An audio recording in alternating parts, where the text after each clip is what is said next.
Hey friends, hope you're all doing well. We're doing okay too, just really tired since we've been working non-stop.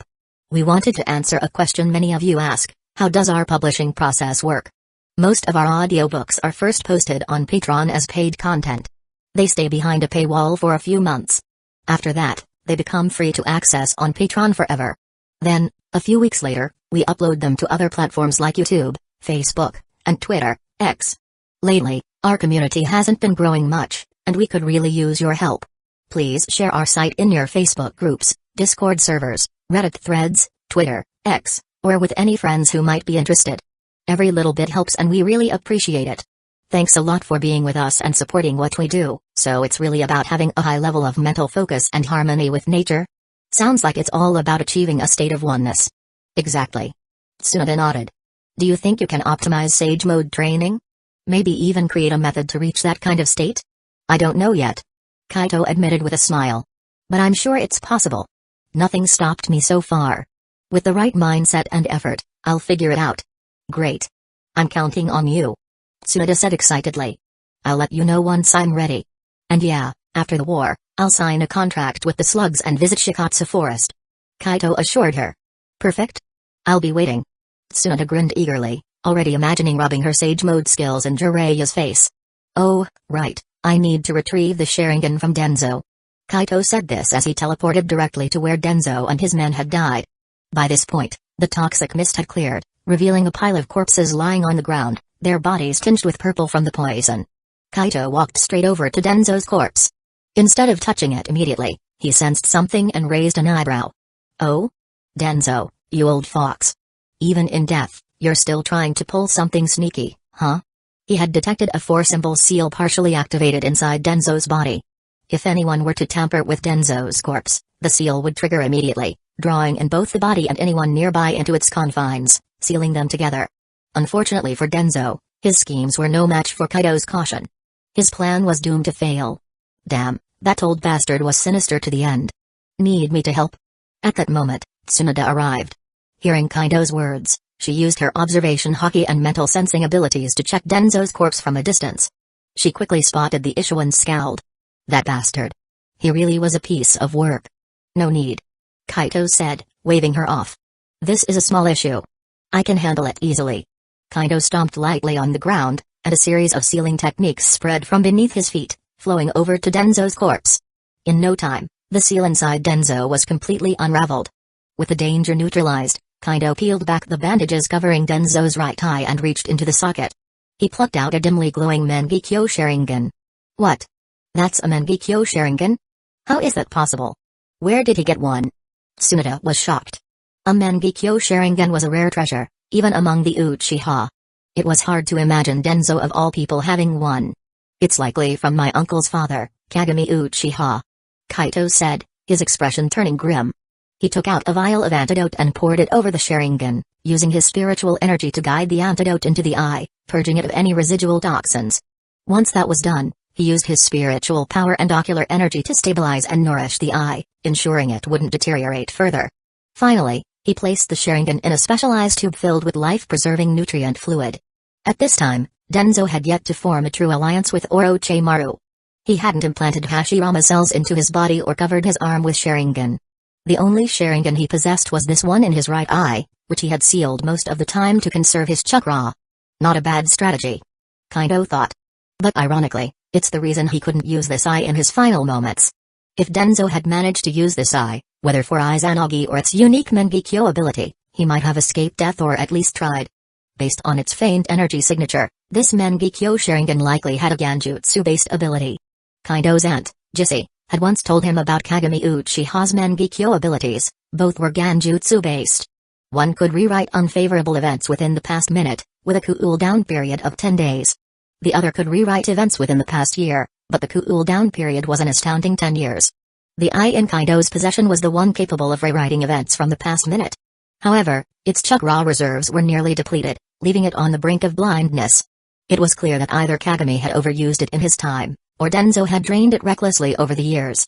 No wonder Denzo sought Shijui's Mangekyo in the original timeline. This one would have been useless by then. As for the idea of merging Kagami's Mangekyo with Shijui's to create an eternal Mangekyo Sharingan, Kaito scoffed. As if it's that easy. For one, Denzo wasn't an Uchiha. His body structure alone disqualified him. Even if he were an Uchiha, simply pairing any two Mangekyo eyes wouldn't guarantee an eternal upgrade. There were other stringent requirements that had to be met. Tsunade frowned. Kagami Uchiha. Wasn't he one of Denzo's comrades? He supposedly died heroically, didn't he? So why is his Mangekyo in Denzo's possession? Don't tell me. Tsunade trailed off, her mind jumping to the worst possible conclusion. You guessed it. Kaido confirmed with a nod. While the truth behind Kagami's death is shrouded in mystery, my mother always suspected that Denzo and the third Hokage conspired to have him killed. Kagami's existence was an obstacle for them. He stood in the way of their plans to suppress the Uchiha. After the second Hokage's death, Kagami's presence was also a potential threat to their political control. So, during a secret mission, Kagami died. Conveniently, his body was never brought back. Suspicious, isn't it? My mother became even more certain of this theory after contracting with me and learning about events from the past and future.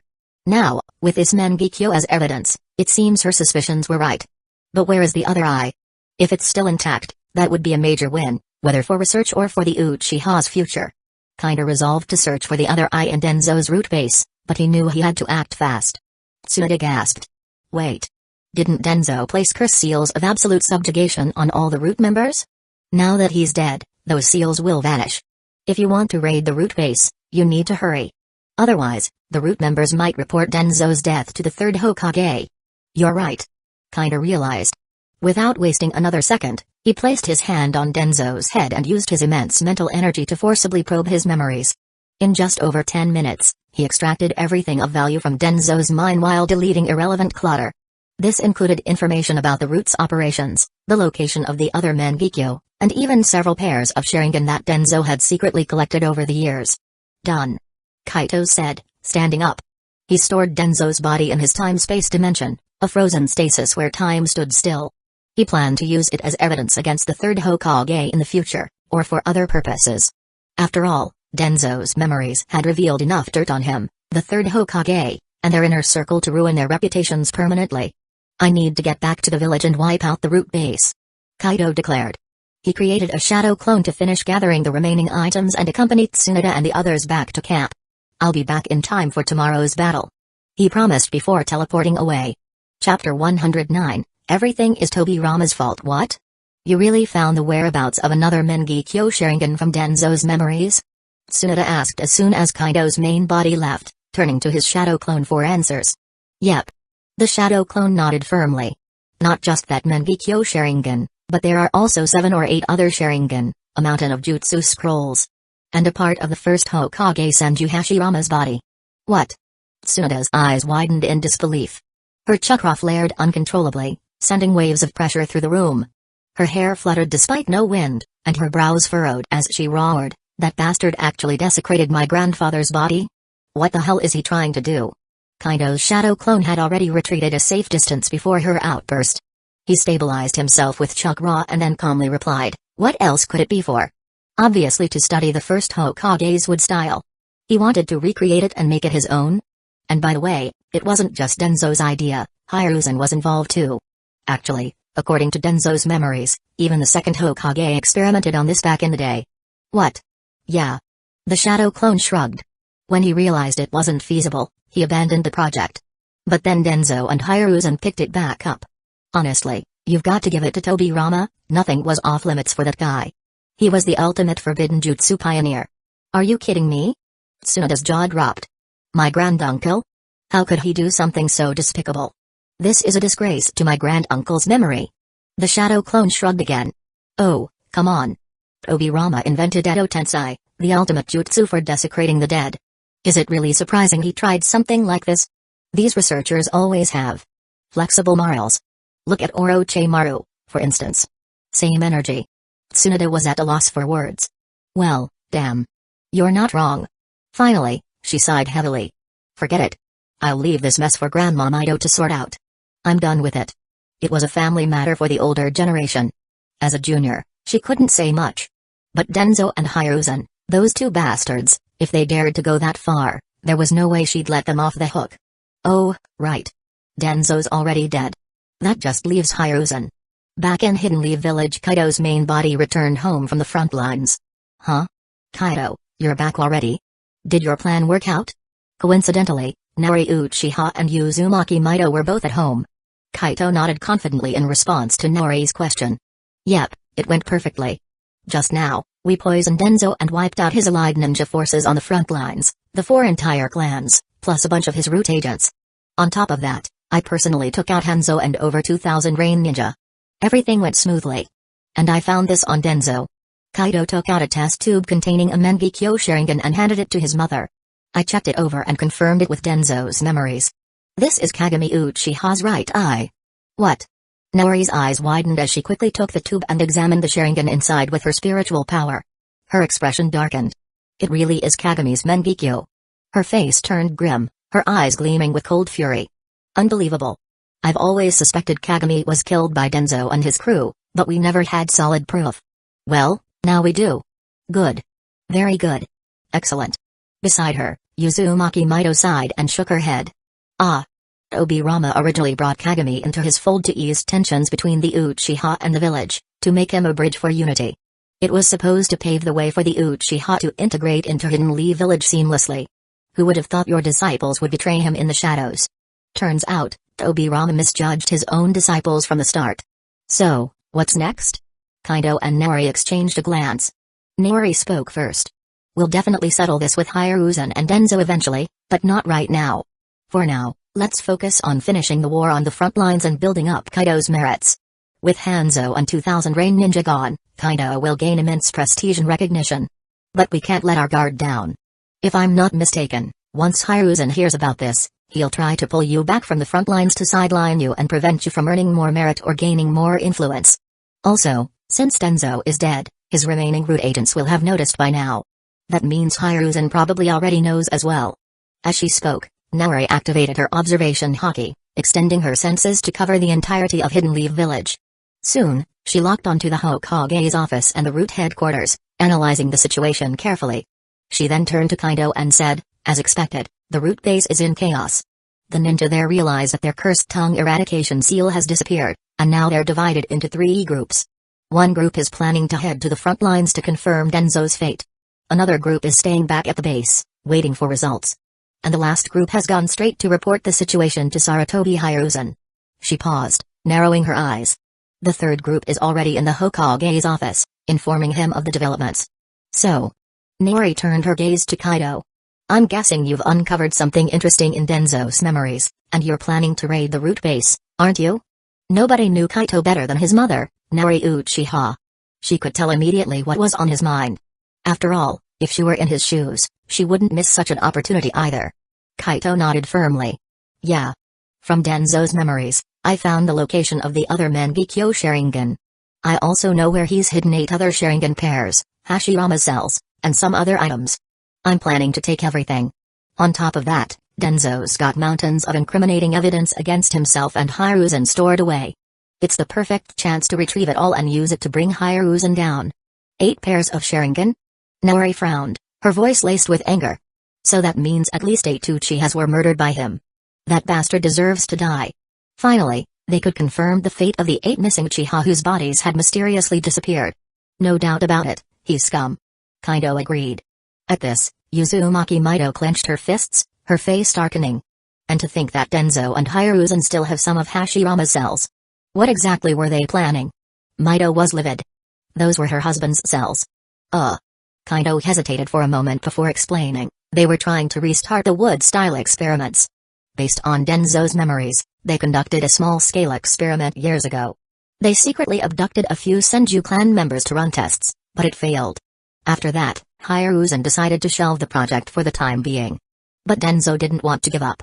He kept everything intact, planning to resume the experiments after your death, Lady Mido. He even intended for the Senju descendants to volunteer for the project, sacrificing themselves for the experiments. Even Tsunade and Nawaki were on his radar. Hearing this, Mido's hair began to float as if charged with electricity. She was so furious that the roof could have been blown off if not for her suppressing most of her chakra. That's it. Enough. Mido's voice trembled with rage. I'll kill Hiruzen and Denzo myself. Oh, Denzo's already dead? She corrected herself.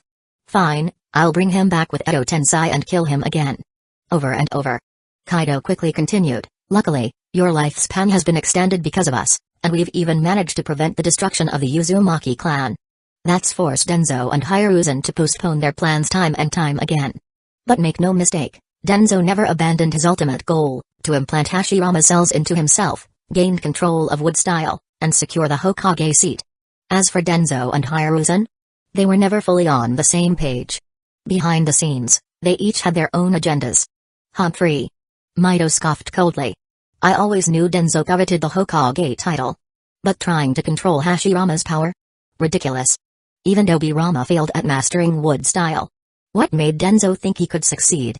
Her expression turned bitter as she muttered, this is all Tobirama's fault.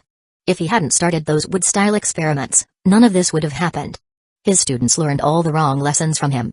Apart from Akimaki Torafu and Kagami Uchiha, the other four were nothing but trouble. And if it weren't for them, Hidden Leaf Village wouldn't be in this mess.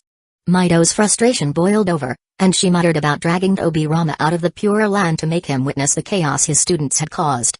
Prepare yourselves, she said sharply, regaining her composure. We might not be able to wait until the war ends. We'll have to dethrone Hiruzen and hold him accountable now. Denzo and the ninja forces from the four clans have already been wiped out on the front lines. Hiruzen won't sit idly by.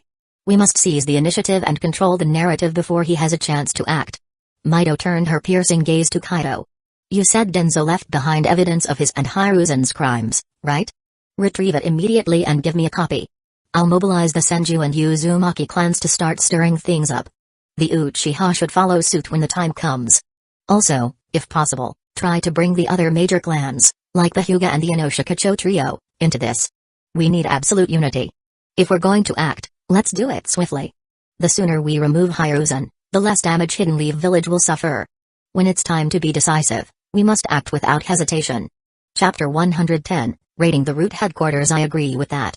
Naori Uchiha nodded in agreement after hearing Uzumaki Mito's suggestion. While the timing isn't perfect, with your current reputation and achievements, Kaito, it's still unlikely you can become Hokage just yet. But there's no need for us to rush to choose a new Hokage right now. We can stall until this war is over. For now, after you've raided the road headquarters, hand over the evidence to us and head back to the front lines. Leave the affairs in the village to us. Understood? Kaito smiled and nodded. All right, it's settled. I'll be on my way. With that, Kaito vanished from sight, teleporting away instantly. The next moment, he appeared in a dense forest near the root headquarters. With a crackling sound, Kaito transformed into a bolt of lightning, flashing toward the entrance of the base. Who was there? The slight noise, of course, alerted the root ninja guarding the entrance. They turned immediately toward the sound. Sharingan, ensnaring illusion.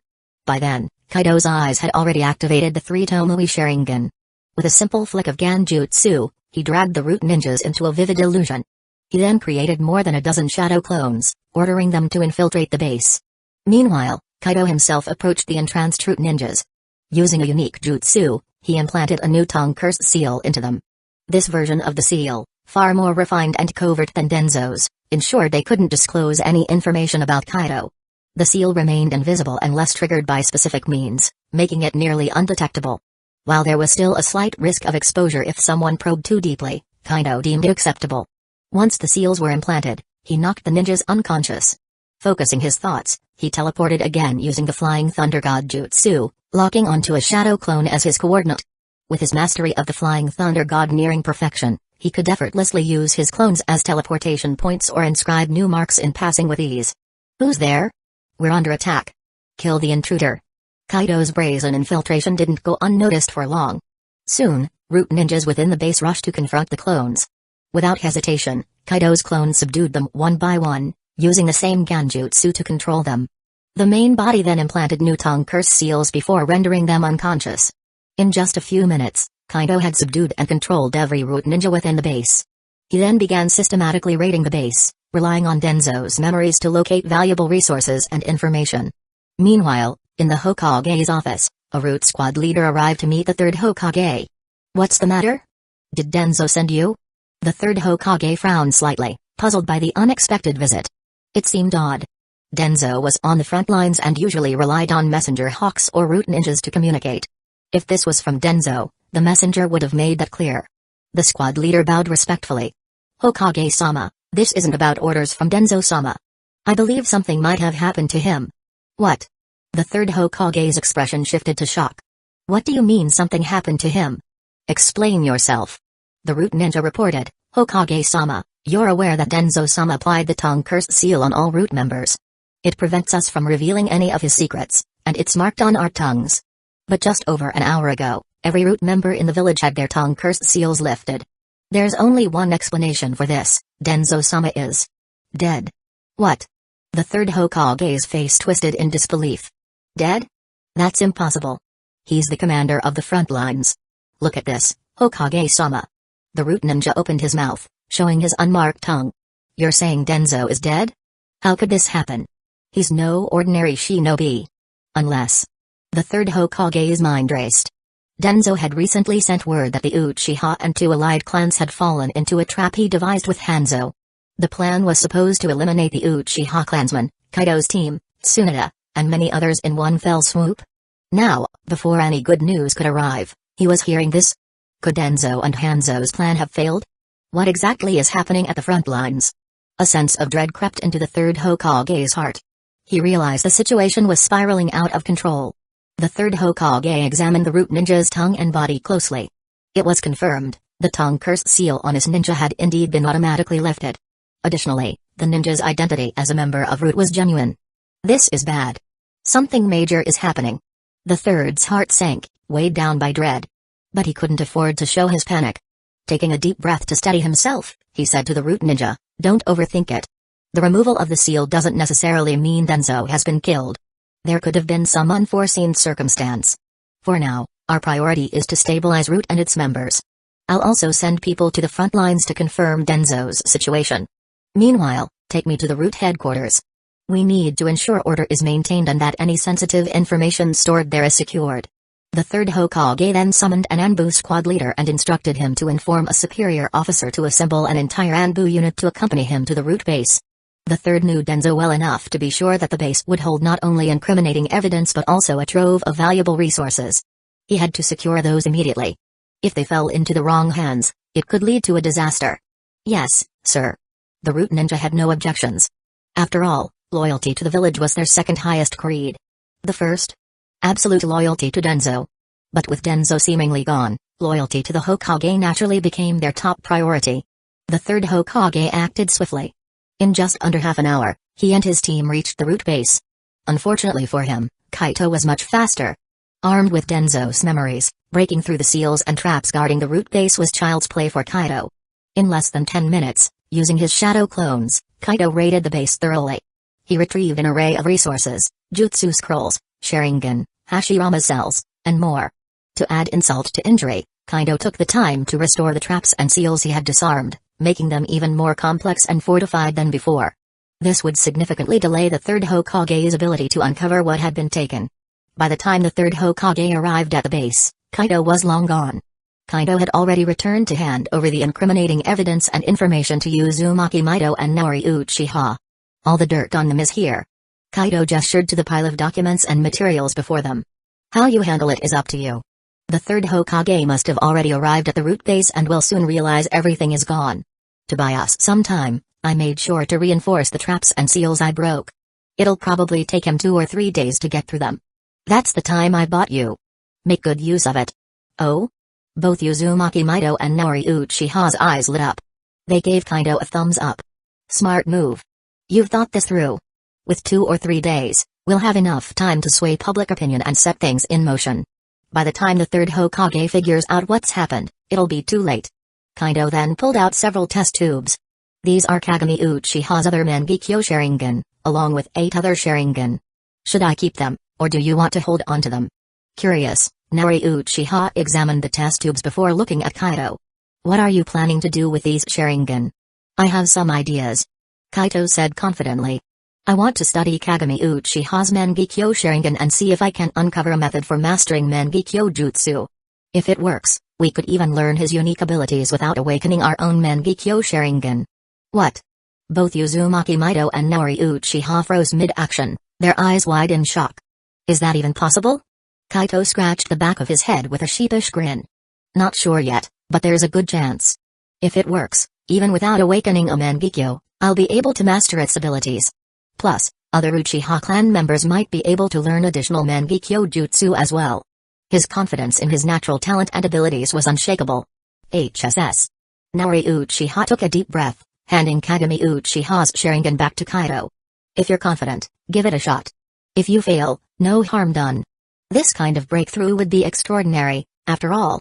I've dabbled in this in the past but only managed to slightly reduce the strain of using my Mangekyo abilities. But if you succeed, the Uchiha clan's strength will skyrocket in no time. Even if it's only for those who've awakened Mangekyo or Eternal Mangekyo Sharingan, it would still be a massive boost. Success or not, this was an opportunity that could reshape the Uchiha clan's future. Chapter 111, Reviving the First Hokage Just to be Laborer?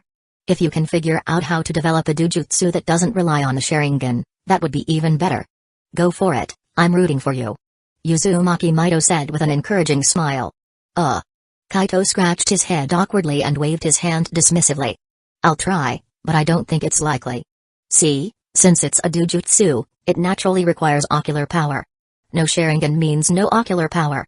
Although, the Byakugan does have some level of ocular power. Maybe it could work with that. Who knows? Naori Uchiha rolled her eyes at Uzumaki Mido and teased, you wish. As if it'd be that easy. Then she turned to Kaido and added, even if you could actually create something like that, you're not giving it to anyone, especially not the Hyuga clan. If they could use it too, their power would skyrocket. Unless, of course, they're willing to submit to you entirely and make a contract. Otherwise, no free rides. Got it. Kaido chuckled and nodded. I'm on the same page. This kind of thing will only happen after I become Hokage and take control of the village. As for the Hyuga clan's main and branch house system and their cursed seal practices, those are going to change. There's no way I'd allow such a system to persist, enslaving people while operating outside the Hokage's authority.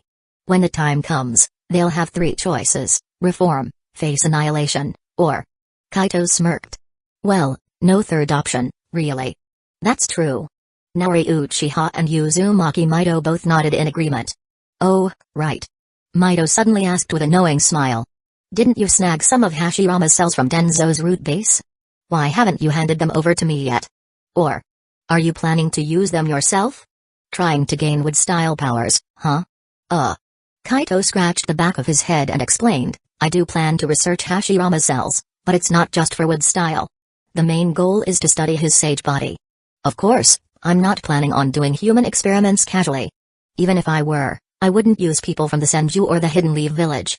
Plus, the results of this research would benefit the Senju, Uzumaki, and Uchiha clans immensely. Oh? Mido raised an eyebrow, clearly intrigued. Go on. What kind of benefits are we talking about? Kaito nodded and continued, when we made our contract, I shared a lot of information about the past and future with you, including the origins of the Senju, Uzumaki, and Uchiha clans. You know we all share a common bloodline. My hypothesis is that for the Uchiha to awaken the Rinnegan, they need the sage body, or at least part of Indra or Hagoromo's chakra, as a catalyst. That's why Madara only awakened the Rinnegan after fusing with Hashirama's flesh. Of course, this also ties into the fact that Madara was Indra's reincarnation and Hashirama was Ajura's. Basically, the sage body, and the Ajura chakra it contains, are key components. Down the line, when our clans intermarry, the Senju and Uzumaki clans will need the results of this research too. And if I succeed, we could enable all future Senju and Uzumaki clan members to develop sage bodies and wood-style abilities artificially. Isn't that something worth aiming for? Imagine it, if all three clans had sage bodies and wood-style powers. How strong would we become? You've really got a knack for painting a pretty picture. Mido said with a deep breath, massaging her temples as if she had a headache. If this really works, I wouldn't even be able to refuse. Compared to that, studying my husband's cells is a small matter. Are you sure you can pull this off? You're saying you won't need any Senju or Uzumaki clan members to help with the research? She asked seriously. Pretty much. Kaito nodded confidently. Unless I'm at the stage where I've cracked the essence of the sage body and wood style. After that, I might need a few people to run compatibility tests and adjust the formulas, but it'd only involve small, harmless samples. Kaido was confident in his medical skills and talent. With his current abilities, he already had a good chance of succeeding. Not to mention, his skills were improving every day, breakthroughs and epiphanies weren't out of the question. He was even considering bringing Orochimaru into a contract to help him with the research. And if I could kidnap Vegapunk from the One Piece world, that'd be perfect? Kaido added, half joking. Too bad that wasn't realistic right now. Vegapunk was under heavy surveillance by the world government. Still, the Vinsmokes might be worth a shot. Even Caesar Clown could be useful, though he was nowhere near Vegapunk's level. Brain fruit is just too op. Kaito muttered wistfully. Is that so? Uzumaki Mido murmured, sinking into thought for a moment. Then she raised her head, looking directly at Kaito. Alright. I agree to this. I'll arrange for people to cooperate with your research moving forward, but promise me, you won't abuse this, and you won't let me down. By the way, Kaito, do you think it's possible to bring Hashirama back to life in the future? Mido's voice softened as she thought about the prospect.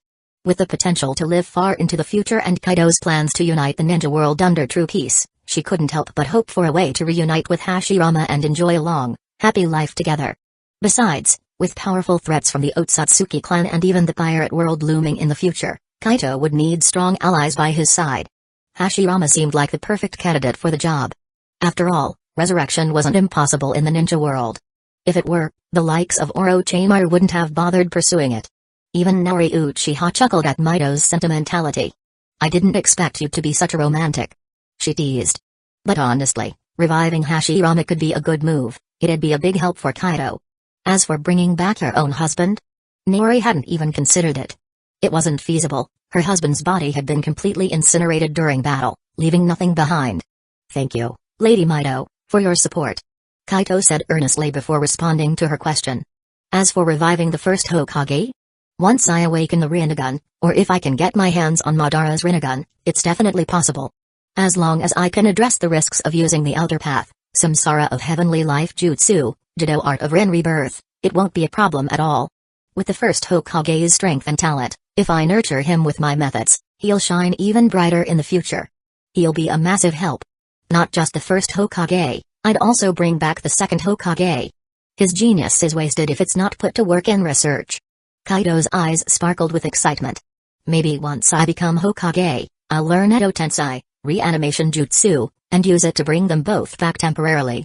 One can help Lady Mido with reforestation and engineering projects. The other can focus on research. It'd be perfect? By now, Kaito's imagination was running wild, his eyes practically glowing. As for combat? He didn't really need the first Hokage for that. Even Yamato's wood style would be enough for construction and real estate development, so imagine what Hashirama could do. Once Kaito became Hokage, he planned to completely rebuild Hidden Leaf Village, reform its systems, and modernize its infrastructure.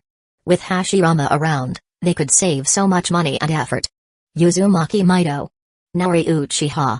So, you're planning to resurrect the first and second Hokage just to use them as laborers, working day and night for you? Mido asked, laughing. You're really something else, kid. Well, Hashirama, sure. He's easygoing and kind-hearted. Once you're Hokage, he wouldn't mind helping out since you wouldn't harm Hidden Leaf Village. But Tobirama? That's a whole different story. If you revive him, forget about him helping you. You'll be lucky if he doesn't cause trouble. Are you sure you still want to go through with it? Mido wasn't joking. Tobirama's distrust and hostility toward the Uchiha were well documented. He'd definitely stir up problems if given the chance. Why not?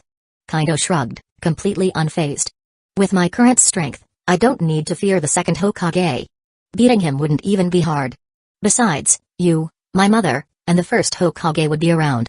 You'd all make sure he doesn't cause any trouble, right? If he's not completely stubborn and short-sighted, he'll understand that I'm the best candidate for Hokage at that time. Sighing, Kaito shook his head. Honestly, I don't even want to be Hokage if I can help it. It's too much responsibility and too many tasks. I'd rather spend my days happily training and enjoying life without burdens. But to reform Hidden Leaf Village quickly, unite the ninja world, and contract more allies from the pirate world, I have to take that position. Still, once things settle down, I plan to strip most administrative duties away from the Hokage's role. I'll establish a dedicated governance department to handle all that boring paperwork. Hidden Leaf Village's political structure needs a complete overhaul. The way it is now is a total mess. A village with barely 1 million people, and the Hokage has to deal with everything? Even trivial matters like petty thefts or disputes? It's ridiculous. If that doesn't change, then even if I had 1,000 shadow clones handling tasks daily, I'd still be overwhelmed after uniting the ninja world. Just think about Naruto in the original timeline. After becoming Hokage, he was worked to the bone. He couldn't even spend time with his family, let alone train. It was completely backward. Well, Mito and Naori exchanged glances, nodding in agreement. Mito added thoughtfully, but the reason it's like this is because the Hokage refuses to delegate power. They want complete control. Tobirama was like this, and so was Hiruzen. Not everyone is like you, willing to give up some of their authority. Chapter 112, Recruiting Orochimaru. So, they've completely lost sight of what's important. Kaido shook his head with a chuckle. As long as you hold absolute power, what's the point of clinging to these trivial, meaningless rights? Isn't that just looking for trouble? Fists are power. That's the true essence of authority. As long as my strength is overwhelming, even if I delegate all the Hokage's powers to others, I wouldn't worry about losing control or being sidelined. And I wouldn't have to worry about anyone daring to act recklessly behind my back. Because the power in my fists can take their lives at any moment. Honestly, the Naruto of the future was really foolish in this regard. He actually let himself get tied down by all the endless, tedious affairs of the village. He neglected his family, failed to take care of the village properly, and of course, had no energy left to deal with other villages or bigger plans. Kaito suspected this might have been a deliberate scheme by other ninja villages. They probably wanted Naruto to stay so bogged down in these mundane responsibilities that he wouldn't have the time or energy to unify the ninja world or launch any invasions with his unmatched power. Just maybe that's only a conspiracy theory. Either way, Kaido wasn't going to be some overworked, frustrated tool like that. Wow, you really have a clear perspective on the essence of power. Uzumaki Mito said, momentarily at a loss for words. Indeed, Kaido was right.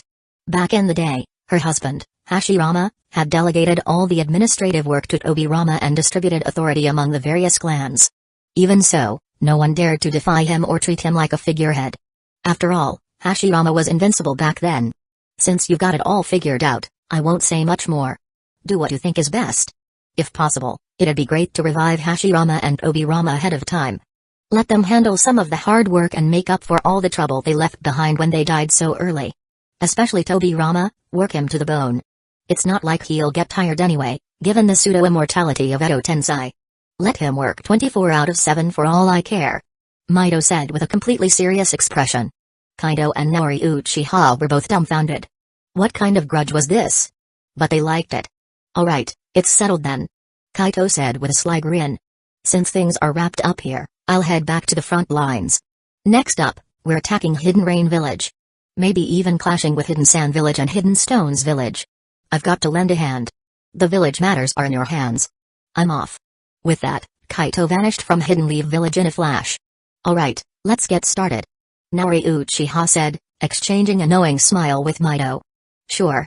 First, we'll gather people to organize these, copy and compile them into manuals, and get the village buzzing about it. Agreed. I'll call in help from the Senju and Uzumaki clans too. At the Hidden Leaf Village frontline camp, Kaido reappeared in his tent. A quick sensory sweep told him that Tsunade, his shadow clones, and the allied clan ninja forces hadn't returned yet. Well, with the distance, it'll still take them a few hours to get back. Might as well go see Orochimaru. It's time we had a little chat. With that thought, Kaido locked onto Orochimaru's location. Surprisingly, Orochimaru was in an underground lab right beneath his tent. In the next moment, Kaido teleported into Orochimaru's tent. His sudden appearance startled the white snake Orochimaru had left there for security. Kaido smiled faintly at the snake, which promptly vanished in a puff of white smoke. He walked to the entrance of the underground lab and used Earth Style to bypass several layers of seals and barriers, finally entering a dimly lit lab. Slick. Orochimaru was waiting, eyes sharp and wary. He gave a fake smile, licking his lips before speaking. My, Kaido-kun, what an unexpected visit. I didn't think you'd show up here. Shouldn't you be walking right into the trap that Denzo and Hanzo so carefully laid for you by now? Indeed, Orochimaru knew about Denzo's plan to wipe out the Uchiha and the allied clans. He had even tipped off Tsunade about it. Of course, Tsunade and the others had already been aware, but they appreciated Orochimaru's gesture. It seemed that at this point, Orochimaru still had some sense of camaraderie. Ha! Kaido chuckled. Well, since I'm standing here now, it's obvious Denzo and Hanzo are both dead. By the way, thanks for the heads up earlier. Orochimaru's pupils contracted sharply. He was stunned. How long had it been? Including travel time, it hadn't even been half a day. The battle was already over? He doubted as the battle didn't even last more than an hour. Denzo and Hanzo were that weak? Or was it Tsunade and the Uchiha who were underestimated? Orochimaru composed himself quickly and smirked. I doubt my intel was that valuable, You clearly knew about Denzo's plans beforehand. Not true. Kaido replied.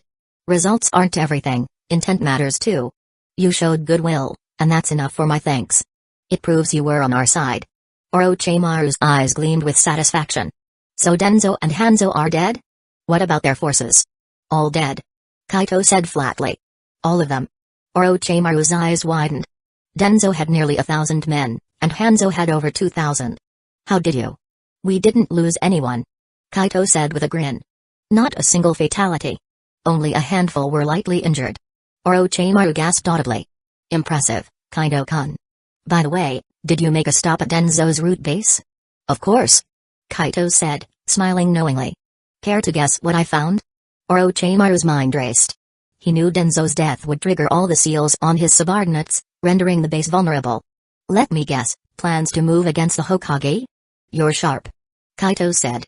This internal conflict will end soon. Once the front line stabilizes, I'll return to Hidden Leaf Village as the 4th Hokage. And I want you to lead Hidden Leaf Village's new research division. Orochimaru's eyes gleamed with excitement. We'll fund research into jutsu, forbidden techniques, KK Genkai, and even advanced technology. Even human experimentation, within limits, will be allowed. Hearing this, Orochimaru's eyes lit up with excitement. By the time Kaido finished speaking, he was grinning from ear to ear. I'm very interested. Orochimaru said, his tone practically oozing enthusiasm. I must say, Kaido-kun, you're truly visionary. Unlike my old teacher, who's stingy, overly cautious, and afraid of his own shadow. I'm thoroughly satisfied with this offer. In fact, I can't wait for you to become Hokage already. Honestly, I'm itching to step into my role as head of the research division. At this point, any thoughts of war or loyalty to his old teacher had completely evaporated from Orochimaru's mind. What war? What teacher? None of that mattered anymore. The promise of the research division had utterly captivated him. Orochimaru was a total science geek at this moment. Chapter 113, Contracting Orochimaru. At this moment, Kaito noticed through his talent that Orochimaru's favorability toward him had skyrocketed to 67 points. It was clear, Orochimaru was extremely satisfied with what he'd been offered. Compared to before, this was a significant improvement. No rush. Kaito smiled and shook his head. This is only the first benefit. There are still more to come. Your second benefit, Kaido continued, is that I can provide you with enough high-grade nutritional pills every month to sustain your training. Additionally, I can teach you a partial version of a lifespan-enhancing technique. By consistently practicing it, you can extend your lifespan, improve your constitution, and purify your bloodline. The reason Kaito offered such an enticing condition was simple: he needed to increase Orochimaru's favorability quickly and bind him to his cause. Without offering something Orochimaru deeply desired, this would be impossible. At this point, Orochimaru still had remnants of his humanity and bottom line, but only just. Ordinary offerings would fail to move him. Fortunately, the partial version of this technique had its limits.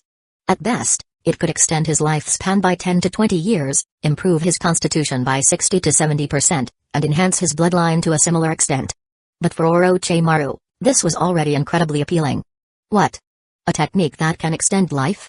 Improve constitution? Purify bloodline? Is this for real? As expected, Orochimaru's eyes lit up when he heard this, his excitement barely contained. This was it, exactly what he had been searching for. Perhaps this technique wasn't perfect, but Orochimaru never sought a fully developed method of immortality. What he needed was a foothold, a starting point.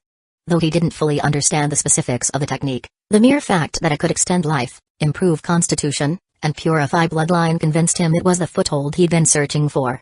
If he could decipher the principles behind these effects, there was a strong chance he could create a true method of immortality. The process might be arduous and even ultimately unattainable, but it was a start. Of course, all this depended on whether Kaido was telling the truth. Is it really worth offering me such a high price just to win me over? Orochimaru asked himself. The answer was no. Kaito must have other motives and demands. But Orochimaru wasn't afraid of additional conditions. As long as he could achieve his goals, he was willing to pay any price. It's absolutely true. Kaido affirmed with a nod. However, there is a condition. If you agree to it, the technique is yours. You can test its effects yourself once you've obtained it. So, what's your choice? Hiss. Ho. Orochimaru took a deep breath, exhaled slowly, and studied his emotions. Then, he asked seriously, what exactly is that condition? As long as it wasn't excessively harsh, he was willing to accept it. Kaido responded immediately, "It's not so much a condition, think of it as a trade, or maybe even a gamble. Here's the deal, after you get all the perks I promised, you'll need to agree to one condition. Oh, and you'll also have to sign a contract if you meet its hidden requirement. This contract's got strings attached. You won't be able to hurt me or do anything that could mess with me, not even by accident." Hearing this, Orochimaru's pupils shrank sharply. This condition wasn't simple at all. As expected, there's no such thing as a free lunch. Orochimaru thought to himself with a sigh. Kaido continued, "But in return, once you sign the contract, you'll receive the complete version of the technique. With proper nutrition, this technique could extend your lifespan by up to 200 years, quadruple your constitution, and significantly enhance your bloodline purification. Moreover, you'll gain even greater benefits, ones that you'll only discover after signing the contract. In short, this is a high-stakes gamble. If you trust me, you'll reap rewards beyond your imagination. But if you lose, you might lose your freedom entirely. If you don't want to take the gamble, that's fine too. I'll still honor the research department head position, funding, and resources I promised earlier. Even high-grade nutritional pills will still be supplied monthly. But you won't get even half of the technique. So, what's your choice?" Kaido finished with a light smile, looking at Orochimaru expectantly. "Oh." Orochimaru was silent for a long while before finally exhaling deeply. He looked at Kaido with a wry smile. "You've really given me a tough choice. Greater benefits than the complete technique?" Orochimaru mused. "It seems you've already signed this mysterious contract with people like the Uchiha, the Senju, Tsunade, Nawaki, and others. No wonder the Uchiha clan and the others have achieved such remarkable growth in just over 3 years. It's clear now. The real secret behind their progress is you, Kaido."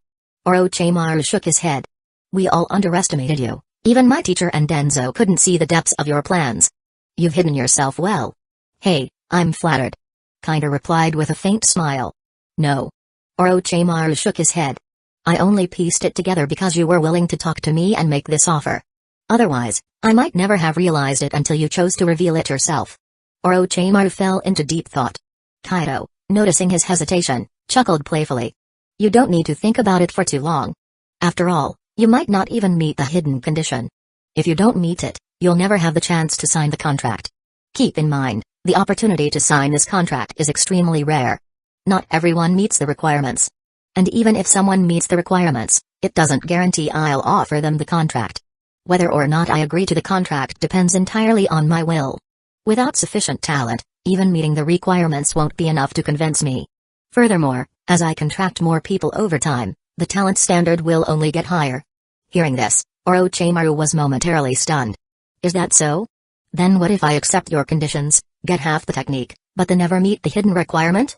Wouldn't he be getting the technique for free?" He doubted Kaido would allow such a loophole. Kaido paused briefly, realizing the flaw in his earlier proposal. After some thought, he smiled. "In that case, you'll owe me 3 favors. You'll need to complete 3 research tasks within your abilities for me in the future. How about that?" Other than research, Kaido couldn't think of anything else from Orochimaru that he'd value. "Interesting. It seems you have great faith in my research abilities. Fine, I accept," Orochimaru said with a pleased expression, his gaze toward Kaito softening noticeably. Clearly, Kaito understood him well. At this moment, Kaito noticed that Orochimaru's favorability toward him had increased again, now reaching 69 points. That was a pretty decent number. "Alright then. I'll teach you half of the life force jutsu now." As he spoke, Kaito raised his hand and pointed toward Orochimaru's forehead from a distance. Orochimaru, looking slightly confused, suddenly felt a surge of information rushing into his mind, almost as if lightning struck his sea of consciousness. Soon after, Orochimaru began absorbing the specific training information about the life force jutsu. This. Orochimaru was utterly stunned and looked at Kaido in shock. Spiritual transmission of information? Impressive. Praising him briefly, Orochimaru couldn't help but immerse most of his mind into his sea of consciousness, greedily absorbing the technique's knowledge. It wasn't long before he gained a basic understanding. This technique is so profound. Orochimaru marveled. This is completely different from any understanding I've ever had of the human body. This doesn't even belong to the same system as the ninjutsu training in our world. Where in the world did Kaido get this from? This little guy is so mysterious. Orochimaru's curiosity and anticipation grew. Now I'm even more excited to see what comes after making this contract. Yes, he had already decided, once he met the hidden requirements, he would contract with Kaido. To achieve immortality, Orochimaru was willing to sacrifice everything, his body, his soul, his future. What was there to hesitate about? Being restricted by Kaido to some extent, unable to act against him? That was a small price to pay. As long as Kaido continued to bring him benefits, Orochimaru would gladly remain loyal. No harmful thoughts would even cross his mind. And if there ever came a day when Kaido no longer served his interests? Well, that day could be far off. He could deal with it then. For now, the priority was to seize every benefit he could and unlock the door to immortality. Who knows? By the time such a day comes, Orochimaru might have already surpassed Kaido and found a way to break the contract. What's life without a bit of risk? Don't overthink it. Let's start training and see how it goes. Shaking off his endless thoughts, Orochimaru opened his eyes and immediately began practicing the technique. Meanwhile, Kaito noticed that Orochimaru's favorability increased by another 2 points, now reaching 71. He was pleased. Not bad. You're getting closer to the threshold. Come on, Orochimaru, don't let me down. The sooner we make this contract, the sooner I can rest easy with you on my side. Kaido thought. He didn't want Orochimaru's favorability to plummet after the potential downfall of the third Hokage and his clan. A top-tier researcher like Orochimaru wasn't easy to come by, it'd be a waste to lose him. Speaking of top researchers, wasn't there that ordinary guy-turned-genius scientist in Kara from Boruto? Amato, was it? I never got around to watching Boruto, but I remember bits and pieces from clips in my past life. If he exists in this world, I definitely need to find him and recruit him. Kaido had a particular fondness for brilliant minds, they could never be too many. Half an hour later. It works. It really works. I can feel my lifespan, vitality, and even my natural talent improving, it's incredible. Orochimaru exclaimed, clearly ecstatic after successfully practicing the life force jutsu for the first time. Congrats. Oh, and by the way, if you pair this with the nutrient pills, the effects get even better. Kaido added helpfully. Really? Thanks for the tip. Orochimaru's eyes lit up at Kaito's words. Without hesitation, he took out a bottle of advanced nutrient pills he previously bought from Kaido and swallowed one. Then, he dove back into training. Kaido wasn't the least bit impatient. He simply folded his arms and watched quietly, occasionally offering a piece of advice that significantly sped up Orochimaru's progress. Simultaneously, Orochimaru's favorability toward Kaito soared. 10 times the effectiveness. This is insane. Thanks again, Kaido. I can finally see hope for immortality. Orochimaru said, his tone filled with genuine gratitude after experiencing the results. At this moment, Orochimaru's favorability reached 85 points, exceeding the threshold. No surprise there, Orochimaru. Anything even remotely tied to immortality gets you every time. Kaido thought with a satisfied smile. That's exactly why I offered half the life force jutsu from the start, I knew it'd hit your weak spot. No need to be so formal. Kaido waved casually, signaling Orochimaru to relax. Then, his expression turned serious. Just now, you met the hidden requirement for contracting with me. So, what do you say? Ready to make the deal? Oh? Orochimaru was caught off guard. I already met it? What was the requirement? It's your favorability toward me. Kaido replied bluntly. To form a contract, your favorability must reach the level of a true friend in your heart. Favorability, huh? Orochimaru raised an eyebrow, licking his lips thoughtfully. Interesting. Honestly, right now, I do see you as a genuine friend. Anyone who helps me walk the path to immortality can be my friend. Well then, what are we waiting for? Let's do it. Orochimaru's eyes gleamed with anticipation. He was curious, almost impatient. What are the real benefits waiting on the other side of this deal? Is it the complete immortality technique? Even better enhancements? Superior resources? The possibilities were thrilling. No problem. Kaito smiled knowingly. He formed a mysterious rune at his brow and directed it toward Orochimaru. The intricate symbol floated before him, glowing faintly. Oh? Orochimaru's gaze locked onto the rune, a mix of fascination and admiration. Such a complex design. This is the contract? Even though I can't decipher it, I can sense its extraordinary nature. Exactly. Kaido confirmed. Just touch the rune and agree to the terms in your heart, and the contract will be sealed. Without hesitation, Orochimaru reached out and touched the symbol. Instantly, a voice echoed in his mind, detailing the contract terms and asking for his agreement. Chapter 114, The Ideal Human Experiments Subject, White Zetsu agreed. Orochimaru declared firmly. The next moment, the rune turned into a streak of light, merging into his hand before he could react. Instantly, it entered the center of his mind's sea of consciousness and settled there. At that moment, Orochimaru felt his consciousness and soul become significantly more stable. Before he could explore the change, waves of information began flooding his mind. They included a vast amount of knowledge about the past and future of the One Piece world, parts of the past and future of the Naruto world, and, most importantly, the complete data for life force technique, eternal life technique, crystal meditation techniques, primal chakra refinement, basic and advanced taijutsu, haki training methods, the 6 powers, and the secret life return technique. Orochimaru was ecstatic as he closed his eyes and focused entirely on absorbing this newfound knowledge and these techniques. After a long while, he finally reopened his eyes, which now gleamed with excitement. He gave a respectful nod toward Kaido and said, "From now on, I'll be counting on your guidance, Kaito-san." Haha. No problem at all. Are you satisfied? Kaido chuckled knowingly. Satisfied? This goes way beyond satisfaction. Orochimaru nodded repeatedly. It's more like an unbelievable surprise. I originally thought having the full version of the life force method was already incredible, but I didn't expect there to be an even more godlike advanced version, the eternal life jutsu. With these 2 methods, I feel like I've already paved most of my path to immortality. And that's not even mentioning the primal chakra refinement, crystal meditation, and all the other techniques you've created and taught me. To think that chakra itself carries such profound mysteries. It makes sense, though. This energy was passed down to humanity by the Sage of 6 Paths. If it were me, I'd probably leave some kind of mechanism in it, too. I wonder, after all these years, just how much chakra the sage has harvested through this technique? And how many souls of the deceased does he now control? If he were stronger right now, he'd definitely want to confront the Sage of 6 Paths directly. Better yet, he'd love to capture and study the sage. And if possible, the sage's mother, Otsutsuki Kaguya, intrigued him just as much. Well, who knows? We'll only find out once we face him in the future. Kaito said with a casual wave of his hand. But for now, our strength isn't anywhere near enough to take on the Sage of 6 Paths. Let's talk about facing him again after I break through to 6 Paths level. Until then, stay low-key and don't do anything that might draw his attention too soon. Otherwise, they might have to flee to the One Piece world, bide their time, and return later to settle the score with the sage. And as for whether the Sage of 6 Paths was truly a villain, a bad guy, or even on their side, Kaido wasn't counting on any of that. There was too much uncertainty. For his own safety, it was better to treat the sage as one of his potential enemies from the start. Understood. I won't act recklessly. Haha.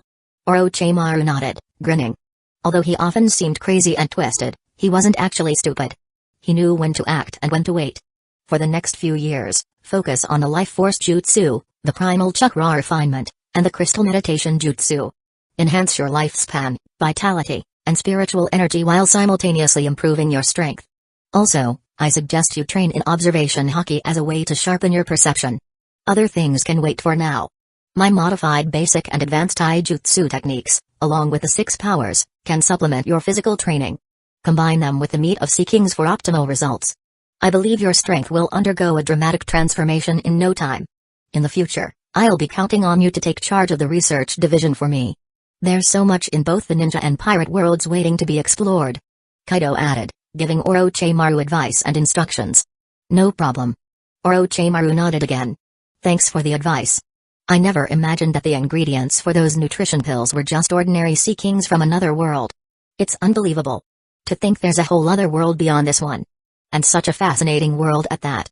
No wonder the people of that world are so physically strong. This could completely compensate for the low defense weakness of ninjas. Also, I'm intrigued by the devil fruits of that world. Who would have thought a world like that would produce treasures like those? They're absolutely mouth-watering. He had already decided he would acquire powerful devil fruit for himself in the future. Moreover, he was determined to uncover the essence of devil fruits and even attempt to replicate them. These things probably aren't naturally occurring phenomena. Kaito said with a slight shake of his head. They're likely creations of ancient humans, manifestations of the light of human consciousness. Probably products of dimensional ascension. You might discover the truth through research one day. Oh? Human creations, you say? That makes them even more interesting. Orochimaru responded, not disappointed in the slightest. Instead, he was even more intrigued. Since it's man-made, the chances of him unraveling their mysteries were even higher. The chances of fully understanding it are much higher now. Orochimaru said, his eyes gleaming with excitement. By the way, Kaido, do you happen to have any other devil fruits on hand? Could you lend me one to study? Also, Do you think I'll ever get a chance to work with Vegapunk from the pirate world someday? Collaborating with him would be fascinating. Orochimaru licked his lips, asking with genuine curiosity. In his mind, there was no way Kaito wouldn't be interested in someone as brilliant as Vegapunk. I do have a few devil fruits. Kaito replied, nodding. They're all zone types I acquired by chance over the past 3 years. I can give you one. But you need to remember, zone-type devil fruits are very different from Parimsha and Logia types. When researching devil fruits in the future, don't try to apply your findings from zone types directly to the other 2 categories. Otherwise, you'll run into big problems. As he spoke, Kaito flipped his hand, producing a zone-type devil fruit. He tossed it to Orochimaru and added, as for meeting Vegapunk, we'll have to wait and see. Right now, even I haven't been able to meet him. He's been heavily guarded by the world government for a long time. He's not someone you can approach easily. We'll have to look for an opportunity later. Orochimaru caught the devil fruit eagerly, his eyes lighting up as he examined it closely. He even tried probing it with chakra, but the attempt failed. The fruit rejected his chakra completely, creating a strong repelling force. For now, he set aside the research, storing the fruit in the storage space Kaito had given him. Looking back at Kaito, he nodded. Got it. When I get my hands on Parimsha and Logia types, I'll make sure to keep one of each for comparison. Speaking of which, Orochimaru added with a curious gleam in his eyes, are there any creatures, animals or insects, maybe, that possess enhanced intelligence? I think small, stealthy, and highly mobile animals or insects would work well. You could form contracts with them and send them to scout hidden places like Mary Ijo's Navy headquarters, or even Vegapunk's research island. While we're at it, the strongholds of the 4 emperors are worth considering too. If we can light up these locations on a map, we could use teleportation to travel freely between them. Then, stealing their treasures or kidnapping their geniuses would be a breeze. And the best part? They wouldn't even know who did it. What do you think, Kaito? Wait. Kaito was momentarily stunned by Orochimaru's idea. After thinking about it, he realized it was actually a very viable plan. He couldn't help but give Orochimaru a thumbs up. As expected of you, Orochimaru. I didn't even think of that. Thanks for the suggestion. Hey, it's nothing. Orochimaru smiled modestly. Kaito-san, you're just too upright to think of something like this right away. Unlike me, I've never had an issue with using underhanded or shameless methods to achieve my goals. Upright? Maybe. Kaito muttered, raising an eyebrow. He didn't think of himself as particularly righteous, but it wasn't worth arguing about now. Speaking of stealthy creatures, perhaps. White Zetsu? Kaito suddenly sensed a cluster of white Zetsu hiding underground outside the camp. Rubbing his chin thoughtfully, he considered the idea. Oh? White Zetsu? Orochimaru's eyes lit up. Looking around, he asked eagerly, Kaito-san, why didn't I think of that? These are perfect materials for human experimentation. And they're the ideal subjects for wood-style experiments, too. Are there any white Zetsu in or near this camp? Could you catch a few alive for me to study? Thanks to the future knowledge he'd acquired about the Fourth Great Ninja War, Orochimaru already understood what white Zetsu were. With these, he could entirely replace human test subjects in his experiments, and the results would likely be even better. Their compatibility was simply too high. There aren't any in the camp right now, but there are quite a few nearby. Kaito replied, shaking his head. Over the past few years, my mother, Lady Mido, and I developed barriers specifically to counter Black Zetsu and White Zetsu's abilities. These barriers prevent them from easily phasing through. I used one of these barriers during the battle against Hanzo and Denzo, and it worked. But now that Black Zetsu knows about it, they've been avoiding our camps. The White Zetsu near here have already retreated to a more distant location. Also, I suspect that Black Zetsu and Madara Uchiha will make their move against us soon. Even if they don't, I plan to provoke them into action. It's better to send them to the afterlife sooner rather than later and eliminate the trouble they might cause in the future. So, for now, we can't capture White Zetsu just yet. We don't want to alert them prematurely. But after we deal with Madara, you can catch as many White Zetsu as you want. Madara would undoubtedly continue causing chaos to achieve his goals, whether it was inciting conflict between the major ninja villages or choosing a successor from the Uchiha to further his plans. As for Black Zetsu, his obsession with reviving his mother, Kaguya, guaranteed he'd stop at nothing. Right now, the Uchiha, Senshu, and Uzumaki clans were the biggest obstacles in their way. It was only a matter of time before they clashed with Black Zetsu and Madara. Instead of waiting passively, it was better to take the initiative. Chapter 115, Discussing Future Actions. Oh? Is that so? Orochimaru raised an eyebrow with keen interest and said, In that case, let's wait for now. After all, there's no shortage of test subjects on the front lines for the time being, and many experiments aren't suitable for these conditions anyway. He added with a sinister grin. However, Madara Uchiha and Black Zetsu. They intrigue me even more. Who would have thought that the so-called Ajura of the Warring States period, the devil of the ninja world, deliberately deceived the first and second Hokages, and the entire world, all to gain the first Hokage's cells and awaken the Rinnegan? And what surprises me even more is that the Uchiha and Senju clans are actually descendants of the Sage of Six Paths. Moreover, combining their powers can give birth to the God's Eye. Truly fascinating. Orochimaru licked his lips, his face brimming with excitement. So, Kaido. He continued, is that why you're encouraging alliances and even intermarriage between the Senju and Uchiha clans? Are you aiming to produce descendants who naturally inherit both bloodlines and can awaken the Rinnegan effortlessly? The idea of intermarriage wasn't new to him. He had heard Tsunade mention it before, though in passing. Oh? Kaido raised an eyebrow at Orochimaru's question and replied, so, you've caught wind of that plan? Indeed, that's part of the intention. He admitted. But the main goal is to unify the clan's complementary yin-yang talents, giving future generations greater potential. As for the Rinnegan, it's not so easily awakened. The intel I provided you includes this information, doesn't it? Madara didn't just awaken the Rinnegan because of his eternal Mangekyo Sharingan. It's also highly likely because he and the first Hokage were reincarnations of the sage's sons, Indra and Ajura.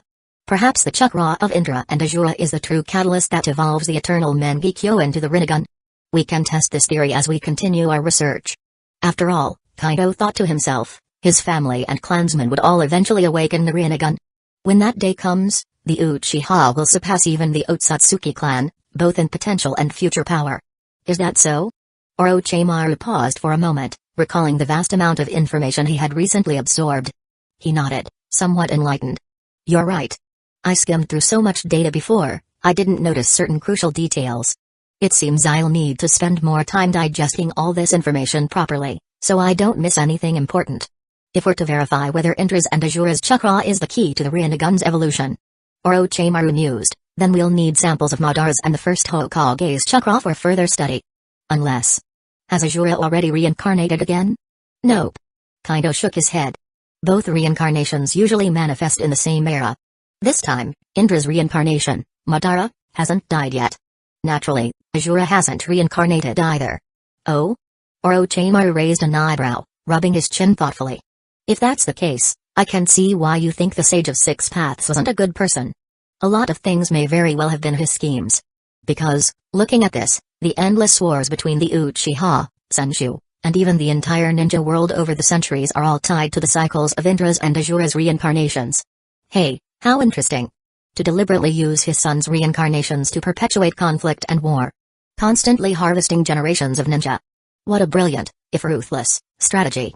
This cycle of conflict, Orochimaru noted, had indeed pushed the development of ninjutsu forward, leading to continuous innovation.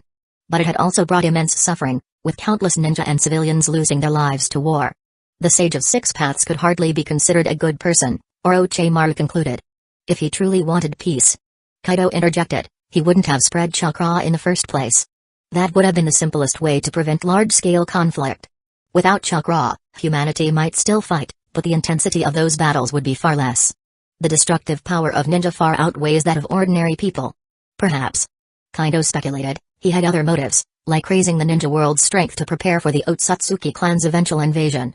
Kaido wasn't buying the idea that the sage was unaware of the Otsutsuki threat. Even if he didn't know during the sealing of his mother, he must have figured it out later. That's certainly possible. Orochimaru nodded in agreement. Anyway, let's set that aside for now. Orochimaru suddenly shook his head and changed the subject. Since you've wiped out Hanzo, Denzo, and a significant number of the Rain Ninja forces, what are your plans for the ongoing war? Will you aim to end it quickly? Orochimaru clearly hoped so. The sooner the war ended, the sooner he could return to Hidden Lee Village and focus on his research. War was tedious and a waste of time. I'd like that. Kaito said with a shrug. With the elimination of 2,000 Rain Ninja and Hanzo, plus the subsequent dismantling of their forces, my contributions should be enough to secure the Hokage position. With the backing of 3 clans, plus the alliances I've forged over the years, and a few strategic promises, becoming Hokage shouldn't be an issue. That is. Unless the Stone and Sand villages have other ideas. If they don't step in, we can crush the Rain Ninja completely. But if they do, we might end up at war with them instead. They won't just sit back and watch us obliterate the Rain Ninja, after all. News of Henzo's death won't stay hidden for long. Both the Stone and Sand villages have spies watching him. Orochimaru frowned. The Stone and Sand ninjas' movements in recent months suggest they've been aiming for Hidden Leaf Village from the start. They're using the rain as a stepping stone. Exactly. Kaito nodded. If they refuse to back off, we'll have no choice but to fight them too. But we'll discuss our strategy once Tsunade and the main forces return. Oh, right. Orochimaru interjected, changing the subject again. Since you raided Denzo's base, did you get your hands on the second Hokage's wood-style research data or Hashirama's cells? I did. Kaito replied with a smirk.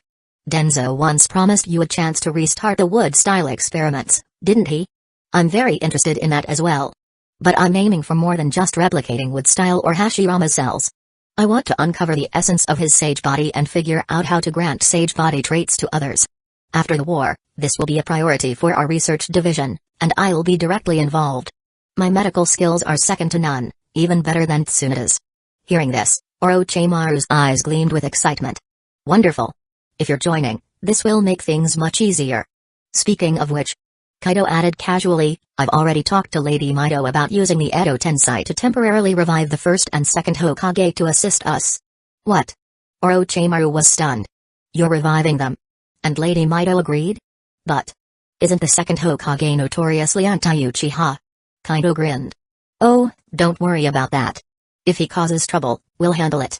Besides, with the Uchiha's current strength, he can't do much anyway. And if words won't convince him, I'm sure a few punches from the first Hokage, Lady Mido, and my mother will do the trick. Chapter 116, Exposing Denzo's Crimes. All right. As long as you're confident. Orochimaru nodded knowingly, a glint of amusement in his eyes, as if silently mourning the second Hokage's impending misfortune.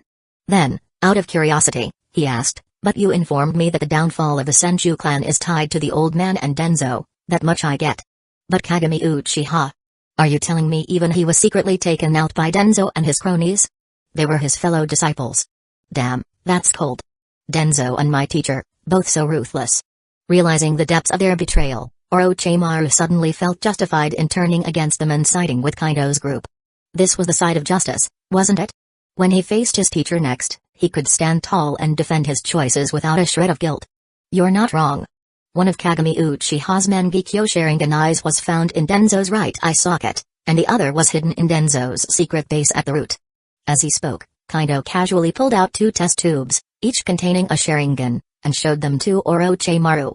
So these are Mangekyo Sharingan? Orochimaru immediately leaned in, eyes locked on the tubes, filled with an almost insatiable curiosity. Kaito-kun, can I borrow these to study? His gaze was glued to the Sharingan, his tone almost begging. This is Mangekyo Sharingan we're talking about. It wasn't surprising, he'd be intrigued by such advanced and mysterious power.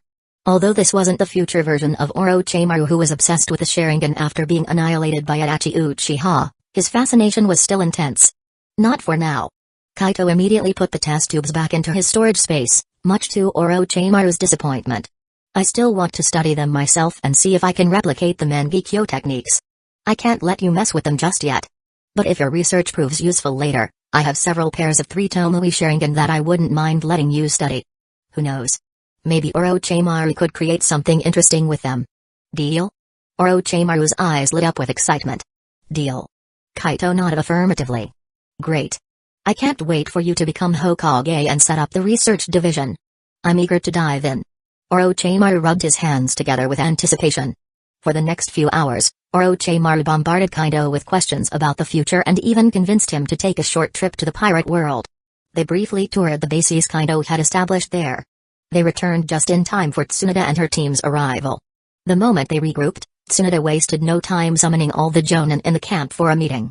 Ladies and gentlemen. Tsunade began, standing tall as her gaze swept across the room with an air of authority. In this rescue operation, the Senju, Uzumaki, and Uchiha clans not only successfully saved Kaito's squad and several other patrol teams, but my disciple Kaito also managed to annihilate over 2,000 elite-trained shinobi with his unparalleled lightning-style techniques. Moreover, she continued, her voice steady and firm, we've uncovered that the reason Kaito's squad was ambushed by Hanzo was due to a trap targeting the Senju, Uzumaki, and Uchiha clans. And the mastermind behind this trap. was none other than Denzo himself. The room erupted into chaos. Was it shock over Kaido's terrifying feats? Or disbelief that Denzo had plotted against his own allies? While the dissenting voices were fewer due to the thinning ranks of Denzo and the third Hokage's loyalists in the camp, there were still murmurs of doubt.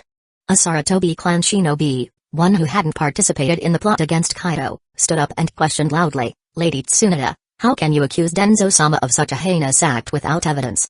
"Without evidence?" Tsunade cut him off with an icy glare. "There's no without. I have solid proof." The shinobi froze, silenced by her commanding presence. Tsunade ignored him and turned to Kaido, signaling him with a nod. "Kaido, bring out the bodies of Hanzo and Denzo. Since we have so many members of the Yamanaka clan and the interrogation squad here, let them investigate and verify the truth for themselves." Indeed, their plans had shifted. Rather than playing the long game, they had decided to expose Denzo and his crimes openly. After raiding Denzo's root base, they'd uncovered a trove of evidence implicating both him and the third Hokage in countless heinous acts. There was no need for subtlety anymore. On the front lines, the Sarutobi and their allies had been nearly wiped out. Orochimaru had already been contracted by Kaido, and clans like the Nara and Akimiki, who had grown closer to the Uchiha and Senju in recent years, were shifting their allegiance. Control of the front lines was already within their grasp. It was time to go bold. "Got it." Kaido waved his hand, and the bodies of Hanzo and Denzo materialized in the center of the room. This sudden display of a storage jutsu caused many to narrow their eyes in surprise. Spatial storage? Looks like the Uchiha and Senju still have plenty of tricks up their sleeves, thought Nara Shikayama, impressed.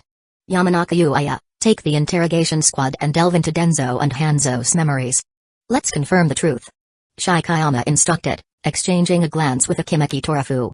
They trusted Tsunade and her group wouldn't make baseless accusations. And with this act, they made their stance clear. If what she said was true, Nara Shikayama could almost guarantee that the third Hokage must have been involved. After all, Denzo hadn't just taken the ninjas from the Shimura clan and the Root division. He also dragged members of the Sarutobi, Minakato, and Uchiha clans into this mess. With such an enormous scandal, it was enough to force the third Hokage to step down. The combined strength of the Uchiha and other allied clans could easily achieve this. Especially since Denzo and the elite forces of the Sarutobi faction stationed on the front lines were practically wiped out. The third Hokage's days were numbered. "All right." Yamanaka Uchiha immediately stood up and called on a few members of the interrogation unit to head towards the central table where the corpses of Denzo and Hanzo were placed. "Destroy the bodies. Quickly."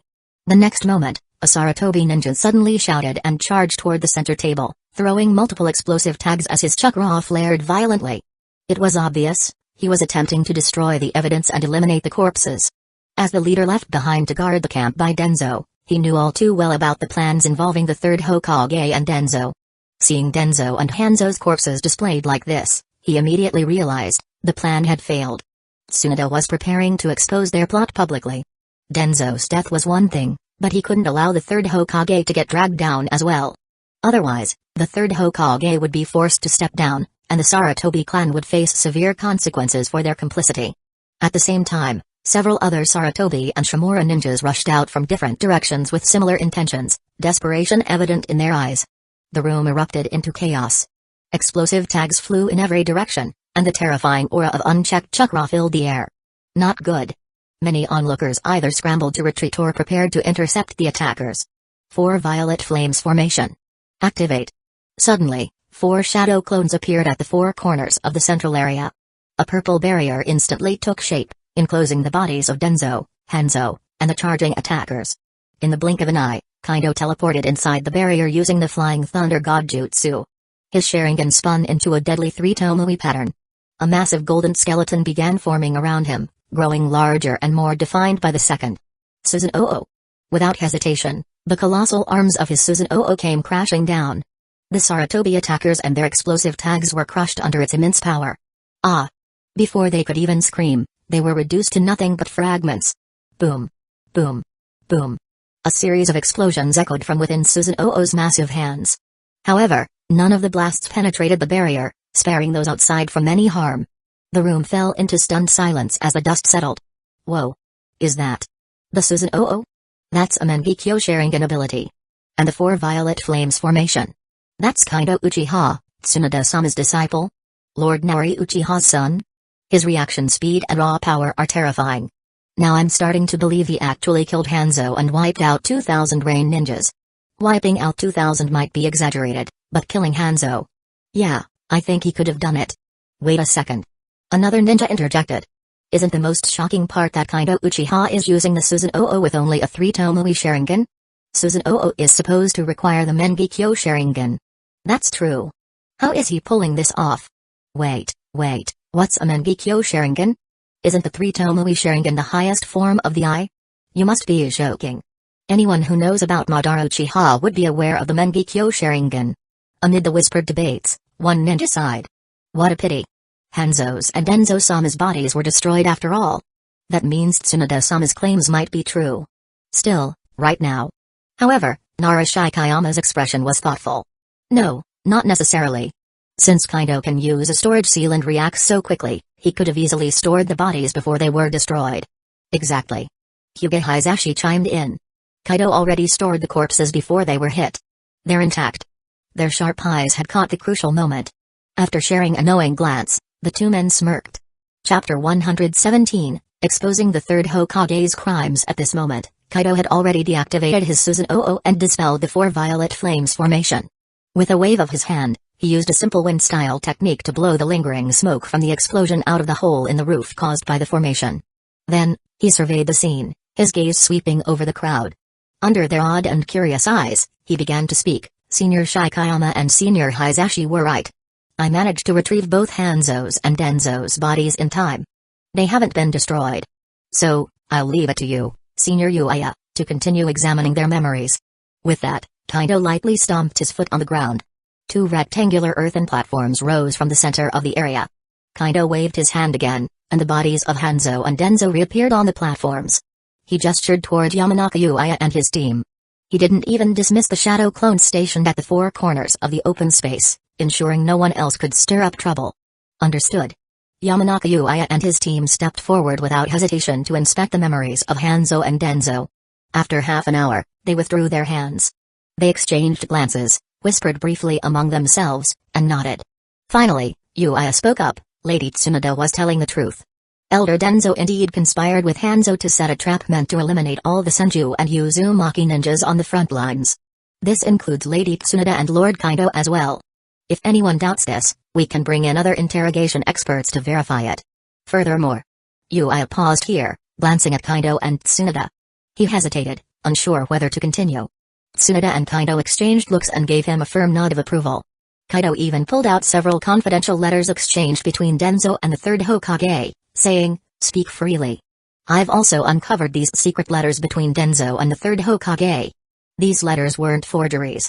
Though Denzo had destroyed some of his correspondence with the 3rd, he had kept key letters, ones in which the 3rd ordered him to eliminate certain ninjas, including the Senju. It was his habit to retain evidence that could be used to counter-threaten the 3rd or shield himself from being coerced. The destroyed letters were mere decoys to mislead spies planted by the 3rd Hokage's Anbu in Denzo's ranks." Hearing this, Uchiha was momentarily stunned but quickly nodded. "Oh? There's even more evidence?" He turned to the crowd and declared, "Actually, Denzo's collusion with Hanzo to target the Uchiha, Senju, and Uzumaki clans was all under direct orders from the 3rd Hokage. In fact, we've uncovered numerous instances in Denzo's memories of him targeting ninjas from other clans in the village over the years. This may include your families and clans." Uchiha's voice grew angrier as he spoke. He had seen in Denzo's memories how his own clan had been manipulated and had lost several genius members to Denzo's schemes. This bastard truly deserves to die. And the 3rd Hokage, for turning a blind eye to it all, he's no better. What? No way. Is this real? The crowd erupted in disbelief and shock. One by one, shinobi from various clans began to step forward. It's true. Ever since the 3rd took office, Denzo has taken several talented youths from our clan under various pretenses. None of them ever came back. Our clan too. And ours as well. The atmosphere quickly shifted. The tides had turned against Denzo and the 3rd Hokage. The evidence was overwhelming, and their actions had enraged powerful clans like the Uchiha, Senju, and Uzumaki. These clans, despite past struggles, had regained strength over the years. The Uchiha, in particular, were in no mood to forgive. The crowd's anger only intensified when Kaido presented the letters written by the 3rd Hokage. How could the 3rd Hokage do this? Colluding with Denzo to trap and kill comrades on the front lines. Do they even care about the village or their fellow shinobi? All they care about is their selfish ambition. There's nothing they wouldn't do for power. For years, he has used his pro-civilian policies as an excuse to plunder the village's resources. And what did civilian ninjas actually gain? Almost nothing. Instead, most civilian shinobi were sent on the most dangerous missions, while the elite clans avoided the risks. Their favoritism only benefited the Sarutobi and Shimura clans. That's right. Ever since the third became Hokage, his clan and his advisors' clans have grown stronger while smaller clans and civilian ninjas have suffered. This has to end.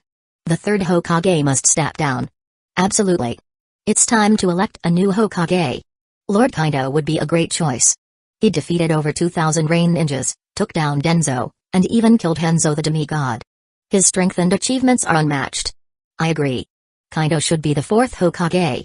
The crowd's shouts grew louder, their anger at the third Hokage turning into unanimous support for Kaido. Amused, Kaido finally released an overwhelming wave of chakra, silencing the crowd. Such power. He's like Madara and the first Hokage combined. Even the older generation began comparing Kaido to the legendary figures of the past. Raising his hand, Kaido addressed the crowd, "Thank you for your support, but the war isn't over yet. Electing a new Hokage can wait. Once the war is won and we return to the village victorious, that will be the time to deal with the third.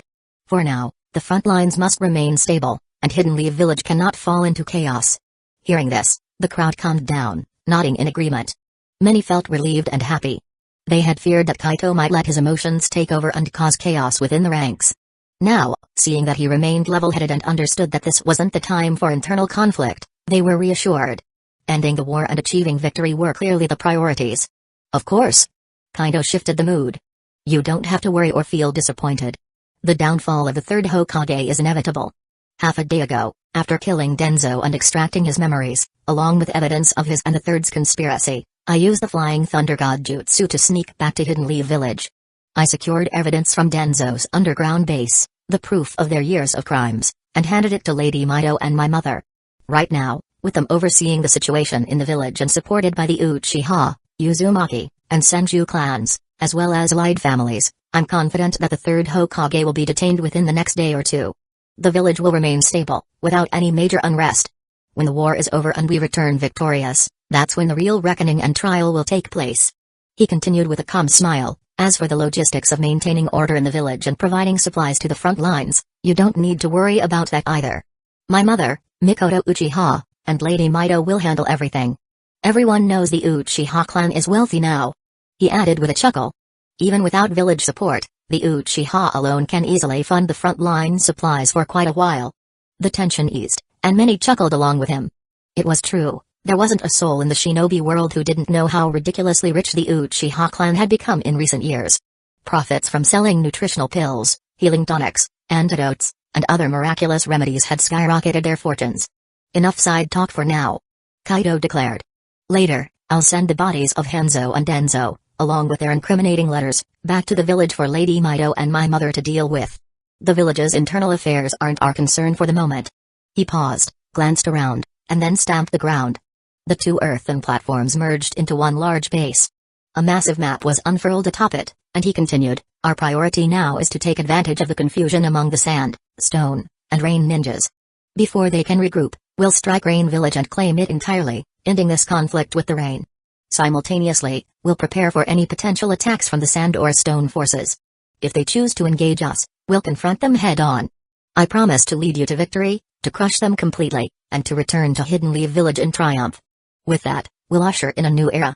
His voice softened, but his words carried weight.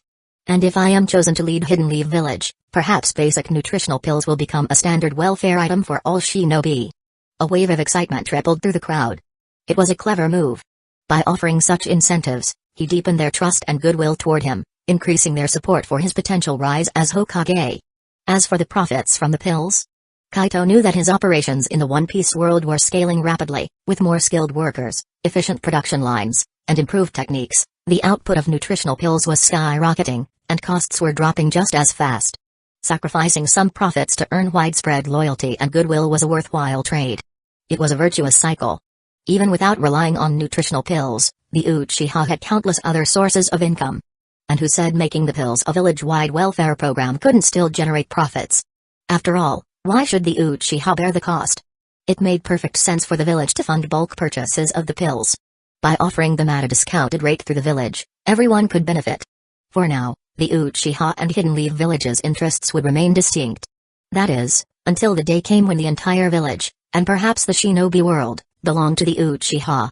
Chapter 118, The Despair of the Third Hokage. What? Lord Kaido, is this true? That's amazing. Just for this, I'll fully support Lord Kaido as the fourth Hokage. Agreed. As expected of Lord Kaido. He's truly magnanimous.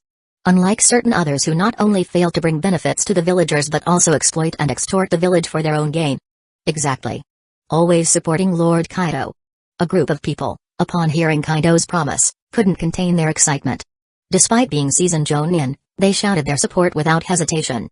At this point, if anyone dared to say they didn't support Kaido becoming the fourth Hokage, they'd probably be drowned in a sea of spit from the crowd.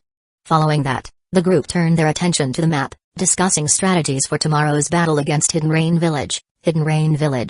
The discussion and coordination continued until late into the night. Midway through, Kaito used a communication technique to contact Naori Uchiha and Uzumaki Mido. Through the space-time gate, he transferred Hanzo's and Denzo's corpses directly into Naori's storage space, explaining the situation on the front lines. It seems we need to speed things up. We'll aim to take control of public opinion tomorrow morning, arrest the third Hokage, and suppress the Sarutobi and Shimura clans. After receiving the message and the bodies, Naori Uchiha immediately turned to Uzumaki Mido, who was still guiding the public narrative in the village. Got it. Uzumaki Mido nodded. Public opinion control here has gone much smoother than I expected. It might be because Denzo and Hiruzen aren't around to manipulate things anymore. Also, Unitane Koharu and Mitokado Hamura seem to have noticed something, but they haven't made any moves in response. She added. They didn't even warn the monkey, so it looks like they're opting for neutrality. Well, that makes things easier for us. Naori sneered. Naive fools. If they've enjoyed the benefits of aligning with the third Hokage all these years, do they really think they can just sit back now? No way. At the very least, they'll have to cough up everything they've taken, tenfold, and relinquish all their power if they want any chance at neutrality. Fence-sitters and traitors are always despised. That's true. Mido agreed. She'd been annoyed with those two for a long time. The two of them quickened their preparations. Early the next morning at the Hidden Leaf Village front-line camp, Kaido and Tsunade led a large group of ninja clans on a march toward Hidden Rain Village. Most of the Uchiha and two other clans remained behind, under Orochimaru's command, to guard against attacks from Hidden Sand Village and Hidden Stones Village. They were also prepared to respond if needed. This served two purposes, ensuring the safety of the camp and borders, and giving the other clans and civilian ninja first-hand experience of Kaido's terrifying strength, solidifying his prestige and favor among them. Yesterday's displays of power weren't enough. Mid-morning in Hidden Leaf Village, the third Hokage was struggling to disarm the countless seals and traps in Denzo's root base. He had managed to break through a third of them, feeling closer to uncovering the truth. Suddenly, an Anbu operative rushed in. Lord Hokage, bad news. The village is flooded with accusations against you and Lord Denzo. It's spreading like wildfire. Many villagers are already gathering at the Hokage's office to demand answers. What? The third Hokage's face turned pale. Accusations? Against me? And Denzo? Who's behind this? Damn it. I've been tricked. If he didn't realize he was being played by now, he'd truly be a fool. The enemy must have deliberately reactivated and reinforced the seals and traps here to stall me, giving them time to manipulate public opinion. I fell for it. I've been so focused on this base that I neglected the village. Damn it. Let's go. Follow me to the Hokage's office to take control. Seething with frustration, the third Hokage rallied his Anbu and root operatives and hurried toward the Hokage's office. Near the Hokage's office, as soon as the third Hokage arrived, he was surrounded by a sea of villagers and even ninjas, all shouting accusations. Lord Hokage. Explain what happened to my brother, who went missing because of Denzo. Lord Hokage, you embezzled village funds to benefit your family while demoting the Sarutobi clan to civilian status. How do you even justify that? Give me back my husband's life. Sarutobi Hiruzen, you're unfit to be Hokage. The accusations came pouring in as the crowd grew angrier. People waved copies of evidence, yelling and spitting insults. The third Hokage's face darkened, but for once, he was at a loss for words. Suddenly, a massive wave of chakra silenced the crowd. Naori Uchiha, in her fourth stage Susanoo, and Uzumaki Mido, in full Ninetales chakra mode, appeared before the Hokage's office. The colossal constructs, towering over 100 meters tall, loomed over the building, their sheer presence stunning the villagers and ninjas into silence. Even the third Hokage broke into a cold sweat. How can they be this powerful? He felt despair creeping in. Using amplified chakra, Uzumaki Maito addressed the crowd, her voice booming, "Everyone, please calm down. We understand your anger, but we ask you to trust me, Uzumaki Maito. Trust the Senshu, the Uchiha, and the Uzumaki clans. We will bring you justice. For now, please make way. We will take the third Hokage, Saratobi Hiruzen, into custody and investigate all his crimes." Hearing this, the third Hokage felt his body go cold. It's over. He thought to himself. Just before arriving, he'd received reports from the Anbu about the situation on the front lines. Denzo was dead, and the 4 ninja clans aligned with him had been annihilated. Back in the village, Maito and Naori had clearly prepared for this moment. The evidence the villagers were holding, copied records from Denzo's root archives, left no room for doubt. He'd been completely outmaneuvered. Looking at Naori and Maito's calm, commanding presence, and the powerful clans gathered behind them, Nara, Okimaki, Hyuga, and others, the third Hokage knew the game was over. His family's estate and Denzo's territories had likely already been seized. Ignoring his despair, Uzumaki Maito continued addressing the crowd. Of course, any villagers or ninjas with grievances are welcome to come forward and report them at the Hokage's office. We'll handle and investigate every case thoroughly. However, the final judgment of the third Hokage, Denzo, and others will have to wait until the war on the front lines is over. I'm sure you all understand, we're still in battle with the Hidden Rain Village. Even though we've achieved significant victories. Just yesterday, Kaido Uchiha defeated 2,000 elite shinobi from the Rain Village in a single battle and killed Denzo, the traitor. But the war isn't completely over yet. We can't rule out the possibility that the Sand and Stone villages might join the fight against us later. At this point, Uzumaki Maito paused and continued, so, the trial of the third Hokage, Saratobi Hiruzen, will have to wait until the war ends and our ninja forces return victorious. For now, Saratobi Hiruzen and the clans supporting him will only be detained. In the meantime, I, Naori Uchiha, and some clan representatives, along with a few Jonin, will temporarily take over the village's management to maintain stability and prevent other villages from exploiting the situation. I hope everyone can understand this. As she spoke, golden chains erupted from Uzumaki Maito's body, shooting towards Saratobi Hiruzen, who stood dozens of meters away. Lord Hokage, watch out. Several Anbu members near Hiruzen quickly moved in front of him, drawing their swords to block the chains racing toward him. It's fine. Don't resist. There's no point in wasting your strength on a criminal like me, it's over. Maito-sama, I admit my guilt and surrender. I only ask that you show mercy to the Saratobi clan for the contributions I've made to Hidden Leaf Village in the past. Thank you. After speaking, Hiruzen knelt and bowed deeply to Uzumaki Maito. It wasn't that he didn't want to resist, it was that he simply couldn't. Maito's overwhelming aura wasn't something he could compete with. Uzumaki Maito's strength was far beyond the Kage level, comparable to the first Hokage and Madara Uchiha in their prime. Hiruzen knew that resistance would only make things worse for him and his clan. It was better to accept his defeat and hope for leniency. As for Denzo's clan? From the start, Hiruzen never intended to plead for the Shimura clan. There always had to be a scapegoat to absorb the hatred of the Senju, Uchiha, and the villagers, just like how Uzumaki Naruto was treated after the Nine Tails incident in the original timeline. Hiruzen felt the Shimura clan was perfect for this role. Sacrificing them, along with possibly the Udatain clan and Midokado clan, was worth it to protect the Saratobi clan. The Anbu and villagers were stunned by Hiruzen's admission of guilt and his submissive demeanor. Naori Uchiha and Uzumaki Maito exchanged glances, both thinking, old fox. As cunning as ever. Maito bound Hiruzen tightly with her adamantine sealing chains, suppressing his chakra. It's good that you've chosen to surrender, she said. As for sparing your clan, that will depend on the final judgment of the villagers. For now, I can't make that decision alone. But considering your past contributions, the Saratobi bloodline won't be completely wiped out. This was the truth. While Hiruzen had committed many wrongs, completely erasing the Saratobi clan would appear too tyrannical and could breed resentment among other villagers and clans. Maito assured herself that any remaining Saratobi clan members would be monitored, indoctrinated, or otherwise neutralized to prevent future threats. As for the Shimura clan, no one mentioned them. Both Maito and Naori silently agreed they'd be the scapegoats for the villagers' anger. Thank you, Maito-sama.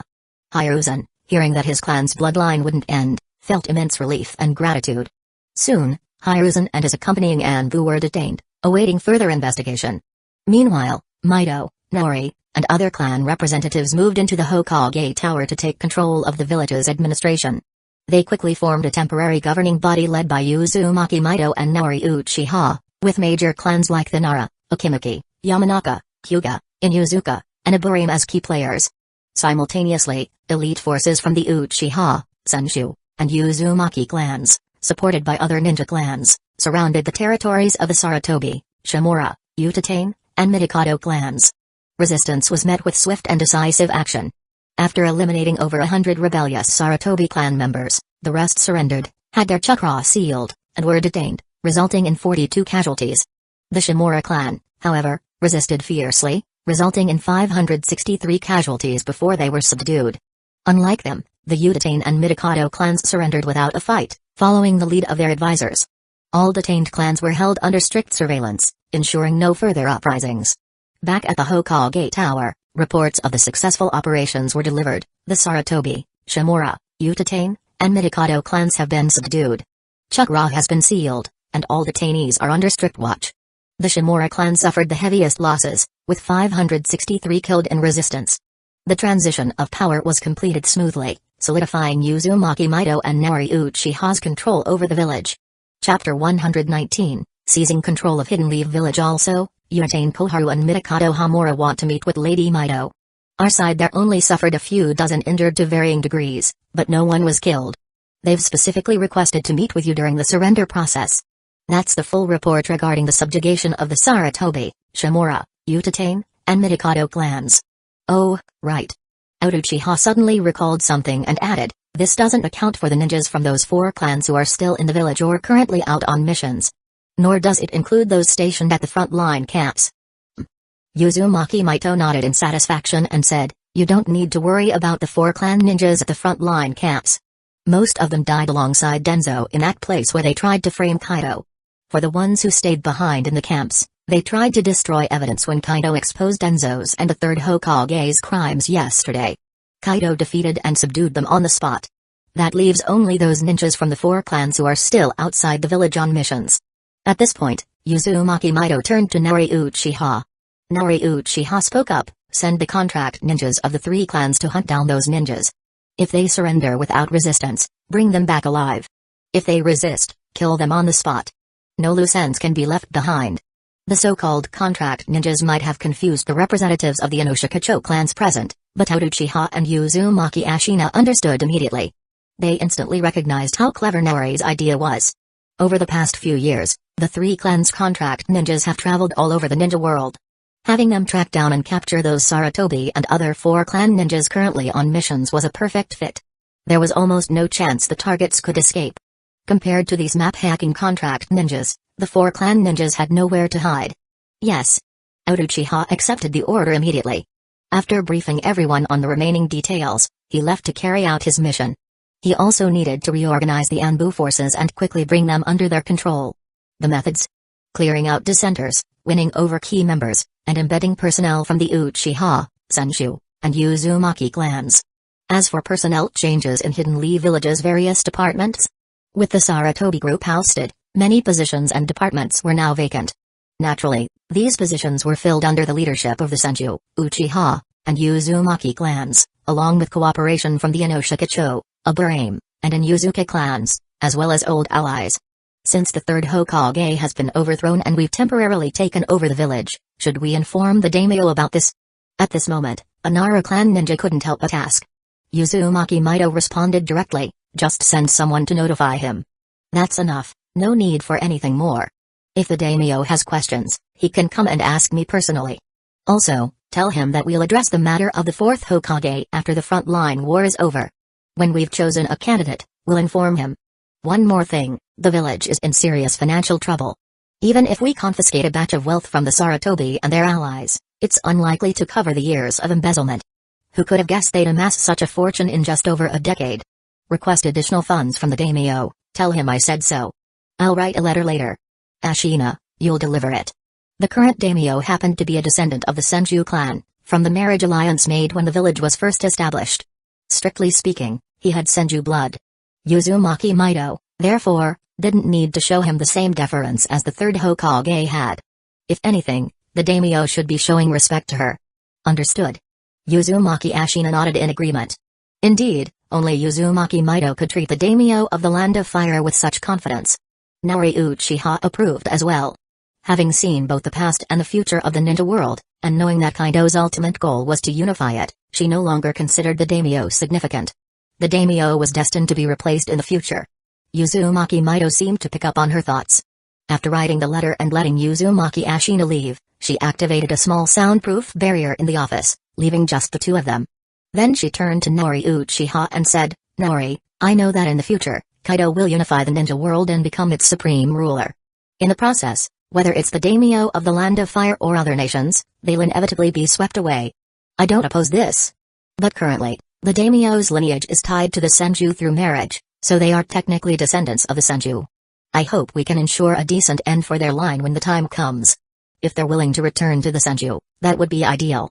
If not, at least let them retire peacefully. What do you think? It was better to address such matters early to avoid unnecessary conflicts later." Since Uzumaki Mito, Senju, and many others had been bound to Kaido through his contracts, their fates were tied to his. They would share in his glory and setbacks, prioritizing his interests while considering others as much as possible. Agreed. Naori Uchiha had no objections. Uzumaki Mito's proposal was already very reasonable. Honestly, we could even consider giving them a position in the future Ninja Empire's governing body. After all, even if Kaito unifies the ninja world in the future, he'll still need capable people to manage it. As long as they controlled absolute power, it wouldn't matter if the daimyo or his lineage harbored thoughts of rebellion. Even if they held some authority and governance, they wouldn't be able to cause any real trouble. Besides, their descendants would inevitably be brainwashed and bound by contracts over time. By then, there would be no problem at all. Alright, let's settle it like that. Uzumaki Mito nodded in agreement, clearly pleased with the resolution. She then deactivated the barrier and ordered one of the contract ninjas to summon Uchiha Koharu and Mitakato Hamura. "Lady Mito." "Lady Naori." Before long, Koharu and Hamura arrived at the Hokage's office, bowing respectfully to Uzumaki Mito and Naori Uchiha. As they glanced around the familiar yet now unfamiliar office, they couldn't help but feel that the world had changed too quickly for them to keep up. Still, what made them even more anxious was what awaited them, and the fate of their clans. Uzumaki Mito scrutinized the two of them and nodded. "It's good that you were able to recognize your mistakes in time. You've cooperated by allowing the temporary detainment of your clan members and voluntarily handed over control of departments like the Ninja Hospital and the Finance Division. I'm satisfied with that. But let me be clear, that's far from enough. The wealth you've siphoned from the village over the years, every last coin, will have to be returned, and then some. I've only just learned the full extent of the damage you've done. It's staggering. In just over a decade, you've hollowed out so much of the village's resources. You've left us with a massive hole to fill. Impressive. Truly impressive. If you'd been allowed to keep this up for a few more years, the entire village would have been on the verge of collapse." At this, Uzumaki Mito's expression darkened, and an oppressive aura radiated from her, bearing down on the two advisors. Koharu and Hamura turned pale, shaking their heads frantically. "We wouldn't dare." "Ha." Mito sneered coldly. "You've already done it, what is there left to dare? We admit our guilt. Please, Lady Mito, show mercy in light of our cooperation." Terrified, the two of them fell to their knees, pleading for leniency. As for the thoughts they'd entertained earlier about holding on to some level of power, those were long gone. At this point, they were simply hoping to save their lives and those of most of their clan members. Humphrey. Seeing them like this, Mito finally reined in her aura, waving her hand dismissively. "Fine. Continue cooperating. Hand over all remaining authority to the new appointees for each department. Assist the investigators sent to your clans in determining exactly how much village wealth you've embezzled over the years. I won't demand that you pay it all back at once. But from now on, the ninjas of your two clans will have to complete a set quota of missions every month. Furthermore, 30% of the earnings from every mission will go toward repaying the debt. That's it. Now go. Someone outside will guide you to handle the handover." With a final wave of her hand, Mito effectively dismissed them. "Yes, ma'am." Koharu and Hamura left the office with a mix of relief and despair. From Mito's decree, it was clear that they were to relinquish all their power. It was unlikely they would ever regain a position of authority within the village. Moreover, the effort to reclaim the embezzled wealth felt like a mountain pressing down on them. It's going to be a long, difficult road ahead, they thought as they walked away. Judging by the punishment Mito imposed, doubling the repayment for their corruption. It would likely take decades, maybe even generations of clan members working tirelessly on missions to pay it back. The problem was, they had embezzled far too much, their clans were small, and their skills were average at best. High difficulty missions were out of reach, and the lower level ones didn't pay much. But what choice did they have? They could only blame their past greed, and the mess caused by Hiruzen and Denzo, which led to Kaido and his allies turning the tables on them. Otherwise, they'd still be sitting comfortably in positions of power. For a brief moment, the two were consumed by a burning resentment toward Hiruzen and Denzo. It's all Hiruzen and Denzo's fault. Flashback to a day earlier in the valley where Kaido had annihilated Hanzo and his allies. Tsunade and her team finished cleaning up the battlefield. Most of the bodies from the 4 clans ninjas were cremated on the spot, leaving only a few sealed remains of higher-ranking and more powerful individuals. As for the Rain Village ninjas, their corpses were all burned to ashes with fire-style techniques. Once Tsunade and her team had left, Black Zetsu and White Zetsu emerged from the distance, sneaking in to inspect the scene. They were thorough. White Zetsu remarked, clicking his tongue in wonder. They even burned most of the bodies with fire-style, and many of the battle traces are gone. What are they trying to hide? After surveying the area, White Zetsu couldn't help but express his curiosity. Chapter 120, Black Zetsu's schemes and Madara Uchiha's decision. Enough. Black Zetsu scolded sharply before speaking with a serious expression, that lightning style. It's terrifying.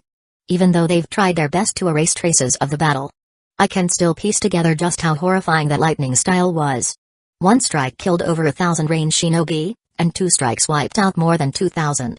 And that Kaido Uchiha also mastered Senju Dobirama's Flying Thunder God Jutsu. Not just mastered it, he's pretty proficient. Even Hanzo was instant killed by him. I couldn't see everything clearly because I was too far away before, but there's no doubt about this guy's strength. He's absolutely at the peak Kage level. And the most troubling part? This brat is just 10 years old. Previously, Black Zetsu and Madara Uchiha had been debating whether to consider him as a candidate for the proxy as Madara's substitute. After all, Kaito had exceptional talent, a lot of close friends and family around him, and clearly valued bonds, a hallmark of the Uchiha clan.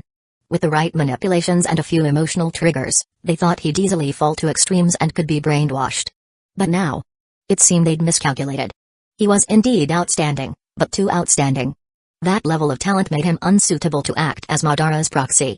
Moving on, Black Zetsu and White Zetsu conducted further investigations at Hidden Leaf Village's frontline camp. They discovered that Kaido Uchiha had exposed the crimes of Denzo and the 3rd Hokage. Alarmed by the news, they immediately headed to Hidden Leaf Village to investigate further. They noticed a shift in public opinion within Hidden Leaf Village, as well as unusual movements among the Uchiha, Senju, and Uzumaki clans.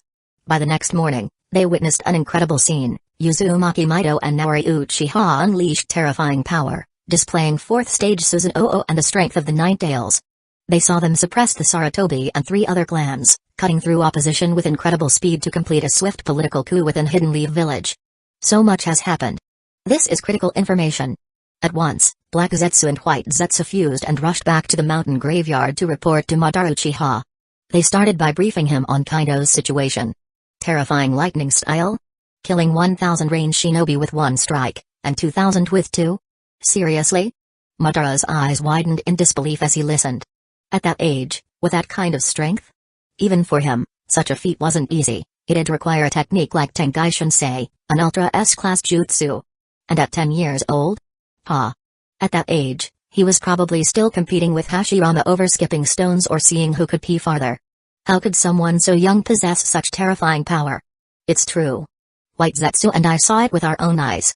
Even though we were watching from a distance due to the barrier, there's no doubt about it. It seemed like he transformed into lightning itself and entered the storm clouds, using the natural lightning to his advantage. It was likely thanks to the Rain Country's geography, but when he killed Hanzo of the Salamander, he used Flying Thunder God and swordsmanship. There's no doubt his power is genuine. Black Zetsu added. Hearing this, Madara's brows furrowed deeply.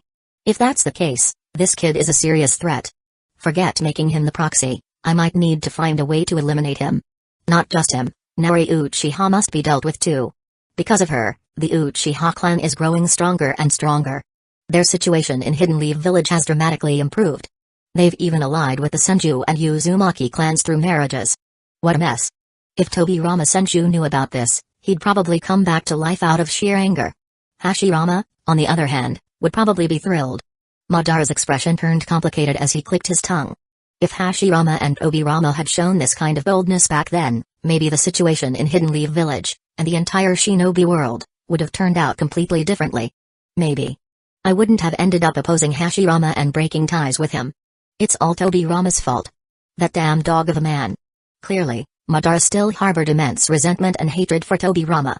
And Uzumaki Mido. What a remarkable woman. At her age, she still has this kind of boldness and the strength to step up. Madara's feelings about Hashirama's wife were complicated, but he had to admit she deserved respect now. One of the white Zetsu raised his hand awkwardly.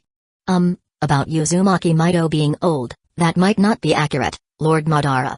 From what we've recently gathered, Uzumaki Mido looks very young. Not just her, Nari Uchiha too. And the power and aura they displayed were absolutely terrifying. They gave off a vibe similar to yours, Lord Madara. Madara's brows furrowed as he glanced at white Zetsu, then turned to black Zetsu. Is this true? Are you sure Uzumaki Mido isn't just using her special sealing techniques to keep her appearance young? And what's this about power comparable to mine? Since when could they stand on my level? Had the world changed too much while he was in hiding, or had white Zetsu lost his mind? Black Zetsu hesitated under Madara Uchiha's piercing gaze before replying. Actually, white Zetsu isn't wrong. At least based on my observations, Uzumaki Mido and Nari Uchiha both look surprisingly youthful. And their vitality is off the charts, full of energy, not even the slightest hint of old age. Their presence may not quite match yours before you awakened the Rinnegan, but it's far beyond the average Kage-level shinobi. They're at least on the same tier as you. Even Black Zetsu couldn't understand why Uzumaki Mido and Nari Uchiha had suddenly regained their youth and surpassed their natural limits, reaching heights they shouldn't have been able to achieve. And it wasn't just them. Over the past few years, many ninja from the Uchiha, Senshu, and Uzumaki clans, like Kaido Uchiha and even Tsunade, had seen absurd leaps in power. What? Madara was stunned by Black Zetsu's confirmation, his brows knitting together. Are you certain? Absolutely. Black Zetsu nodded firmly. This is strange. Have you figured out why? Madara asked in a low, serious tone. This development was far from what he wanted. In Madara's eyes, the best-case scenario was for the 5 great shinobi villages to grow weaker and more fragmented while he prepared to die, select a proxy, and eventually be revived. The last thing he needed was for unpredictable powerhouses to emerge. How could he rest easy under these circumstances? It's likely tied to that nutritional pill the Uchiha clan developed. Black Zetsu speculated. But beyond that, we couldn't uncover much. Ever since Nari Uchiha and Uzumaki Mido created that special barrier, one that blocks both my perception and white Zetsu's, and set it up around the Uchiha, Senshu, and Uzumaki clan territories, we've been unable to investigate their secrets. But one thing is certain, it all ties back to the Uchiha. Black Zetsu paused before adding this conclusion. Privately, Black Zetsu was also very curious about the Uchiha's apparent ability to extend lifespans. However, he didn't actually want Madara to get his hands on it. Because if Madara could restore his youth and extend his life, he wouldn't need to die and be revived as part of the plan. That would mean Black Zetsu wouldn't have the chance to secretly plant his trap inside Madara's body to ensure he could control him during the Infinite Tsukami. If that happened, his plan to revive his mother, Otsutsuki Kaguya, would likely fail.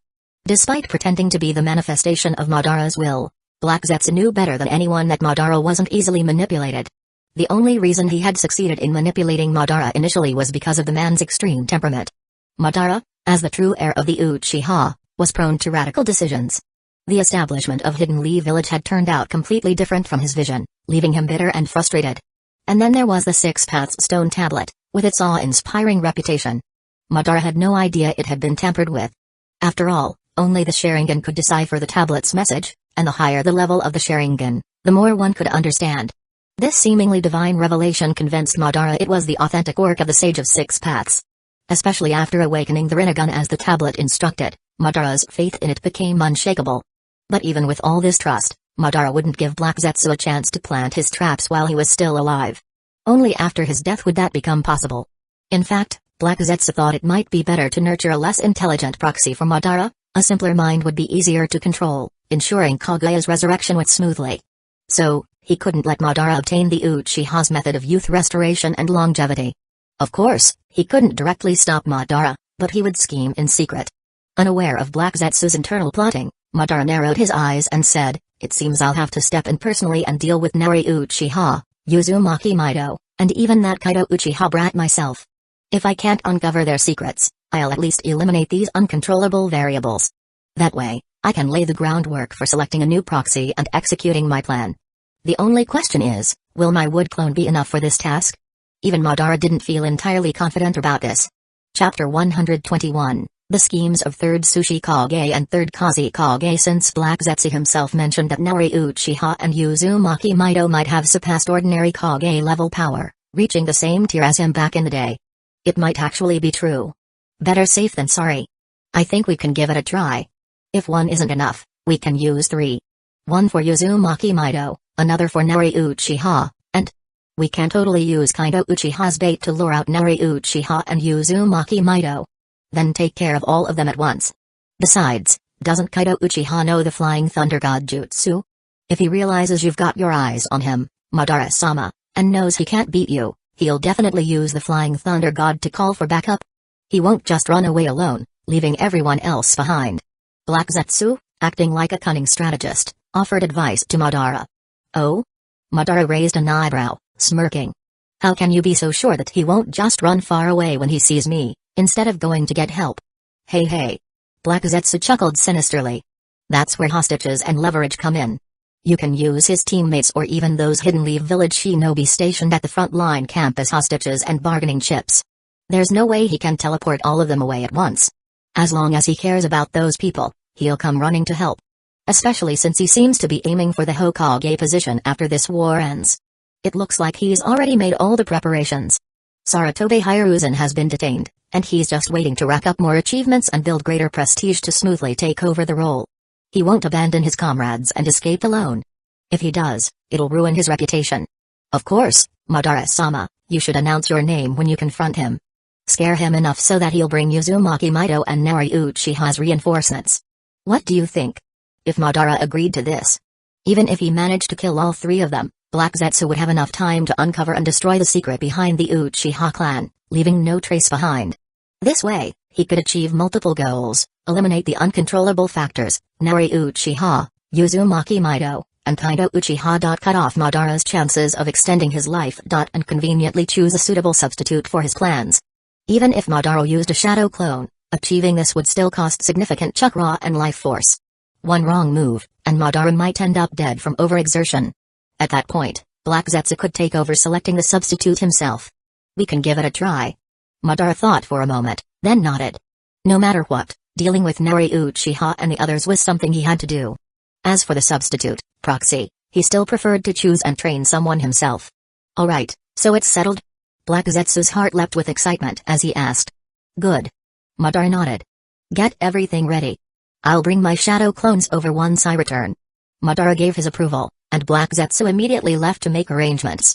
Meanwhile, at the Hidden Stones Village ninjas, camped near the border of the Land of Rain and the Land of Earth.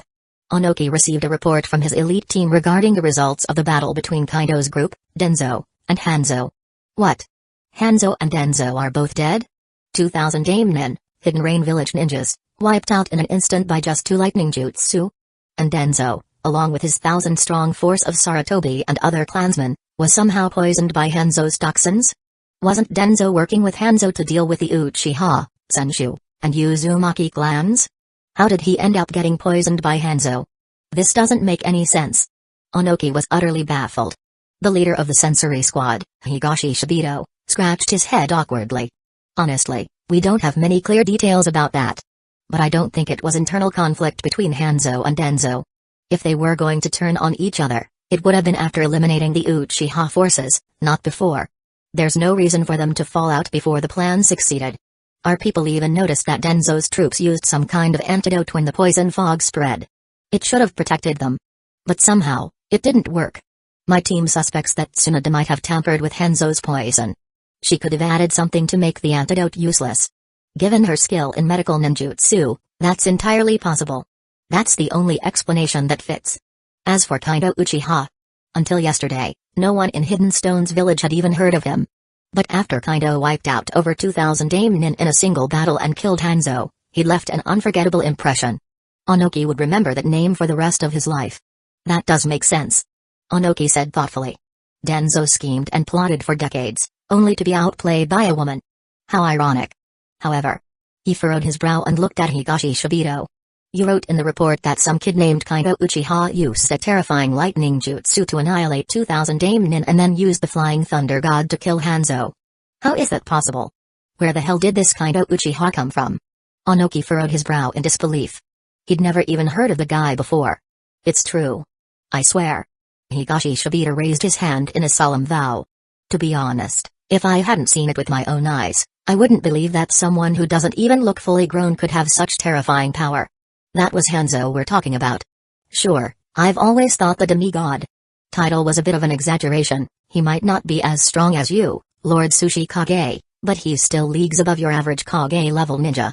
Especially with his salamander summon, the poison fog, and the rainy climate of aim. His destructive capability is insane. And yet, he was killed so easily. It doesn't sit right with me. Onoki's expression darkened.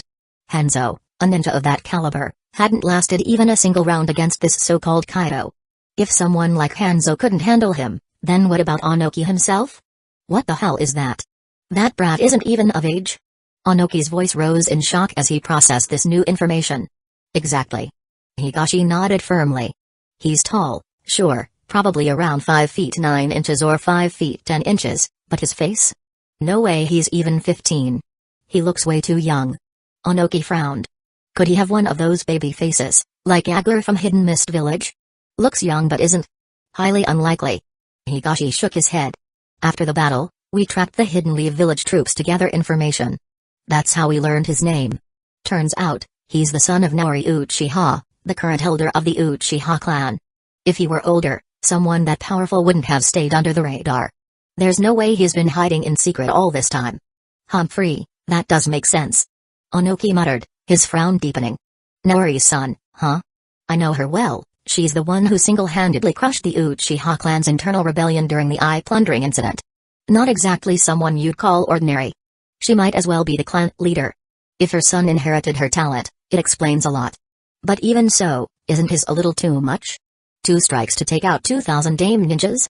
Tell me everything that happened. I want every detail. Yes, sir. Higashi nodded and proceeded to recount the entire event in vivid detail. By the time Higashi finished, Onoki's face was grim, his expression a mix of caution and fear. A genius like that. Why does someone so monstrous have to be born in Hidden Leaf Village of all places? Why can't Hidden Stones Village have talents like this? This brat cannot be allowed to live. Onoki's eyes narrowed, gleaming with dangerous intent. Hidden Leaf Village just wiped out Hanzo and over 2,000 Dame ninjas. They'll move quickly to capture Hidden Rain Village and wrap up the war in Hidden Rain Village. We can't let that happen. We should interfere. Besides, I want to test this Kaido Uchiha myself. Onoki's tone was resolute. Let's see if he's really as strong as the rumors say. And whether he is or not, I'll find a way to take him out. Such a threat, if left unchecked, would undoubtedly become a nightmare in the future. Especially since Kaido had mastered Sanjudo Birama's Flying Thunder God Jutsu. That alone made him far too dangerous to ignore. That's a solid plan. We could even bring Hidden Sand Village into this. Higashi's voice carried a note of excitement. I saw the third Kazekage himself leading a team to scout the area. He must have seen the battle, too. Hidden Sand Village won't want someone like Kaido Uchiha running around any more than we do. And they definitely won't want Hidden Leaf Village easily taking over Ain no Kuni. If we team up, we'll have a much better chance against Hidden Leaf Village. What do you think? Onoki stroked his chin, weighing the options. Higashi wasn't wrong. With Kaido's strength, even Onoki himself might struggle. Having another village as backup would certainly improve their odds. That might just work. After a moment of deliberation, Onoki made up his mind. Time is short. Hidden Leaf Village will move fast. I'll head to the Hidden Sand Village camp myself and speak to the Kazekage. Wasting no time, Onoki took off toward the Hidden Sand Village forward camp. In less than half an hour, he crossed dozens of kilometers and hovered over the Hidden Sand Village base, calling out for the third Kazekage. When he explained his proposal, the Kazekage didn't hesitate. Target Hidden Leaf Village and eliminate that monster Kaido Uchiha. I'm in. The Kazekage's sharp eyes glinted as he added, I've received intel that Hidden Leaf Village's forces are already preparing to move. They'll likely march soon. We need to act immediately or it'll be too late. So soon? Seems like Hidden Leaf Village knows the value of speed. Onoki smirked grimly. They're trying to keep us out of this fight. Too bad for them. Now that we know, there's no way we're sitting back and letting them have their way. I'll head back to rally my troops. You do the same. Let's meet near Hidden Rain Village. Understood. The third Kazekage nodded and turned to give orders to his own forces.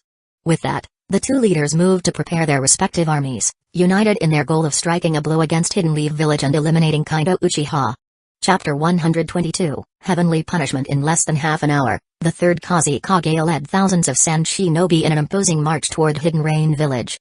Meanwhile, at the Hidden Leaf Village frontline camp, at dawn, Kaido and Tsunade led over 4,000 ninjas from the frontline camp in an attack on Hidden Rain Village. Around 1,000 ninjas, led by the Uchiha clan, stayed behind to guard the camp, following the initial plan to prevent any potential ambushes. Perhaps due to Hanzo withdrawing so many forces, they only encountered small resistance groups along the way. These small units were no match for the might of the Hidden Leaf Village army and were easily crushed.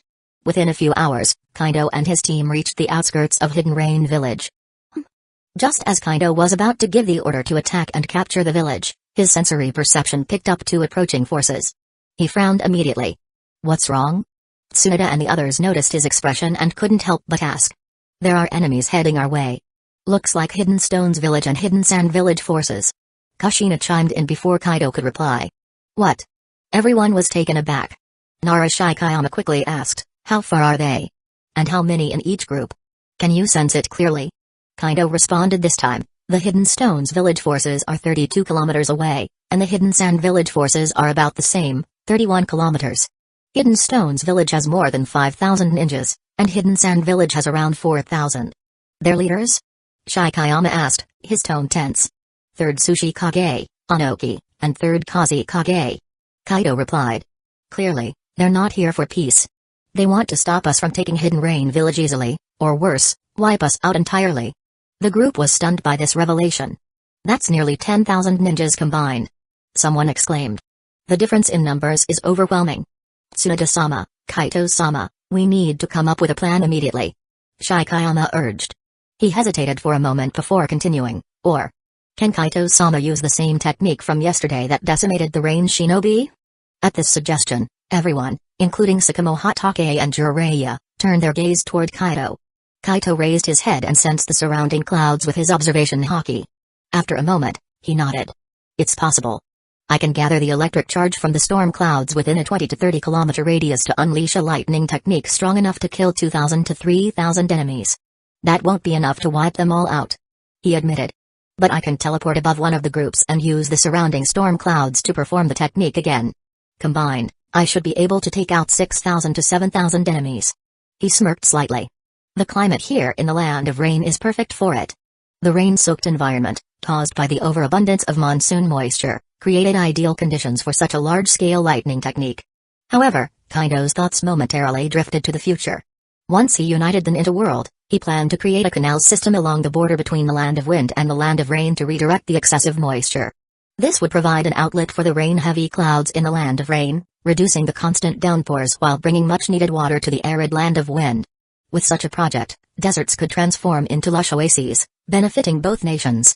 Such a massive undertaking would only be possible with a unified world and the extraordinary power of shinobi. Tasks that seemed insurmountable in his previous life, like carving mountains or creating canals, would be far simpler here. If his mother used her Susanoo in its fourth stage, she could likely carve through a mountain in a matter of days. Shaking off his wandering thoughts, Kaido returned to the present. The others were stunned by his confidence in taking out the majority of the enemy forces single-handedly. Many of them had never witnessed his overwhelming power firsthand and found it hard to believe. Seeing their hesitation, Kaido broke the silence with a suggestion. Right now, the Sand and Hidden Stones village forces haven't merged. They're still 20 kilometers apart. Given the distance, we can temporarily abandon the attack on Hidden Rain Village. He continued, there aren't many rain shinobi left here, no more than 1,000. We can take this place anytime we want. Instead, we should take the initiative and strike at either the Hidden Sand Village or Hidden Stones Village forces first. If we crush one side, we'll still have enough strength left to deal with the other. What do you think? With our 4,000 ninjas, we can take on either force head-on, even without relying on my technique. Trust takes time to build. Despite the impressive display of strength Kaido had shown earlier, wiping out thousands of enemies was on another level entirely. It was natural for them to feel doubtful and cautious. This was a matter of life and death, after all. Hearing Kaido's proposal, everyone's eyes lit up with renewed determination. This could work. Jiraiya grinned. With the forces we have right now, we won't lose to either the Hidden Stones Village or Hidden Sand Village Shinobi, no matter which one we go up against. In fact, when it comes to elite fighters, we might even have the upper hand. I agree. Tsukumo Hatake nodded. But I suggest we take on the Sand Shinobi first. For one, their overall strength is weaker compared to the Hidden Stones Village forces. It's easier to deal with a soft target first. Second, most Hidden Stones Village Shinobi are skilled in Earth-style jutsu, giving them superior defense. And finally, there's the third Sushi Kage, Anoki. His particle style, Akk Toda, is extremely dangerous and hard to counter. It's better to leave him for last. Tsukumo spoke from experience, having briefly crossed paths with Anoki and felt the overwhelming power of his particle style. Well, Nara Shikayama hesitated before pointing out, wind beats lightning, and lightning beats earth. Doesn't that mean Kaido's lightning techniques are at a disadvantage against the Sand Shinobi's wind jutsu? Shouldn't we tackle the Hidden Stones Village forces first? Elemental matchups aren't absolute. Tsukumo countered with a shake of his head. My sword style is lightning-based, though I've been working on incorporating wind techniques recently. Still, raw power and skill can outweigh elemental advantages. Plus, lightning techniques are incredibly fast, most ninjas can't even react to them. Even if the Sand Shinobi have an elemental edge, it won't matter if they can't keep up. And based on what Tsunade and the others have told us, Kaido's lightning is powerful enough to kill Jonin-level ninjas in one strike. These techniques are at least B rank or higher. Most of the enemy forces won't even have time to counterattack, let alone take advantage of any elemental advantage. Hearing this, Shikayama and the others nodded in realization. True enough. Shikayama conceded. In that case, I have no objections. One by one, the other leaders voiced their agreement as well. Great. Kaito nodded, satisfied. Then let's move out and head for the Sand Shinobi. Let's go. With Kaido's command, the Hidden Leaf Village forces marched once again, this time toward the incoming Sand Shinobi. Meanwhile, back in Hidden Rain Village, the Rain Shinobi, who had been on high alert and preparing to defend against Hidden Leaf Village's attack, were left utterly confused. What's going on? The Hidden Leaf Village ninjas came all the way here, but now they're retreating? Why would they leave? What are they planning? Who knows? Maybe they found something unexpected. Or maybe they're just idiots? Don't be ridiculous. They must have discovered something we don't know about. Could it be that they sensed Lord Hanzo returning with reinforcements and decided to intercept him? What? Shouldn't we send out our forces to assist Lord Hanzo and surround the Hidden Leaf Village ninjas from both sides? We could crush them in one move. No. We need to follow Lord Hanzo's orders and stay here to defend Hidden Rain Village. What if this is just a trap to lure us out? Good point. Better to play it safe. You're right. We'll stay put. Lord Hanzo and his 2,000 troops can handle those Hidden Leaf Village ninjas just fine. We just need to hold the fort here. After much debate, the Rain Shinobi decided not to pursue the retreating Hidden Leaf Village forces. In hindsight, this decision saved them, for now.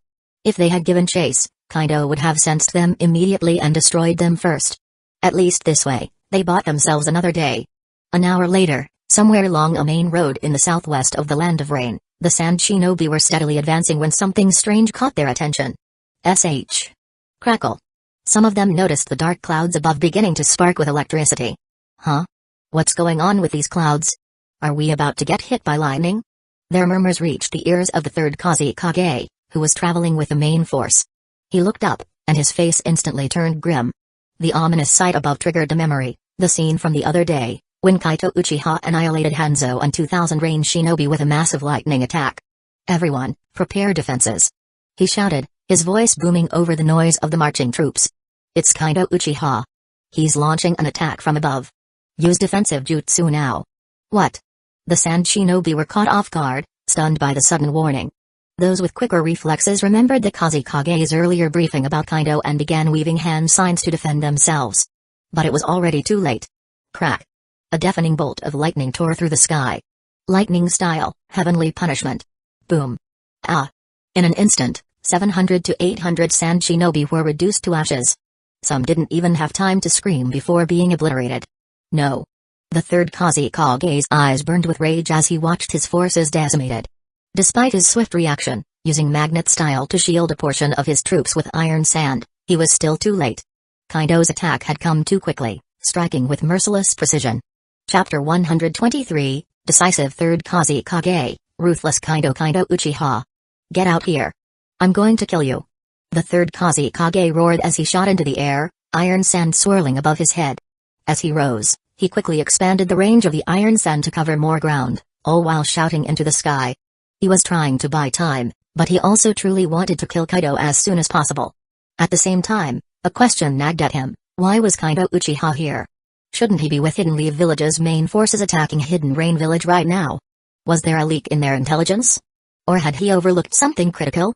He could never have imagined that Kaido and Kushina's sensory range was terrifyingly vast, capable of spanning several dozen kilometers. Boom. But before he could think further, thousands of bolts of lightning struck down again. Arg. In an instant, another 600 Hidden Sand Village shinobi were killed. The two waves of lightning strikes had been separated by barely 2 seconds, leaving no time for lower or mid-ranked shinobi to react or defend themselves. Unbelievable. Kaido. Lord Kaido actually wields such terrifying lightning-style jutsu? In just a few breaths, over 1,000 sand shinobi were killed? That's insane. He's so strong. So he wasn't bluffing before, everything he said was true. Long live Lord Kaido. Lord Kaido is invincible. Does this mean we can win? Lady Tsunade, when can we jump in? I can't wait anymore. Haha. About 1,000 meters away, on a hillside overlooking the battlefield, thousands of Hidden Leaf Village shinobi were watching Kaido obliterate the enemy with what seemed like divine judgment. Excitement rippled through the crowd. By now, there were no more doubts about Kaido's strength. Only fervent admiration and respect remained. Kaido's reputation among these shinobi soared, and so did their affection for him. Many of them now held him in such high regard that they had met the criteria for forming a bond or contract. Unfortunately, Kaido had no time to check on such things at the moment. Meanwhile, on the sand side Arg. The third Kazekage's rage was boundless. He wanted to launch his iron sand at the storm clouds in the sky, hoping to disrupt them. But he held back. It wasn't realistic. Retreat. Fall back immediately. He took a deep breath and expanded the iron sand barrier further to shield the remaining 2,000 sand shinobi, issuing a retreat order. ZZT. Suddenly, a bolt of lightning shot down from the storm clouds, landing on a nearby hillside. There stood Kaido Uchiha, about 100 meters away from the third Kazekage. With a faint smirk, Kaido taunted, "Third Kazekage, pulling back already? Aren't you being a little too cautious? You dared to ally with the Hidden Stones Village forces to surround Hidden Leaf Village as troops, and now you're suddenly afraid for your life? What's wrong?" The Kazekage, who had been focused on leading his troops in retreat, froze upon hearing this. He turned sharply and spotted Kaido. In that moment, he wanted nothing more than to rush over and kill Kaido. But in the end, he forced himself to hold back, his face twisted with suppressed fury. He ordered the retreat to continue. Using his iron sand, he constructed a dome-like barrier to shield his troops as they withdrew. The Kazekage couldn't be sure if this was some kind of trap laid by Kaido to provoke him into staying, giving him time to unleash more of his terrifying lightning-style techniques. Or perhaps Kaido was stalling for time, waiting for Hidden Leaf Village's forces to arrive from the distant hillside. Indeed, the Kazekage had noticed the Hidden Leaf Village army stationed on a nearby hill. Hidden Leaf Village hadn't even bothered to conceal their presence. Maybe it was because the terrain made it hard to hide. Or maybe it was because Sand had sensory shinobi who could detect them regardless. Most likely, it was deliberate. But for what purpose? The Kazekage couldn't figure it out. This whole situation was a disaster of his own making. Knowing that Kaido seemed to have a technique capable of summoning lightning from the clouds, he had still chosen to lead his army deep into Hidden Rain Village to attack Hidden Leaf Village's forces. It was a catastrophic miscalculation. As long as we get out of Hidden Rain Village, out of the range of these storm clouds, we won't have to fear Kaido Uchiha. We'll have another chance to kill him in the future. No need to risk it all here. Resolving to prioritize survival, the third Kazekage ignored Kaido. He remained on high alert, prepared for any sudden attack, while hastening the retreat of the sand forces. Shwoom. Moments later, Tsunade appeared alongside Hotake, Tsukumo and others, teleporting in using a space-time gate technique, not the Flying Raijin. She hadn't mastered Flying Raijin yet, but she let others believe she had. After all, only those bound to Kaido by contract would know the truth. And there was no need to expose it now. What's the situation? Are the sand forces retreating? Tsunade asked Kaido as soon as she arrived. Isn't it obvious? Kaido shrugged. The Kazekage isn't an idiot. He knows he can't win against me in these storm-filled skies. Staying would only mean total annihilation for the sand forces. Of course, he's retreating. But we can't just let them escape unscathed. Tsunoda-sensei, you need to lead our troops and follow them. We'll let the sand forces get 20 kilometers away before making our next move. Tsunoda frowned. 20 kilometers? That's practically the border between the land of wind and the land of rain. There won't be many storm clouds left in that area. She pointed out. Without the storm, Kaido's lightning would lose its power. He could still rely on his rumble fruit abilities to fight, but the range and power wouldn't compare to what he had just unleashed. Kaito sighed. True, my ability to use the lightning from the clouds will diminish. But there's no choice, the charge in this area's clouds is almost completely drained. It'll take time for them to recharge, and the enemy won't give us that time. So, we'll have to wait until they're out of this depleted zone to attack. Or, should we just abandon the Sand Ninja and focus on Hidden Stone's village instead? Tsunoda shook her head. No, we can't let them off that easily. We need to inflict enough damage to ensure they won't pose a threat to Hidden Lee village for years. I'll give the orders. You and the others stall them. With that, she vanished. Kaito turned to Sakamo and Jiraiya. Let's do this. He tossed a few flying Thunder God kunai toward the retreating Sand Ninja, then grabbed his companions. Swish. In an instant, they teleported into the midst of the Sand Ninja forces. Damn it. The Kazekage had been on high alert, and as soon as he saw Kaito throw the kunai, he knew what was coming. He used his magnetic abilities to manipulate the kunai mid-flight and sent Iron Sand to attack. But before he could move them far, Kaito, Sakamo, and Jiraiya appeared 100 meters away. The Kazekage wasted no time, sending a storm of iron needles their way. Susanoo. Kaito activated his Susanoo, shielding them from the barrage.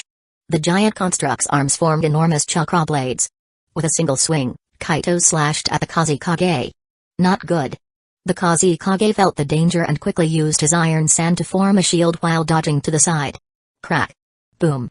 The chakra blade cleaved through the iron shield with ease, leaving a massive gash in the ground and cutting through the retreating Sand Ninja forces.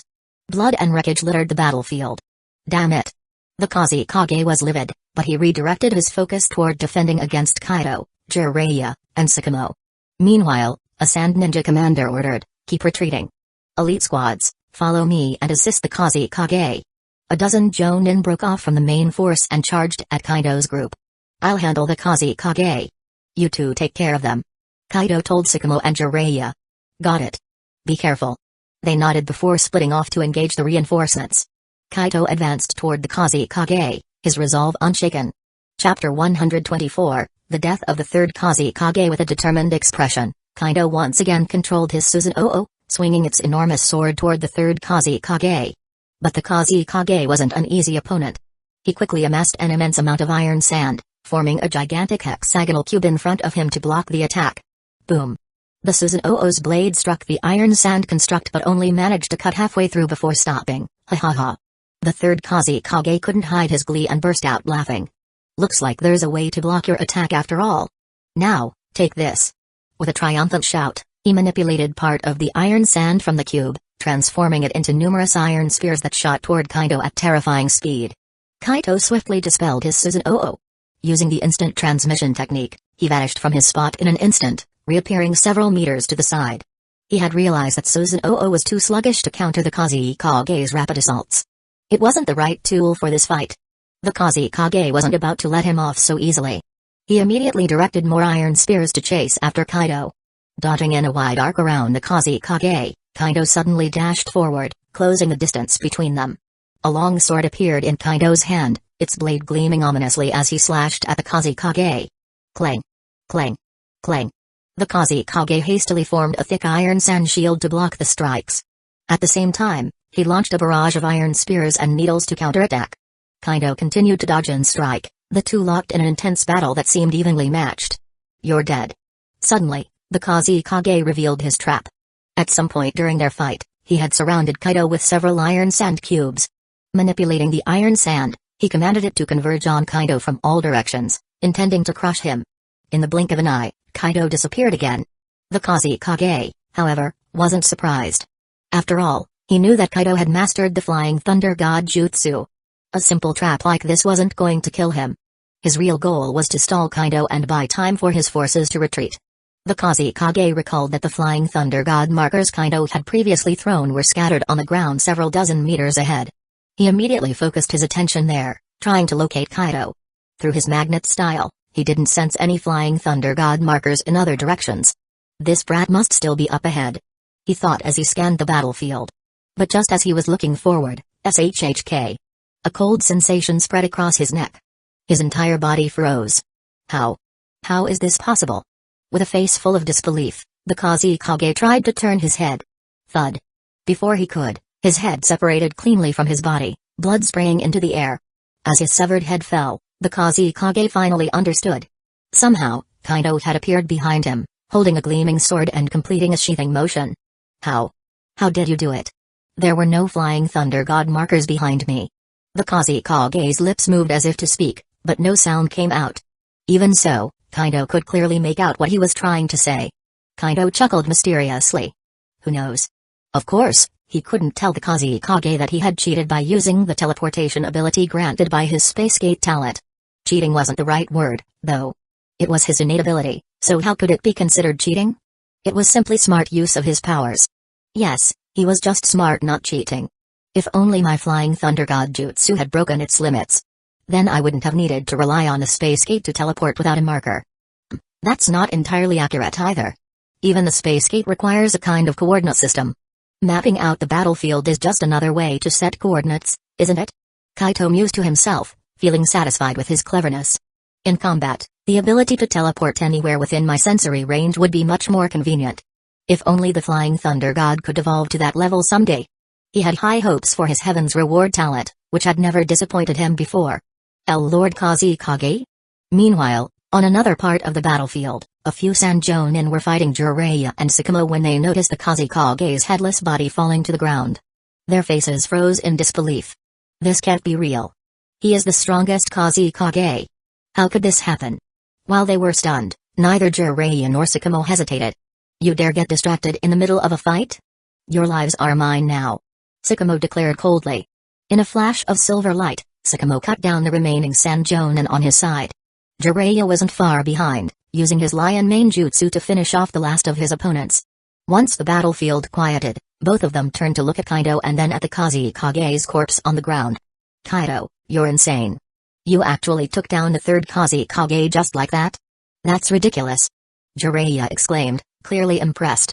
Kaido shrugged modestly. He wasn't that tough. Definitely not as strong as Hanzo. Sakamo, however, studied Kaido intently and finally spoke. It seems your mastery of the Flying Thunder God has surpassed even the second Hokage's. To mark the Kazekage in the middle of such an intense fight without him noticing. That's extraordinary. Then, his gaze shifted to the sword in Kaido's hand. And that blade? What is it? When Sakamo's eyes landed on the gleaming blade in Kaido's hand, he couldn't look away. It was as if he was staring at a priceless treasure, or the love of his life. That sword, huh? Kaido chuckled lightly, sheathing it as he spoke. I had a master swordsmith forge this custom blade for me. He smiled slyly, adding, not just for me, Mikoto ne, Minato, and my mother each have one of the same quality, too. Kaido was deliberately showing off, hoping to pique Sakamo's interest. His goal was to use the allure of legendary blades and pirate world swordsmanship to gain Sakamo's favor and forge a stronger connection. Speaking of which, Kaido had already passed his mother's letter to Sakamo regarding their earlier agreement to exchange sword techniques. Nori had agreed, but time had been scarce for both of them. Between Kaido's patrols and countering Denzo's schemes, and Sakamo's packed schedule, they all barely had a moment to meet. Wait, what? Sakamo's eyes widened in shock. A blade of this level? And you had 4 of them forged? Do you have any idea how much something like this costs? And since when are master swordsmiths so easy to hire? After all, crafting a legendary weapon was no simple task. Each one usually required years to forge, and the materials were always rare and costly. Kaido shrugged, smiling. Well, it's not a big deal. If you're interested, I could introduce you to the smith sometime and have one made for you. Really? Sakamo's excitement lit up his face, and he instinctively stepped closer, but then his enthusiasm dimmed as he chuckled bitterly. Even if I wanted to, I probably couldn't afford something like that. And where would I even find such rare materials? It was true, just looking at Kaido's blade, he could tell it was infused with chakra-conductive metals. Crafting a weapon of this caliber would cost a fortune. That's not a problem at all, Kaido replied smoothly. Here's an idea, we're already planning to exchange swordsmanship, right? In addition to teaching me, Mikoto ne, and Minato, we could expand the deal. Expand how? Sakamo asked, intrigued. Kaido grinned. Well, we've got plenty of Uchiha, Senshu, and Uzumaki clan members already training in swordsmanship. If you're willing to teach them your techniques, I'll make sure you're compensated handsomely.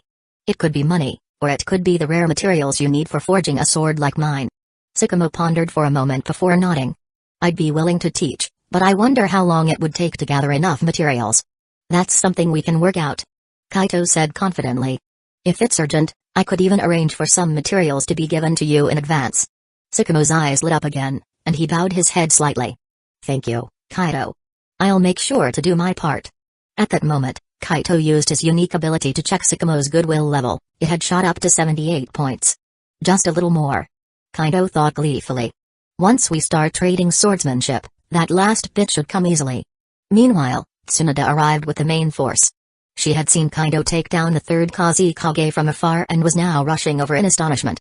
Wait, you already killed the third Kazekage? She exclaimed. Kaito winked with a cheeky grin.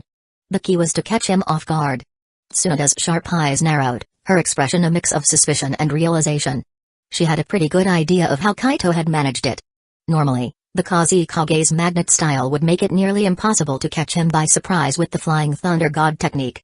If Kaito had succeeded, it could only mean one thing: either his mastery of the Flying Thunder God had reached a new level, or he'd used some kind of spatial ability, like the Space Gate. Either way, it was a good outcome. The death of the third Kazekage left the Sand Village leaderless. This battle was as good as over. Unbelievable. Lord Kaito actually took down the Kazekage. Yeah, the third Kazekage was supposed to be the strongest in their history, wasn't he? And Kaito-sama just killed him? Lord Kaito is amazing. He's strong in large-scale battles and unbeatable in one-on-one combat. The Hidden Leaf Village ninjas who had arrived after the fight couldn't stop talking as they stared at the Kazekage's lifeless body.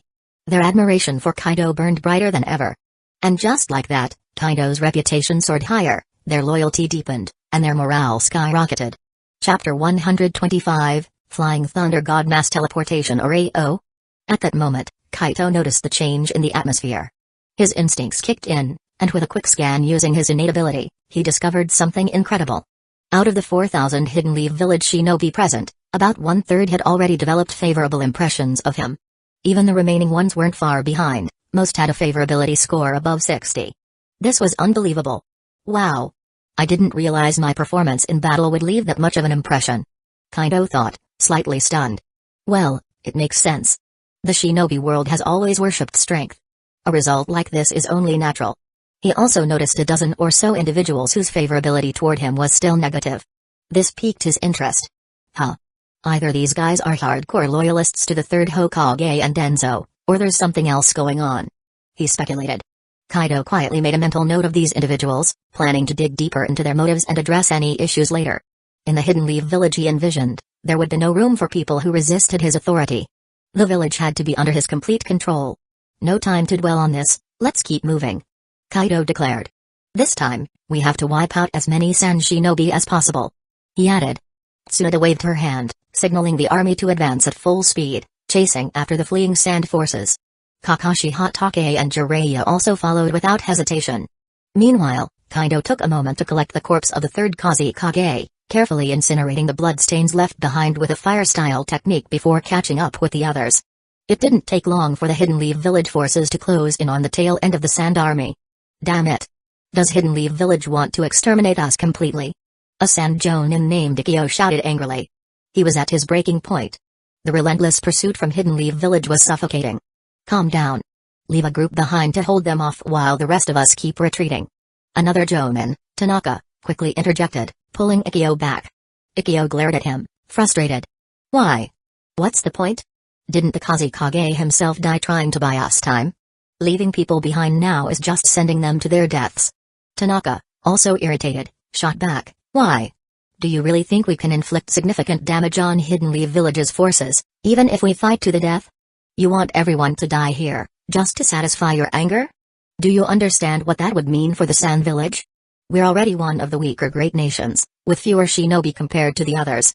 If we all die here, what do you think will happen next? Besides, someone has to get this information back to the village.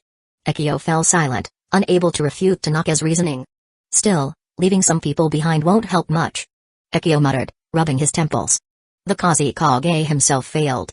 What chance do we have? I know. Tanaka replied firmly. But this is our only option. He placed a hand on Ukyo's shoulder, his grip tight and unwavering. Take 1,500 men and keep running. Leave 1,000 with me to hold them off. You must get those 1,500 out of the rain country and back to camp. Tell everything to Elder Ebizo and Lady Chio. Do you understand? Ekio froze, staring at Tanaka in disbelief. You're staying behind? There was no time for debate. The Hidden Leaf village forces were closing in fast. Seeing the determination in Tanaka's eyes, Ekio finally nodded, his voice thick with emotion. All right. I promise I'll get them back to camp. Take care of yourself. You too. Tanaka replied, releasing Ekio's shoulder.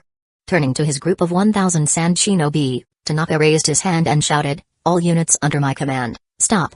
Turn around and hold the line. For our comrades. For survival. The 1,000 shinobi halted, their resolve clear as they faced the pursuing Hidden Leaf village forces. The battle erupted moments later. Boom. Boom. Boom. Explosions from ninjutsu, paper bombs, and thrown weapons echoed across the battlefield as the two sides clashed. For a brief time, the sand forces managed to slow down Hidden Leaf Village's advance. But the gap in numbers and strength soon became apparent. Led by powerhouses like Tsunade, Kaido, Minato, Tsukumo, and Jiraiya, the Hidden Leaf Village army tore through the defenders. Despite this, the sand shinobi refused to give up. They fought desperately, willing to sacrifice themselves if it meant buying even a few more moments for their comrades to escape. Half an hour later, it was over. All 1,000 of the sand shinobi were wiped out. Hidden Leaf Village suffered casualties too, losing a few dozen men. But considering the scale of the battle, this was a minimal loss, thanks largely to Kaido and the others leading the charge. Without their efforts, the losses would have been far worse. These sand shinobi are absolutely insane. They're throwing everything away just to stop us. Kushina exclaimed after the battle, turning to Kaido and Tsunade for their input. So, this is what war truly is. Kaido murmured with a brief sigh. Afterward, he, Tsunade, Tsukumo, and the others had a quick discussion before ultimately deciding to call off the pursuit. At this point, they were only about 10 kilometers from the border of the Land of Rain, and the remaining sand shinobi, over 1,000 of them, were just a few kilometers ahead, nearly out of reach. Moreover, the sand shinobi had destroyed bridges and dams along their retreat path, making the terrain even harder to traverse. Since we're not chasing them, should we regroup and head for the Hidden Stones village shinobi next? Tsunade asked, looking at Kaido. The others also turned their attention to him, awaiting his decision. Kaido extended his sensory abilities and quickly located Anoki and his Hidden Stones village forces near Hidden Rain village. They were close and could attack the village at any moment, possibly intercepting Hidden Leaf village's spoils from their efforts. Without hesitation, Kaido made up his mind. We have to deal with the Hidden Stones village shinobi next. If we don't, Hidden Rain village will fall into their hands, along with all the benefits. If that happens, there's no way they'll withdraw from the Land of Rain afterward. That's not an outcome we can afford to let happen. We need to teach Anoki a lesson, make him abandon his plans to take Hidden Rain village and withdraw his forces entirely. Ideally, we'd force him to sign a peace treaty, or even a surrender agreement, with Hidden Leaf village, including reparations. Of course, that last part depends on whether we can deal enough damage to Hidden Stones village's forces to leave them with no choice. If not, the conflict here won't end easily. And Hidden Stones village will likely keep harassing Hidden Leaf village as borders in the future. The only way to truly end this war is to make Anoki submit. Once that's done, we can return to Hidden Leaf village, focus on rebuilding, and prepare for the future. There was a lot on Kaido's plate. Securing Hidden Leaf village's development was his ultimate priority. You're right. Let's do it. Tsunade agreed, nodding. The others quickly voiced their support as well. Seeing their agreement, Kaido smiled and stood up. From what I can sense, Hidden Stones village's forces are already close to Hidden Rain village. If we take the whole army there, we'll be too late. So, I'll go ahead alone and hit them with lightning style. That should cause enough damage to delay their assault on Hidden Rain village. I'll hold them off until you guys arrive. That's too risky. Tsunade objected immediately. It'll take us at least an hour to get there. What if something happens to you?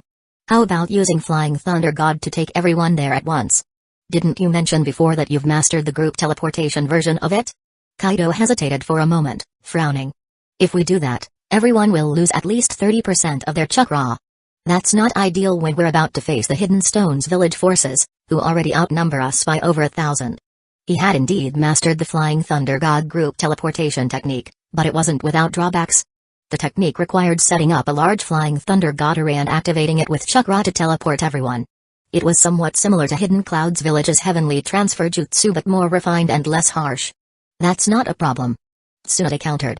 We've all taken nutrient pills, so our chakra and stamina are recovering quickly. We'll regain the chakra we use for the teleportation in about 15 minutes, it won't affect the big picture. Besides, aren't you planning to use your lightning style to take out 2,000 of their troops first? That'll give us the numbers advantage when we fight them. Tsunade's logic was hard to argue with.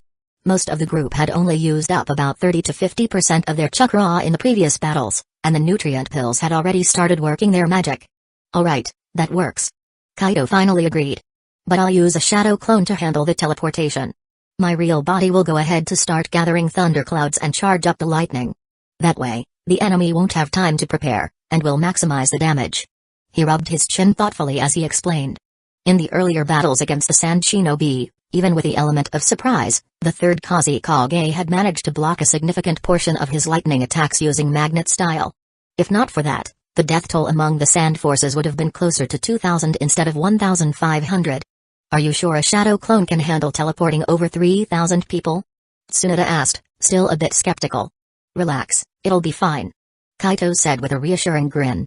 The teleportation array just needs the right setup. My shadow clone will only guide and activate it. The chakra comes from everyone else, so there's no issue. The only reason I couldn't use his space-time door technique was that most of the group wasn't contracted for it. Otherwise, it would have been much simpler. In previous battles, he'd been able to use the space-time door inconspicuously because of the chaos. But for a large-scale teleportation like this, the lack of noticeable chakra fluctuations would immediately raise suspicions. Chapter 126, Using Heavenly Punishment Again. Alright. As long as you're confident, that's good enough. You can start setting up the Flying Thunder God's mass teleportation array now. Tsunade and the others nodded in understanding. Tsunade gestured, urging him to begin. Okay. I'll get started right away. It's actually not that hard, it just takes some time. Kaito nodded and immediately created several shadow clones to help carve out the Flying Thunder God teleportation array on the nearby open ground. The process involved embedding countless seals into the ground to form a massive teleportation array. This array was a one-time use deal. Once activated, the seals and formation would automatically vanish, preventing any need for later erasure or the risk of leaking secrets. In just a few minutes, Kaido and his clones had completed the teleportation array. Leaving a single shadow clone behind, Kaido turned to Tsunade and the others, nodding. I'm heading over to prepare now. Got it. You guys should get ready too. Be there in 5 minutes. With that, Kaido locked onto a mountaintop about a kilometer outside Hidden Rain Village and teleported there instantly. Standing on the mountain, he observed the Hidden Stones Village shinobi attacking Hidden Rain Village below. Kaido's lips curled into a slight smirk. In the next moment, his body transformed into lightning and shot into the dark clouds above. He began gathering the electrical charges from the surrounding 20-kilometer radius, pulling them together from far and near, from high to low.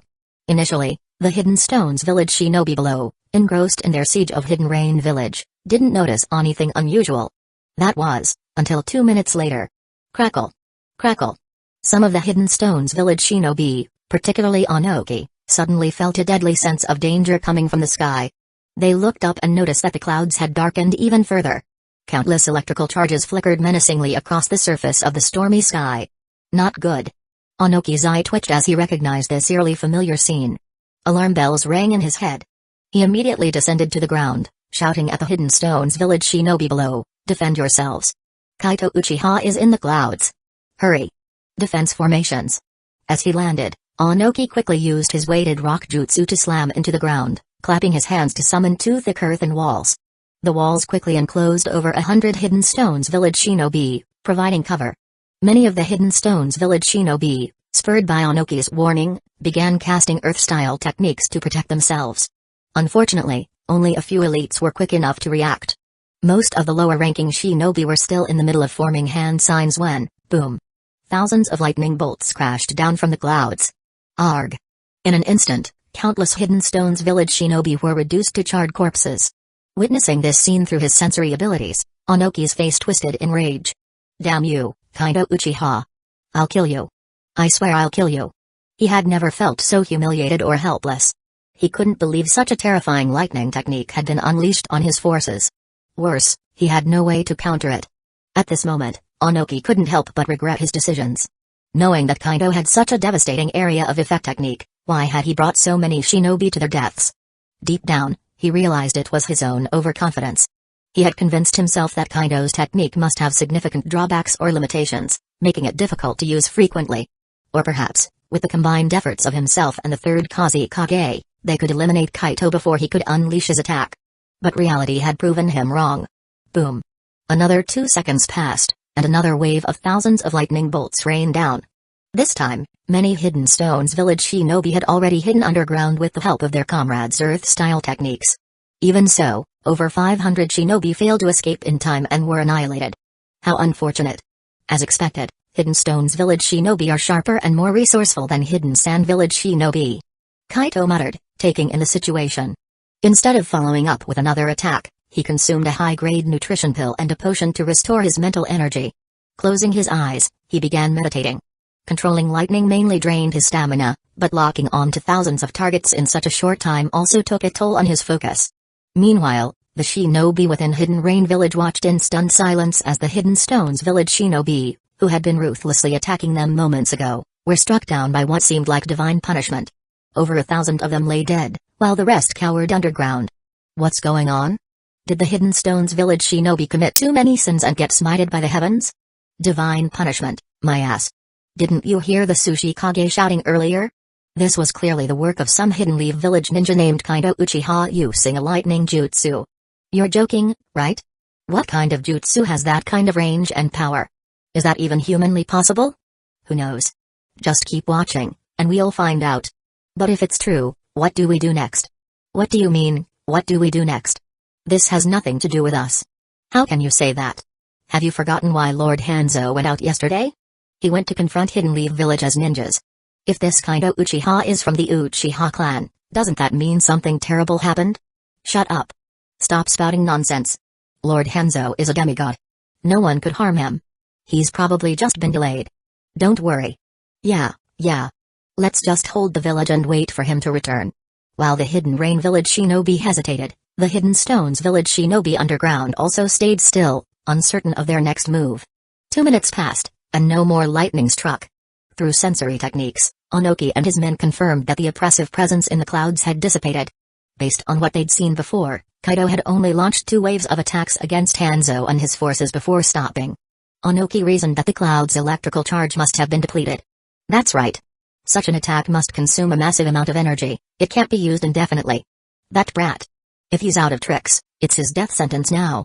Smirking coldly, Onoki rose and shouted, the enemy's lightning jutsu is spent. Follow me, we're going on the offensive. Rumble. The ground cracked open as Onoki controlled the earthen dome, and he and 100 Hidden Stones village shinobi emerged. The other Hidden Stones village shinobi, sensing Onoki's movement, began surfacing as well. Crackle. Suddenly, a bolt of lightning struck down in the distance, about 200 meters from Onoki. As the lightning condensed, it formed into a humanoid shape. When the figure fully emerged, revealing itself as Kaido, Onoki's eyes narrowed. With a swift movement, Onoki soared into the air, glaring at Kaido in the distance as he shouted, Kid. Why did you attack us? And why did you kill so many of my men?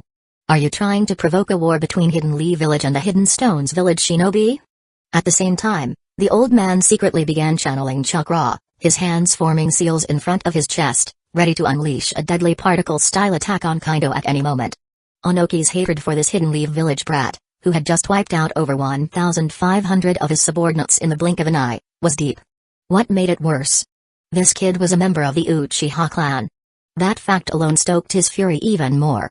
Seeing Kaido, hearing his name, it all reminded Onoki of the humiliation he had suffered at the hands of another Uchiha in the past, someone who had not only insulted him but his mentor as well. He could never forget that man's arrogant demeanor, the look of disdain he carried for Onoki and his teacher. It had been a lifelong disgrace. And above all, he could never erase the image of Madara Uchiha's colossal Susanoo towering above everything. HMMPH. Kaido, of course, noticed Onoki's subtle movements. With his sharp senses, how could he miss the raging surge of chakra within Onoki's body and the astonishing buildup of energy between his hands? Unfortunately for Onoki, particle style, as powerful as it might be, had a significant flaw: the preparation time was too long. For someone like Kaido, who specialized in speed, it was utterly meaningless. If the attack couldn't land, No matter how powerful it was useless. Hearing Onoki's accusations, Kaito smirked, his tone dripping with disdain. Old man, is there any point in saying all that? Are you seriously blaming us for provoking this war? Wasn't it you Hidden Stones village shinobi who interfered with our dealings with the AIM ninja? Weren't you the ones constantly provoking Hidden Leaf village? And now you're talking about us declaring war? Haven't we already been at war for a while now? Or did you think we were just playing games this whole time? Kaito sneered further. Let's be honest here. You and the Kazekage seized the opportunity while we were attacking Hidden Rain village to launch a surprise attack on us. Are you really going to pretend that wasn't your plan all along? Onoki's expression changed subtly upon hearing this. How does he know all that? Onoki thought, shocked. This plan was a last-minute decision between me and the Kazekage. We moved as soon as we decided on it. How could he possibly know? Wait. If he knows, and I'm here now, what about the Kazekage and the Hidden Sand Village ninja? A sense of dread crept into Onoki's mind. He shouted at Kaito, Kid. Have you already encountered the Kazekage and his forces? Where are they now? Hey. Kaito chuckled, a faint smile playing on his lips. Oh, they've been defeated already. Even the third Kazekage himself was killed by me, personally. Onoki froze. As much as he didn't want to believe it, a part of him sensed that Kaito wasn't bluffing. If that's true, what's Hidden Leaf Village's situation like? If their losses were minor, would their main forces turn their attention here to deal with us Hidden Stones Village shinobi? If that happens, can we win? And if we lose? Losing the remaining troops here would be disastrous. These thoughts raced through Onoki's mind. Slowly, the idea of retreating began to take root. Onoki wasn't above taking risks, but only when there was something to gain. Right now, things weren't looking good. Could Kaito use that terrifying lightning-style technique again? If he used it against the Hidden Sand Village forces, the cooldown might be much shorter than I expect. And with Hidden Leaf Village's main forces potentially arriving at any moment, staying here to fight might be asking for disaster. How can you prove you're telling the truth? Onoki demanded. Oh? Kaito raised an eyebrow, sensing the change in Onoki's tone. This old man is thinking of retreating, isn't he? That won't do. Kaito decided it would be better to defeat, or even kill, Onoki here and now. That way, the Hidden Stones village forces would have no choice but to surrender. Whoosh! Suddenly, a massive teleportation array appeared behind Kaito, immediately putting Onoki and his forces on high alert. Before they could react, the array lit up, and thousands of Hidden Leaf Village shinobi materialized behind Kaito in an instant. Mission complete. I'm leaving the rest to you, boss.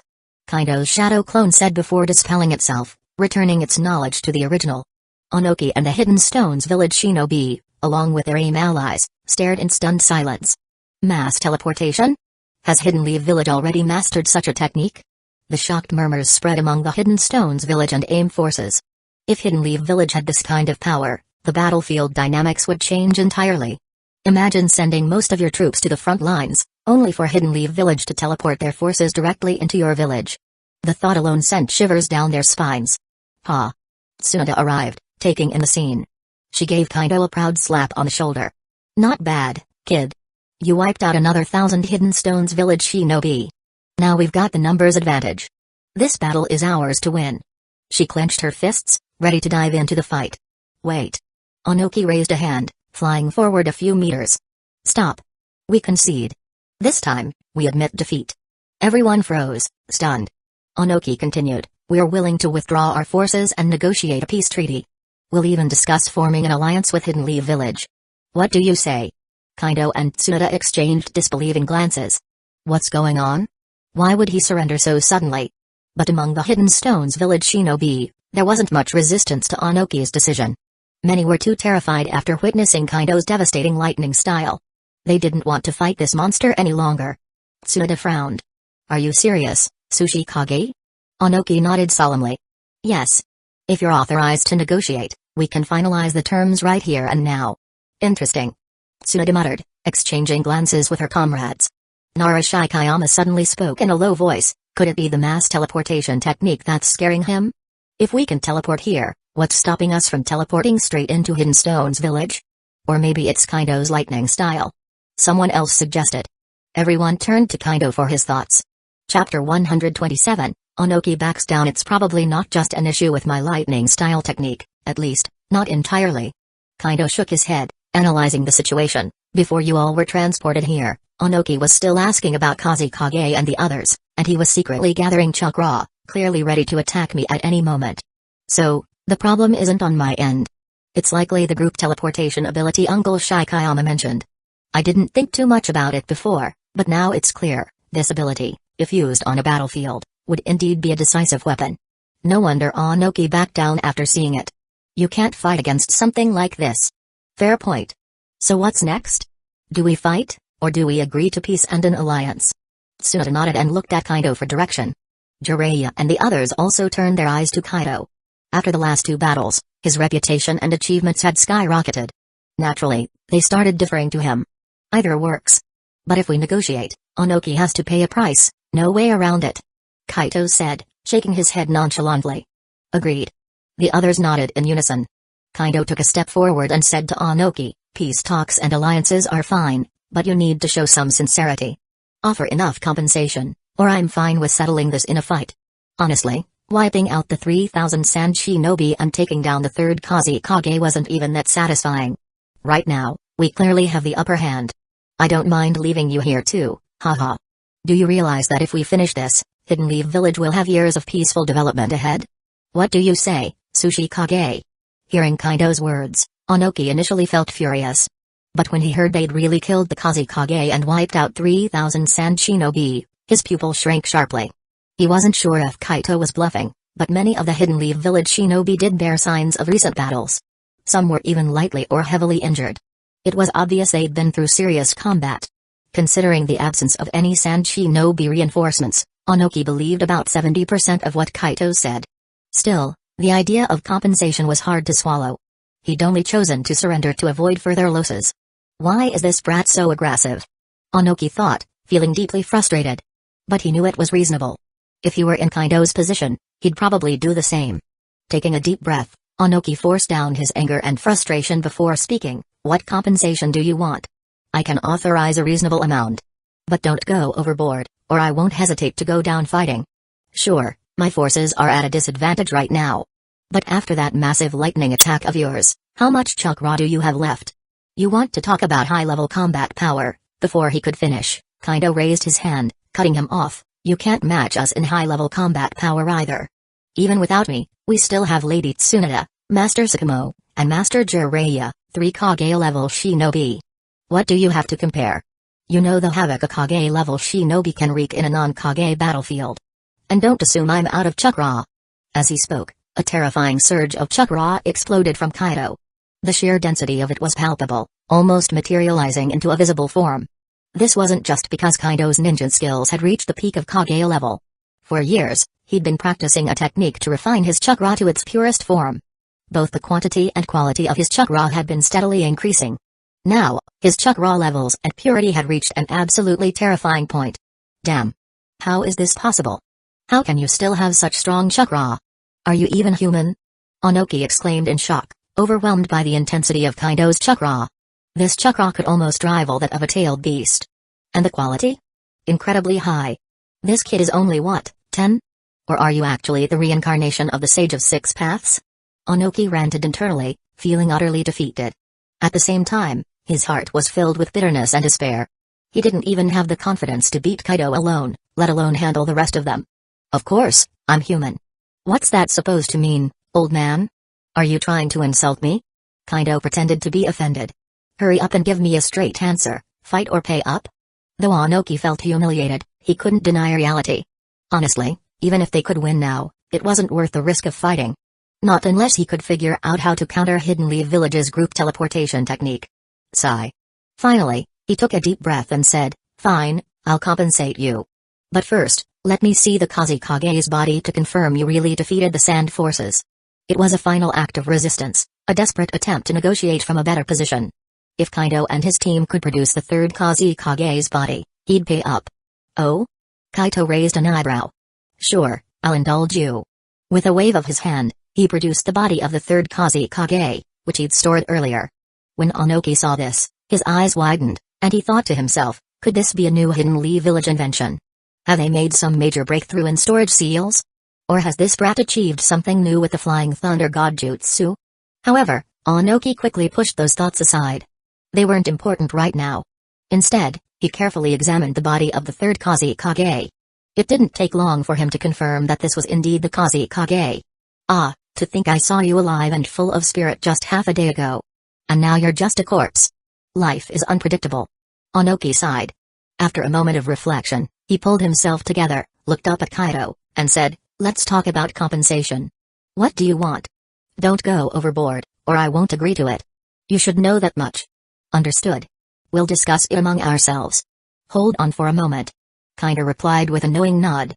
He waved his hand, storing the third Kazekage's body again, and walked back to Hidden Lee Village's forces to consult with Tsunade and the others. After some back and forth, they settled on a general number. This time, Kaido brought Narashikayama along to negotiate with Onoki. Perhaps it was because Onoki was eager to finalize the talks and quickly retreat with his men from this area that he didn't push back too hard on the compensation demands. After over an hour of intense negotiations, both sides reached an agreement. The terms were as follows: Hidden Stones Village would compensate Hidden Lee Village with 1 billion in funds or resources. The first payment of 400 million was to be delivered to Hidden Lee Village within a month. The remaining balance would be paid off over 2 years. If Hidden Stones Village couldn't pay in cash, they could substitute the equivalent value in minerals. Once the compensation agreement was signed, Onoki hurriedly pushed for the peace and alliance treaties to be finalized as well. After that, he wasted no time rallying his troops. Once they had cleaned up the battlefield and gathered the bodies of their fallen comrades, the Hidden Stones Village men swiftly retreated from Hidden Rain Village, carefully on guard as they left the Land of Rain and returned to Hidden Stones Village. It was clear that as long as Onoki couldn't figure out a way to counter Hidden Lee Village's group teleportation technique, he wouldn't dare declare war on them anytime soon. If necessary, he could always focus his efforts on Hidden Sand Village. After all, one thing was certain: the Kazekage was dead. As for whether Hidden Lee Village had truly wiped out 3,000 Sand Shinobi, Kitsuchi, take 2 elite squads and head straight for the sand front lines. Onoki ordered a few kilometers away from Hidden Rain Village. Investigate along the way and see if you can find any traces of Hidden Lee Village's battle with the sand. Search for signs of the battlefield. Finally, scout around the sand's base camp to confirm whether they've truly suffered heavy losses. Yes. Kitsuchi immediately accepted the order. However, his expression grew serious as he asked, "Father, are you planning to make a move against the sand?" Onoki's face darkened as he snapped, "Address me by my title when we're in the field." "Understood, Tsuchikage-sama." The next moment, Onoki's stern expression softened slightly, and a sly glint appeared in his eyes. "Indeed, I'm considering it. This war was supposed to bring us significant gains to stabilize the village's finances. But instead of profiting, we've lost over 1,500 comrades and have to pay 1 billion in reparations. This loss is unacceptable. When have I ever taken such a hit before?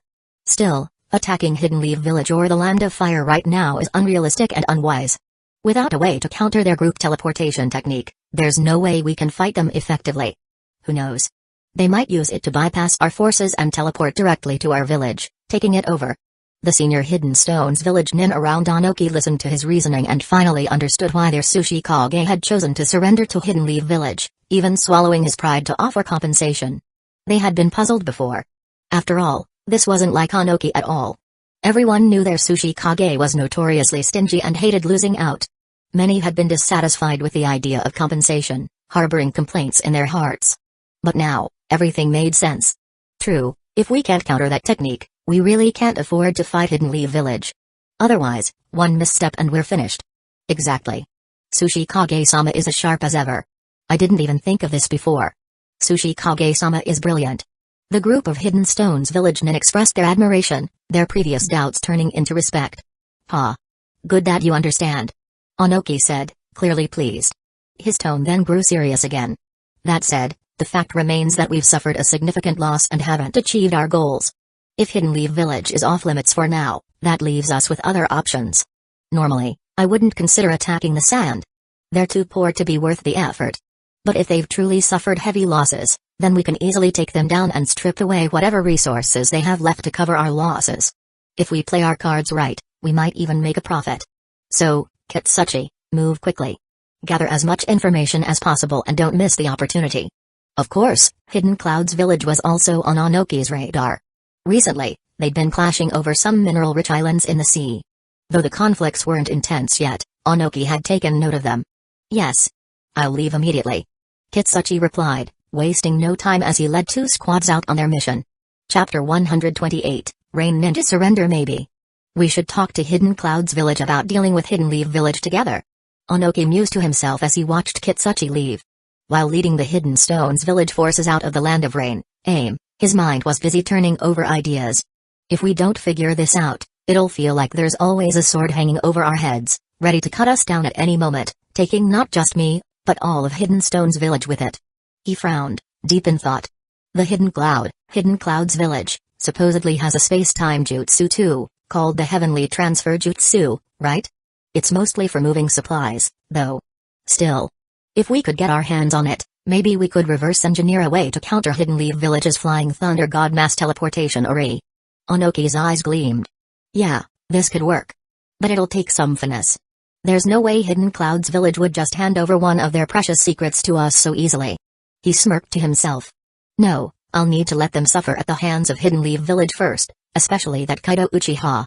Once they've taken some major losses, they'll be a lot more willing to cooperate. Onoki made up his mind. Rushing into this would be a bad move.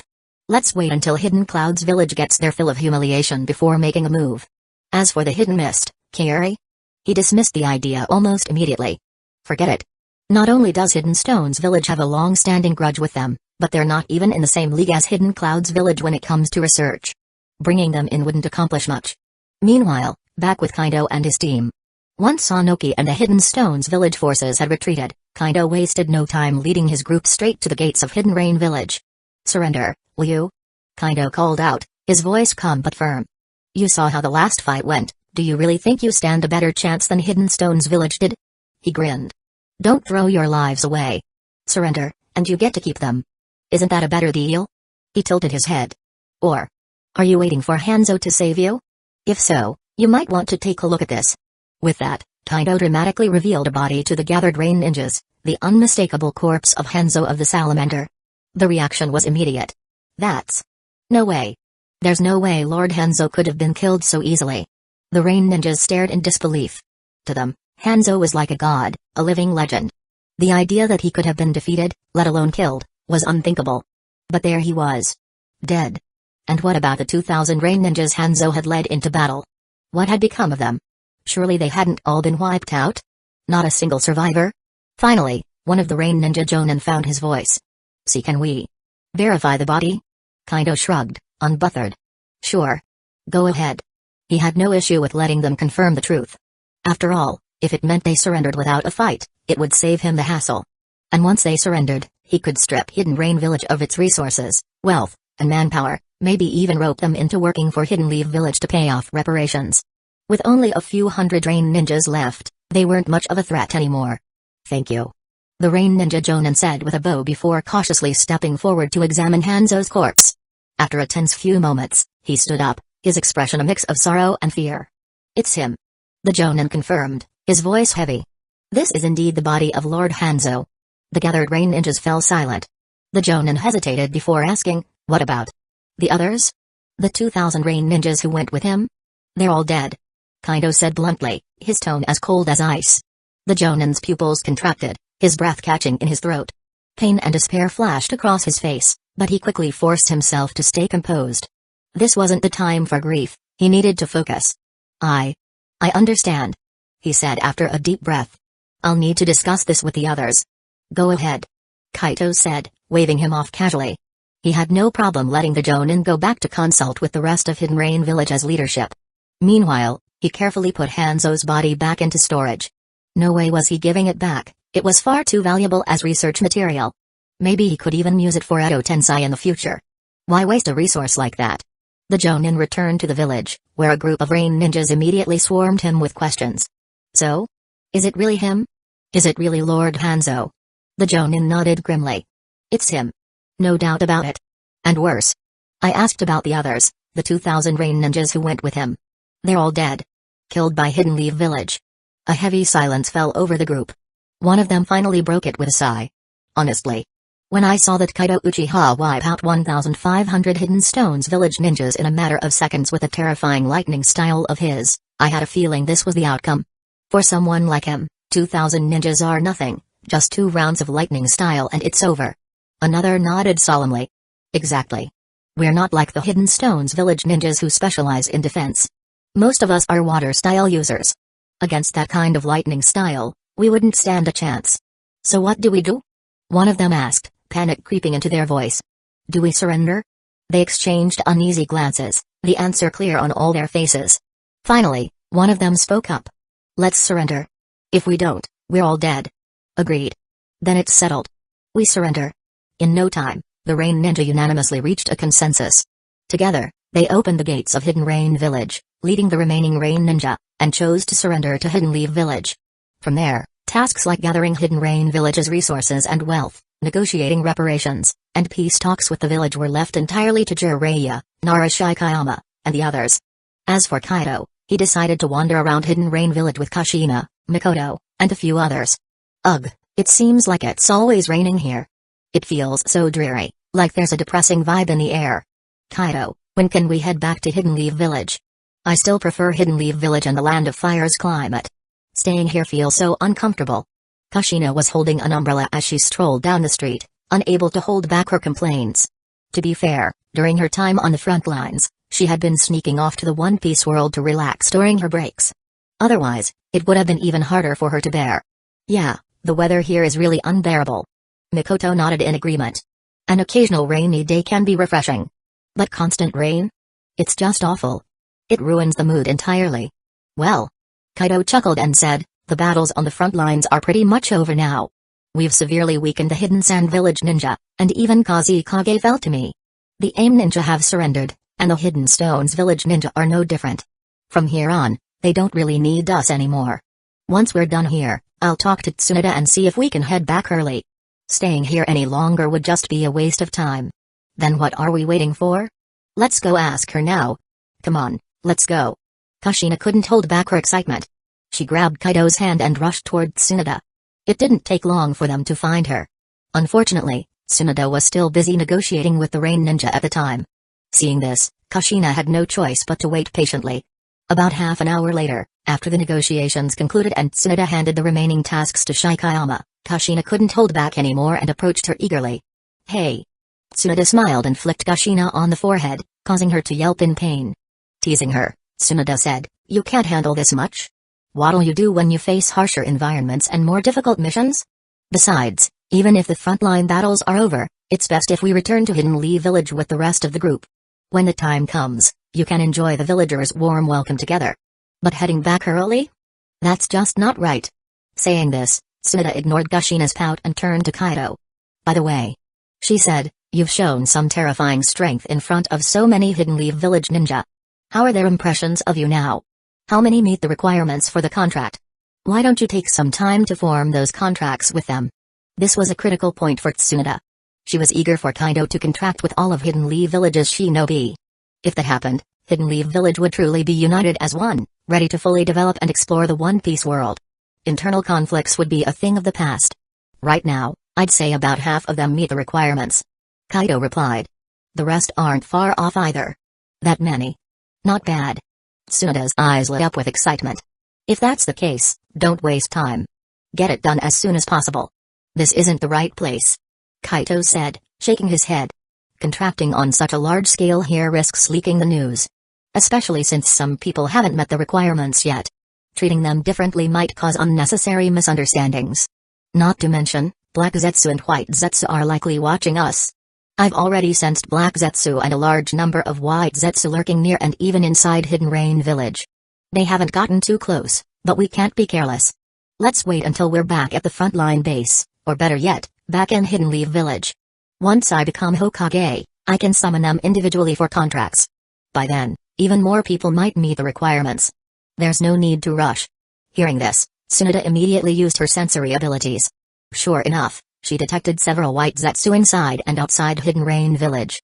Black Zetsu was stationed about 5 kilometers away from the village. Frowning, she said, you're right. There are quite a few White Zetsu, and Black Zetsu is nearby too. Alright, we'll wait until you're Hokage to handle this. But when are we going to deal with Black and White Zetsu? Keeping them around is such a pain, they're disgusting and annoying. They make so many things inconvenient. Kaito nodded. Soon. Once I take over as Hokage, I'll make time to eliminate them and whatever remnants of Madara Uchiha are still around. We can't let Madara keep stirring up trouble. If we don't deal with him, there's a chance that under his manipulation, Hidden Clouds Village and Hidden Mist Village might declare war on Hidden Leaf Village too. That's the last thing I want to see. After I take over, Hidden Leaf Village is going to undergo major reforms. For that, we need a stable environment. He even thought about reviving Madara Uchiha and Hashirama using Edo Tensei after defeating them. Maybe he could make Madara a loyal worker, it might even be fun. Are you really confident about dealing with Madara? Tsunade asked, concerned. Maybe you should use Edo Tensei to revive my grandfather first? Another top-tier fighter wouldn't hurt. Chapter 129, The Legendary Madara Uchiha's Arrival. Madara Uchiha was someone who stood at the pinnacle of strength, beyond the Kage level. And that was before he awakened the Rinnegan. Who knows how much stronger he became after unlocking those legendary eyes. Even if he's now old and frail, it's certain that he can still unleash his peak power for a while. Facing someone like him, it's better to be well prepared. As for whether her grandfather would blame her for what she's about to do, Tsunade couldn't care less. She believed her grandfather would understand. Hearing this, Kaido and the others looked at Tsunade with odd expressions. Tsunade, are you sure about this? That's your grandfather, you know. Kaido couldn't help but ask. Don't be ridiculous. Tsunade shot him an annoyed glare.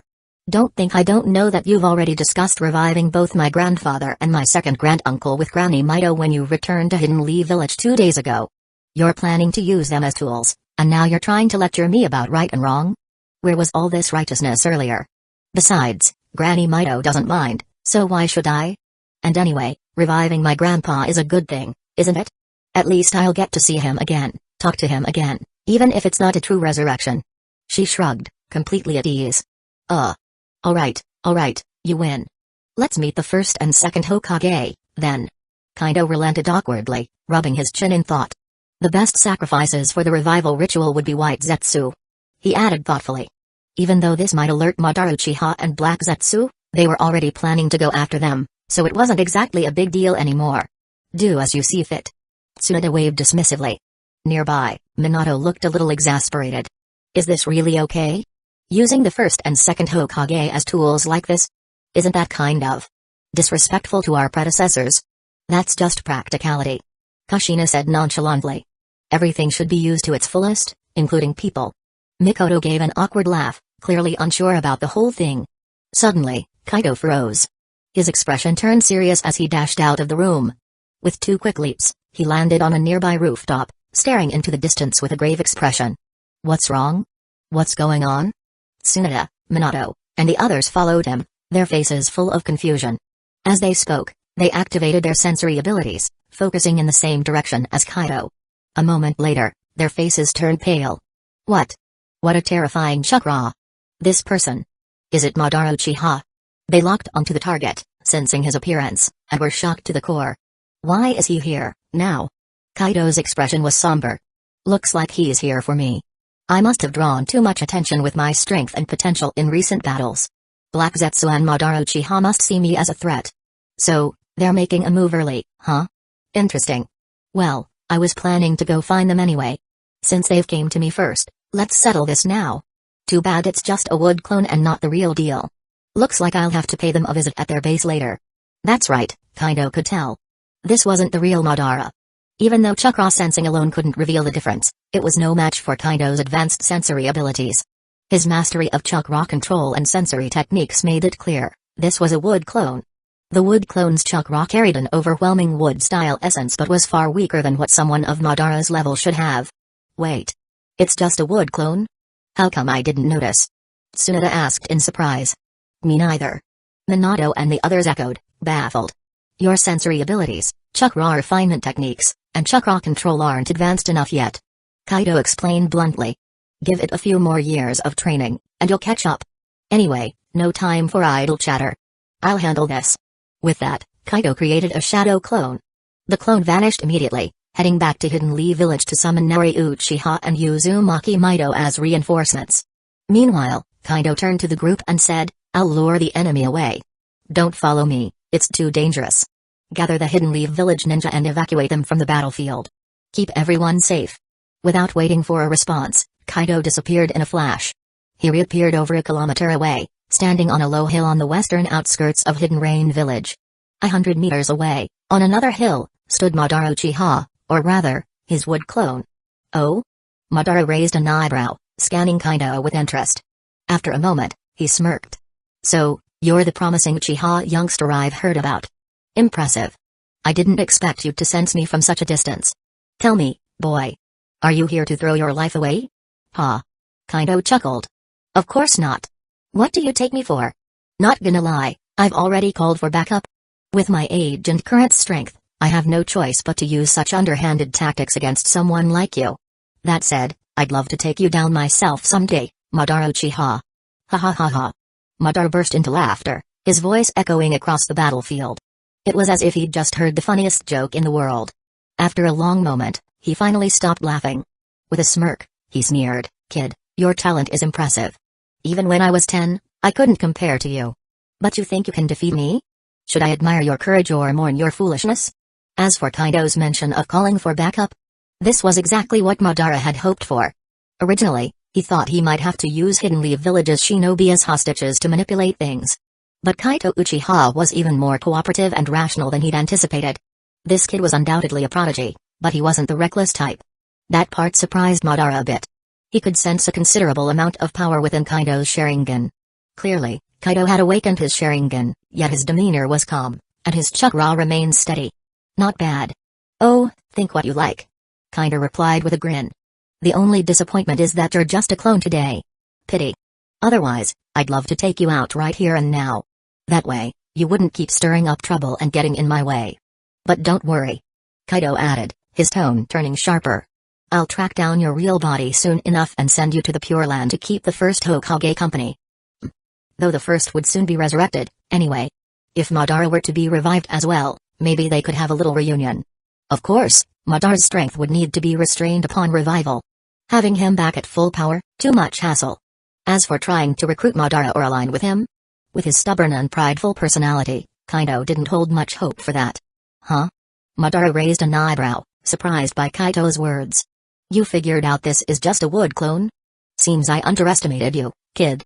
But it doesn't matter. Where are your reinforcements? When will they arrive? Oh? Kaido arched an eyebrow, suspicion flickering in his expression before realization dawned. So, you're planning to take me, my mother, and Lady Mido out in one go, huh? Looks like you've decided we're too much of a threat and need to be removed before we grow beyond your control. Is that it? Doesn't sound very much like the Uchiha Madara I've heard of. Kaito said mockingly. What happened to the arrogant guy who feared no one and challenged the world itself? You must really be getting old. Madara's face darkened, his sharp gaze locking on to Kaito, his killing intent intensifying. Before he could respond, Kaido's shadow clone reappeared, bringing along Naori Uchiha and Uzumaki Mido. The clone dispersed, its memories flowing seamlessly into Kaido's mind, which he quickly processed. Mom. Lady Mido. Kaido greeted them with a cheerful wave. The two women nodded in return before turning to look at Madara standing nearby. They frowned in unison. A wood clone? They both remarked simultaneously. Madara's brow furrowed further. Since when were my wood clones so easy to see through? He inwardly cursed Obirama's shadow clone technique, wondering if it had some glaring flaw. Doesn't matter. Naori said dismissively, narrowing her eyes at Madara. We were planning to track you down and send you to the Pure Land soon, anyway. Being spied on by your minions has been a constant annoyance. But we didn't expect you to make the first move. In a way, you've saved us the trouble. Too bad you're not here in person. She added. If it's just a wood clone, you're no match for me, let alone with Mido here, too. My advice? Next time, come yourself. And don't forget to bring your Rinnegan while you're at it. Madara's eyes narrowed dangerously, his voice dropping an octave. You already know I'm alive? You know Black Zetsu is spying on you? And you're aware of my Rinnegan? Did you unlock the Eternal Mangekyo and read the Uchiha tablet beneath Naka Shrine? Or did you deduce all this yourself? Something felt off. Madara couldn't shake the feeling that Naori knew far too much about him. Ha. I haven't unlocked the Eternal Mangekyo yet, let alone the Rinnegan. Naori replied with a smirk. As for the Uchiha tablet under Naka Shrine? I've seen it.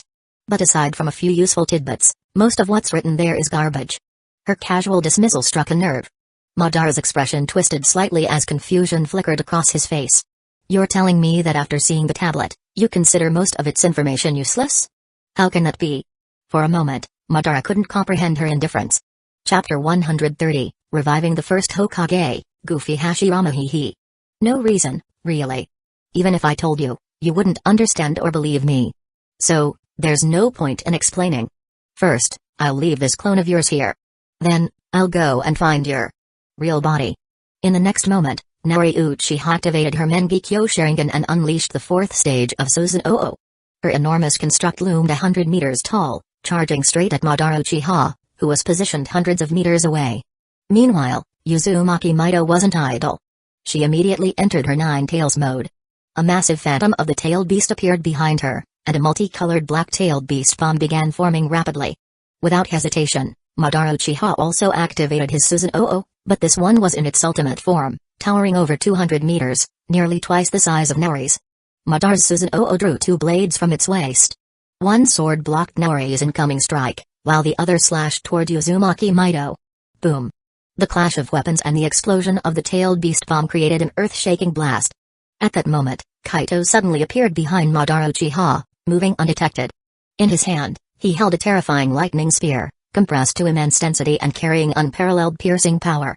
Without warning, he thrust it through the back of Madara's Susanoo, piercing through the head and into Madara's abdomen. 300 million volt, spear of annihilation. Madara's Susanoo froze instantly.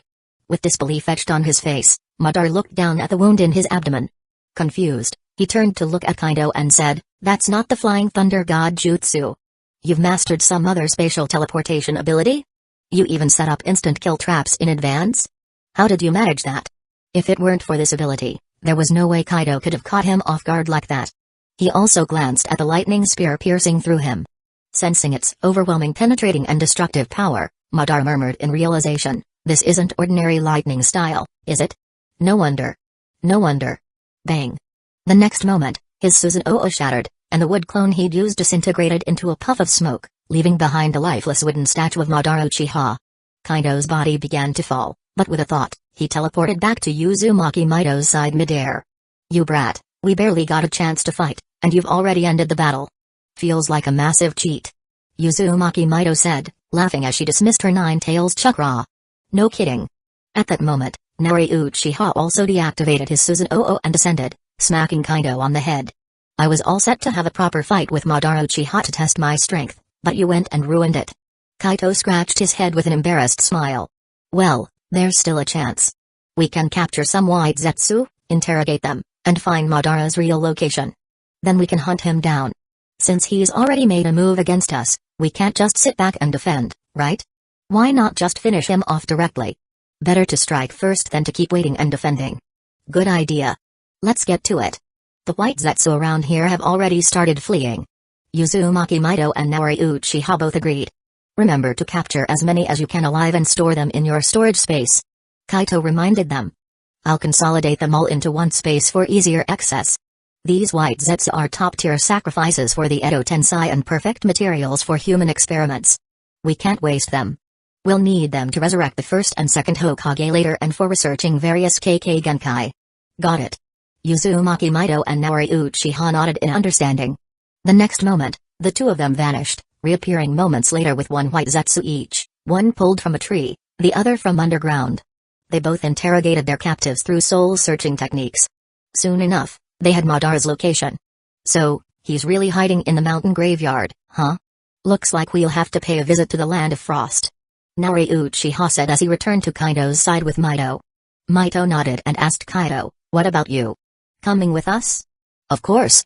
Kaito nodded firmly. "I've got to see this for myself. Maybe we'll even get a chance to capture Black Zetsu. If we manage that, things will get a whole lot easier down the line. Without that scheming mastermind causing trouble, the shinobi world would be much more peaceful. Alright then, let's go. But be careful, there might be moments where we can't back you up," Naori warned, though he didn't object. After all, Kaito had set up a life-saving teleportation mechanism. Worst case, he'd get injured, but his life wouldn't be at risk. "By the way, have you mastered the Edo Tensei yet? If so, how about resurrecting Hashirama now?" Mido suggested. "As for Tobirama, let's save him for after you become the fourth Hokage. Otherwise, he's just going to stir up trouble." Mido knew Tobirama's personality all too well. That guy absolutely loathed the Uchiha. It'd be better to revive him during the public trials of the third Hokage and Denzo. Then, they could rub it in his face and say, Look at the kind of disciples you raised. Obirama's expression at that moment would be priceless. Hee hee. Mido's suggestion made sense. Obirama's hatred for the Uchiha clan was notorious. Reviving him during the upcoming trials for the third Hokage and Denzo would be much more satisfying, and an opportunity to mock him. Look at the disciples you raised. Kaido laughed. Sure, I've got the technique down to a science. Reviving Hashirama at his peak? No problem. Give me a moment. He stomped on the ground, activating a large Edo Tensei about 3 meters in diameter. From his storage space, he retrieved a white Zetsu, sealed its movements, and placed it at the center of the array. With a clap of his hands, the array lit up, paper-like fragments enveloping the Zetsu. Despite its struggles, the process was unstoppable. Soon, the Zetsu disappeared, replaced by a towering figure, Senju Hashirama. Mido's eyes reddened as she recognized the familiar face. Before Hashirama could fully awaken, Tsunade suddenly teleported in with Kushina, Mikoto, Minato, Jiraiya, Tsukumo, and Shikayama. Tsunade? What are you doing here? Kaido asked, startled. You tell me. Tsunade snapped, pointing at the still drowsy Hashirama. Why do you revive my grandfather now? And where's Madara? Did he leave already? She asked, scanning the area. Don't bother looking. That was just a wood clone. Kaido took care of it. Mido explained. Madara? Did someone say Madara? Where is he? Hashirama, now awake, blurted out. Looking around, his face was full of confusion. Wait. Wasn't I dead? How am I alive? And what's with this body? Noticing the Edo Tensei, Hashirama frowned. This is Tobirama's technique, isn't it? Didn't I forbid this as a forbidden jutsu? Why is this Uchiha kid using it, and why didn't you stop him, Mido? His overwhelming chakra and presence surged, making even seasoned shinobi like Jiraiya feel like they were suffocating under an invisible mountain. Stop overreacting. Calm down and rein in your chakra. Mido scolded sharply, making Hashirama instantly deflate, squatting in the corner and drawing circles in the dirt like a scolded child. Jiraiya and the others were dumbfounded, while Tsunade crossed her arms knowingly. Yeah, that's about what I expected. Mido sighed, exasperated. Get up already. Stop embarrassing yourself. Yes, ma'am. Hashirama sprang to his feet, back to his usual cheerful self. Chapter 131, Hashirama, you might as well just go marry Madara. Faced with Uzumaki Mido's furious expression, the first Hokage awkwardly scratched the back of his head and gave a sheepish laugh. Hee hee. Old habits die hard, I guess. So, can you answer my earlier question? Why this kid dumb, by the way? He glanced at Naori Uchiha with a puzzled expression. Why do you look so familiar? Have we met before? Naori Uchiha rolled his eyes. I'm Naori Uchiha. We've had plenty of dealings in the past. You really are forgetful, Hashirama. Oh. It's you. Hashirama smacked his palm against his forehead as realization dawned. I remember now. You're that Uchiha genius who was always butting heads with Tobirama, driving him crazy. I didn't think you'd reach this level of strength, though. Impressive. He gave Naori a big thumbs up. Since Naori wasn't hiding her strength, and with Hashirama's sharp perception, he could easily tell Naori had reached a level far beyond the usual Kage. Although Hashirama might not have a concept of beyond Kage, he did know that both he and Madara had far surpassed ordinary Kage level power back in their prime. Now, Naori Uchiha and Uzumaki Mido had clearly reached a similar tier, though they were still far from his and Madara's level. Breaking past this level wasn't easy, though. Only those who had done it truly understood the difficulty. Hey. Naori smirked faintly, neither confirming nor denying the compliment. Tsunade and the others, however, couldn't help but glance at Naori in surprise. They hadn't expected that he used to oppose the second Hokage so fiercely, even managing to frustrate him to the point of helplessness. That was pretty amazing. Why are we even talking about this? Mido rolled her eyes at Hashirama. She sighed and explained, we revived you because Naori, Kaido, and I decided it was necessary. Why? We need your help to deal with Madara Uchiha. What? Hashirama wasn't the only one stunned. Jiraiya, Tsukumo, and Shikayama, who didn't know the full story, were equally shocked. Didn't Madara die a long time ago? Jiraiya asked dumbly. Yeah, that's what I want to know. Hashirama nodded, his expression serious as he looked at Mido and the others. What's going on here? It's pretty clear, he didn't actually die. Mido snorted. Honestly, Hashirama, you must have suspected something back then, right? Don't tell me you had no clue. Even Obirama noticed that Madara's body disappeared later. Hashirama scratched his head awkwardly. I really didn't know. Obirama never mentioned it to me. If I'd known, I'd have gone and finished him off myself. After all, letting Madara live would have just caused more trouble for Hidden Leaf Village. If Hashirama had known the truth, he'd have dragged his sick body to the afterlife to settle things with Madara once and for all. Is that so? Mito frowned. It looks like Tobirama deliberately hid it from you, probably to stop you from doing something reckless and shortening your life even more. Or maybe he was just sure Madara was dead. And maybe he didn't want the world to know Madara was still alive, to avoid causing chaos in Hidden Leaf Village. But personally, I think Obirama was sure Madara was dead, especially since even you had died. Hashirama nodded thoughtfully. Makes sense. So, Madara's really alive? He even fought with you just now, right? I could sense traces of his chakra lingering here. Although. Hashirama sniffed the air, frowning. Why does his chakra also have traces of my wood style? Tsunade facepalmed. Grandpa, are you a dog? Stop sniffing like that. She was starting to think reviving her grandfather might have been a mistake. His behavior was seriously ruining the legendary image she'd always had of him. Even Jiraiya and the others looked disillusioned. This wasn't the grand, dignified first Hokage they'd imagined. Before Hashirama could respond, Mito shot Tsunade a glare and continued, "You're not wrong, Hashirama. We just fought one of Madara's wood clones. Kaido managed to destroy it with a surprise attack. But the current Madara isn't the same as the one you knew. From what we've learned, the reason he fought you at the Valley of the End was to rip a chunk of flesh from you and steal your power." Huh? Hashirama and the others were completely taken aback. Hashirama rubbed his chin, thinking hard. Now that you mention it, he did bite me once. It hurt like hell, it took forever to heal. But you're saying he stole my power? How? With that bite? Is that even possible? And with Madara's pride, why would he do something like that? Mito sighed. As crazy as it sounds, it's true. Apparently, he was manipulated by... Well, calling it a person would be a stretch, a monster, really. This thing told him that combining your sage body with his eternal Mangekyo Sharingan would awaken the Rinnegan, the eyes of the Sage of Six Paths. Rinnegan? Hashirama, Jiraiya, and the others were floored. They'd never heard of such a thing. Yep, the Rinnegan. Mito confirmed. And the Madara we're dealing with now very likely has those eyes. His power is far beyond what it was during your battle at the Valley of the End. The only silver lining is that he is almost dead from old age, barely clinging to life with some special method. If we force him into a desperate fight, he might temporarily regain, or even surpass, his peak power. But if we can hold out, he'll die. We just need to buy time. That's why we need your strength. Hashirama frowned. Can't we just talk to him? He's old and dying, there's no need to fight. You idiot. Mito snapped, furious. Do you think we're doing this because we want to?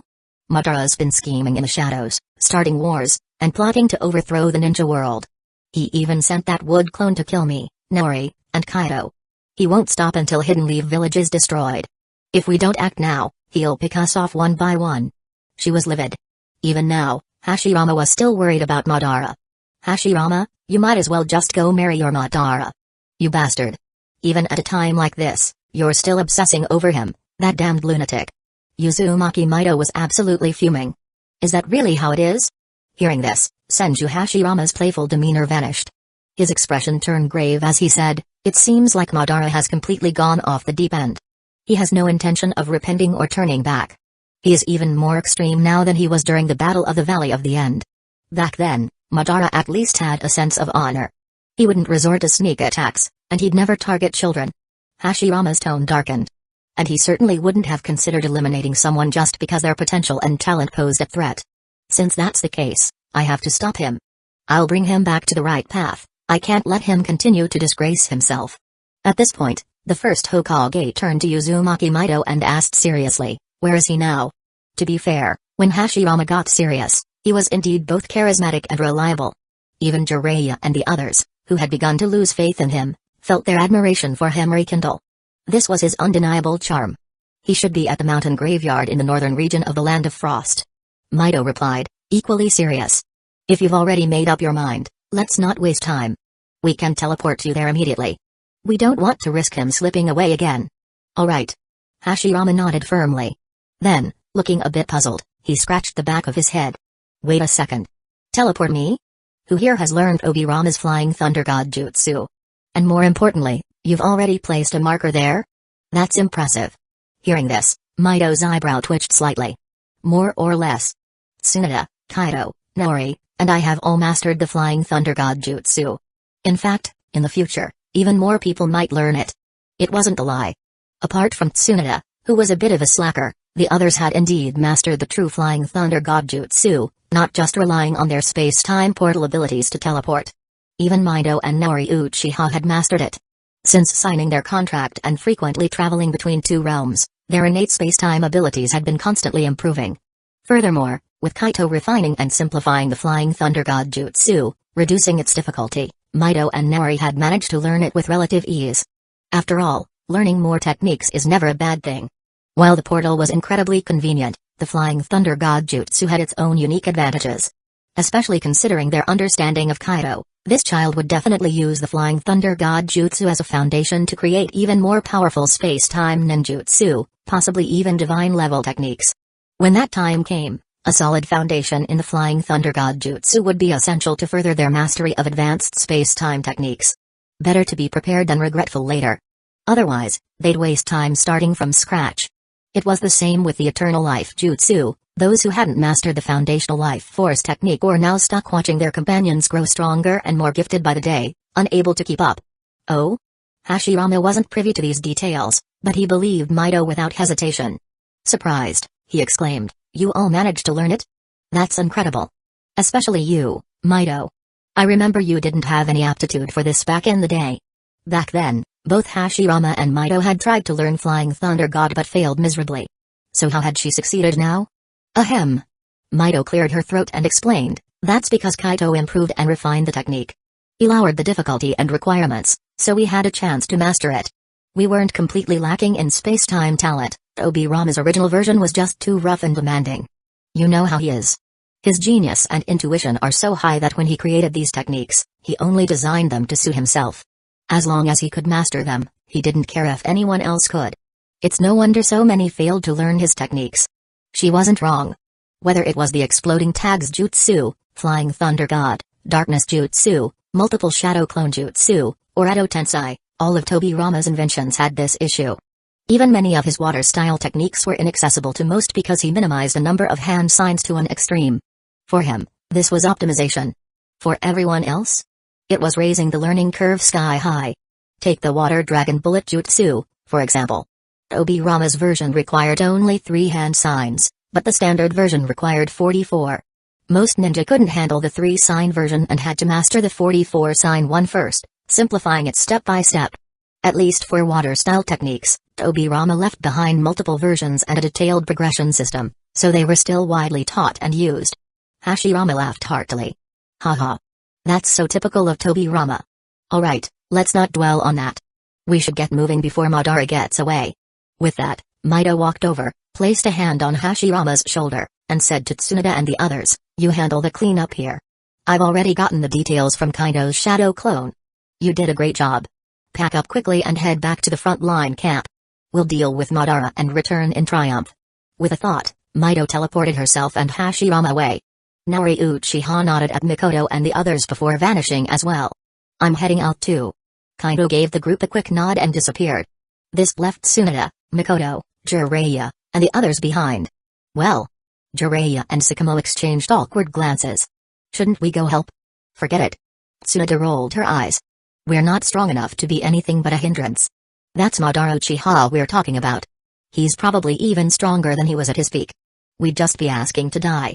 Let's head back to Hidden Rain Village, gather resources, and return to the camp." The alliance treaty and reparations had already been handled by Nara Shikayama and the others. Hidden Leaf Village had allied with Hidden Rain Village, not because of its strength, but to make it easier to intervene in its affairs and, eventually, annex the Land of Rain. Alright, I guess. Jiraiya and the others felt a bit dejected. Not because of Tsunade's words, but because their own weakness meant they couldn't contribute. It was a bitter pill to swallow. They were strong by most standards in the ninja world, but compared to the likes of Hashirama and Madara, they were insignificant. They had to keep improving. Sakamo, in particular, thought of the swordsmanship techniques Kaito had offered. "It seems I need to complete my deal with Kaito soon," he mused. "Combining my own style with his might be the only way for me to break through to the next level. Without it, he could feel himself nearing his limit, no matter how hard he pushed." Chapter 132, Unify the World. In the northern region of the Land of Frost, within the mountain graveyard, A massive underground space lay hidden. Madara Uchiha, who had been resting with his eyes closed, suddenly opened them sharply. As he processed the information returned by his wood clone upon its dispelling, a look of astonishment crossed his face. I didn't expect that kid, Kaido Uchiha, to refine and optimize the Flying Thunder God Jutsu to this level. He muttered in disbelief. Not just that, but his unknown teleportation ability is even more amazing. No need for a marker, no chakra fluctuations during the process, and yet he appeared right behind me and went straight for a sneak attack. That was definitely not the Flying Thunder God Jutsu. And that lightning-style jutsu of his. The penetration force was terrifying, carrying a power that seemed to erase everything in its path. It seems to be something other than chakra. This kid has many secrets. I've been seriously underestimating this Kaido. At only 10 years old, he's already reached such heights. If this keeps up, and he's given another 10 or 20 years to grow, even if I were resurrected at my peak strength, he might still be a match, or worse, a threat. Even though I don't think he can surpass my level, I can't afford to be careless. My plan must succeed. At this thought, a cold killing intent rose in Madara's heart. This kid had to die. Also, Nari Uchiha and Uzumaki Mido. He murmured. They've both regained their youth? And not only that, but their strength has surpassed its previous limits, reaching a close level on par with me and Hashirama back then? Unacceptable. And the secret behind their rejuvenation, restoring their life force, and extending their lifespan, I need to get my hands on that. If I could acquire it, I wouldn't even need to go through my death and resurrection plan to achieve my goals. Madara's eyes gleamed with a ruthless, insatiable greed. His plans for resurrection and reliance on a stand-in executor had always been a backup. His fragile body, kept alive only by being tethered to the Jido statue, was a significant limitation. If there was a better way, Madara could always change his strategy. At that moment, a figure emerged from the ground, half black, half white. Zetsu appeared before Madara and spoke urgently, Madara-sama. They've used the Edo Tensei, impure world reincarnation, to bring Senju Hashirama back to life. Also, it's highly likely they've extracted our current location from the captured white Zetsu. They'll be coming for us soon. We need to prepare. Oh? Madara raised an eyebrow, his expression shifting into a mix of surprise and amusement. They revived Hashirama, huh? Haha. Now, this is interesting. It had been far too long since he'd last seen his old friend and rival. He couldn't deny the sense of nostalgia, and the idea of facing Hashirama again filled him with twisted anticipation. As for the threat Hashirama posed, Madara didn't even flinch. They're coming straight to me? Then I suppose I have no reason not to deal with them properly. This time, I'll step in personally and eliminate these threats once and for all. Though it does mean I likely won't survive after the battle. Madara said, his tone calm, almost indifferent to his own life. Black Zetsu, the plans for the stand-in executor and my resurrection will be entirely in your hands. Madara knew a wood clone wasn't enough to deal with Hashirama, Nari Uchiha, Uzumaki Mido, and Kaido Uchiha. His real body had to take action. If necessary, he was willing to use the power of the Rinnegan, even though it was currently implanted in Nagato. However, Madara had foreseen this scenario and left a portion of his Rinnegan's chakra powers stored for emergency use. It wouldn't last long, but it would be enough to unleash the power he needed. Madara-sama, are you certain about this? There's no need to take such a risk. We could retreat for now, regroup and strike later. Black Zetsu suggested, feigning hesitation. Of course, inwardly, Black Zetsu was ecstatic. He wanted nothing more than for Madara to perish alongside Kaido Uchiha and the others. With Madara out of the picture, Zetsu could act freely without anyone threatening his true plans. But knowing Madara's suspicious nature, Zetsu played his role perfectly. Sure enough, Madara gave a faint smile. No need for that. The rest of the plan is safe in your hands. With you handling things, I have no doubts. Besides, with that Kaido's techniques and how small the ninja world is, even if we tried to escape to make a new plan, it's unlikely we'd get far. The most important thing is, when have I, Madara Uchiha, ever run from a fight? That's not who I am. So, don't bother trying to persuade me further. Pausing for a moment, Madara's expression grew somber. If I fail to eliminate Nari Uchiha, Kaido, and Uzumaki Mido before my life runs out, the plan may need to shift again. In that case, you'll have to use Edo Tensei to bring me back sooner than planned. This would not only help me finish the task but also allow me to continue the fight in my reincarnated body. Do you understand? Madara was confident in his abilities, but he was no fool. Emergency plans were always necessary. As for whether Black Zetsu could use Edo Tensei, Madara wasn't concerned. Over the years, he'd already made Zetsu learn this forbidden technique. Of course, Black Zetsu had always worked to keep his true identity and purpose hidden, avoiding any mistakes that might expose him. After all, he was a 1,000-year-old master manipulator. I understand. I'll do it. Hearing Madara's instructions, Black Zetsu quickly ran the situation through his mind and saw no issues. He agreed immediately. If things really reached the point where the situation got out of control, it would make sense to let Madara deal with Kaito Uchiha and the others personally. And when it came time to revive Madara through Edo Tensei, Black Zetsu could always tamper with the process, ensuring he could backstab Madara at the right moment. Thinking this through, Black Zetsu found the plan flawless. Madara-sama, Kaito Uchiha, Nari Uchiha, Uzumaki Mido, and Senju Hashirama have already reached the surface above us. At that moment, a white Zetsu popped halfway out of the ground above the cavern, delivering the update with a carefree tone. Oh? Madara paused for a moment, extending his senses outward. Immediately, he detected the presence of Hashirama and the others. He turned to Black Zetsu. Stay here. If things go south on my end, make sure you evacuate the Jido statue and the tens of thousands of white Zetsu from this place immediately. As he spoke, Madara stood up.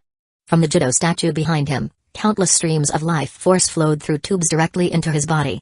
His aged appearance began to change rapidly, restoring his youthful prime in moments.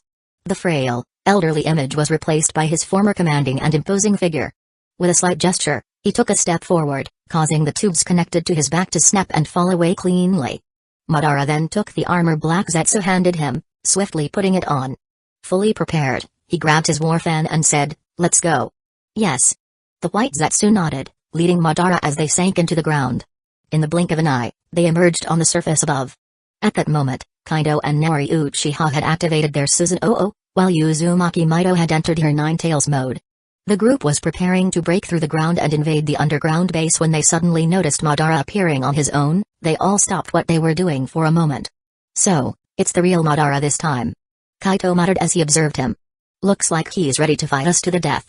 Watch out for his Rinnegan. Understood. The others nodded in agreement, their expressions solemn.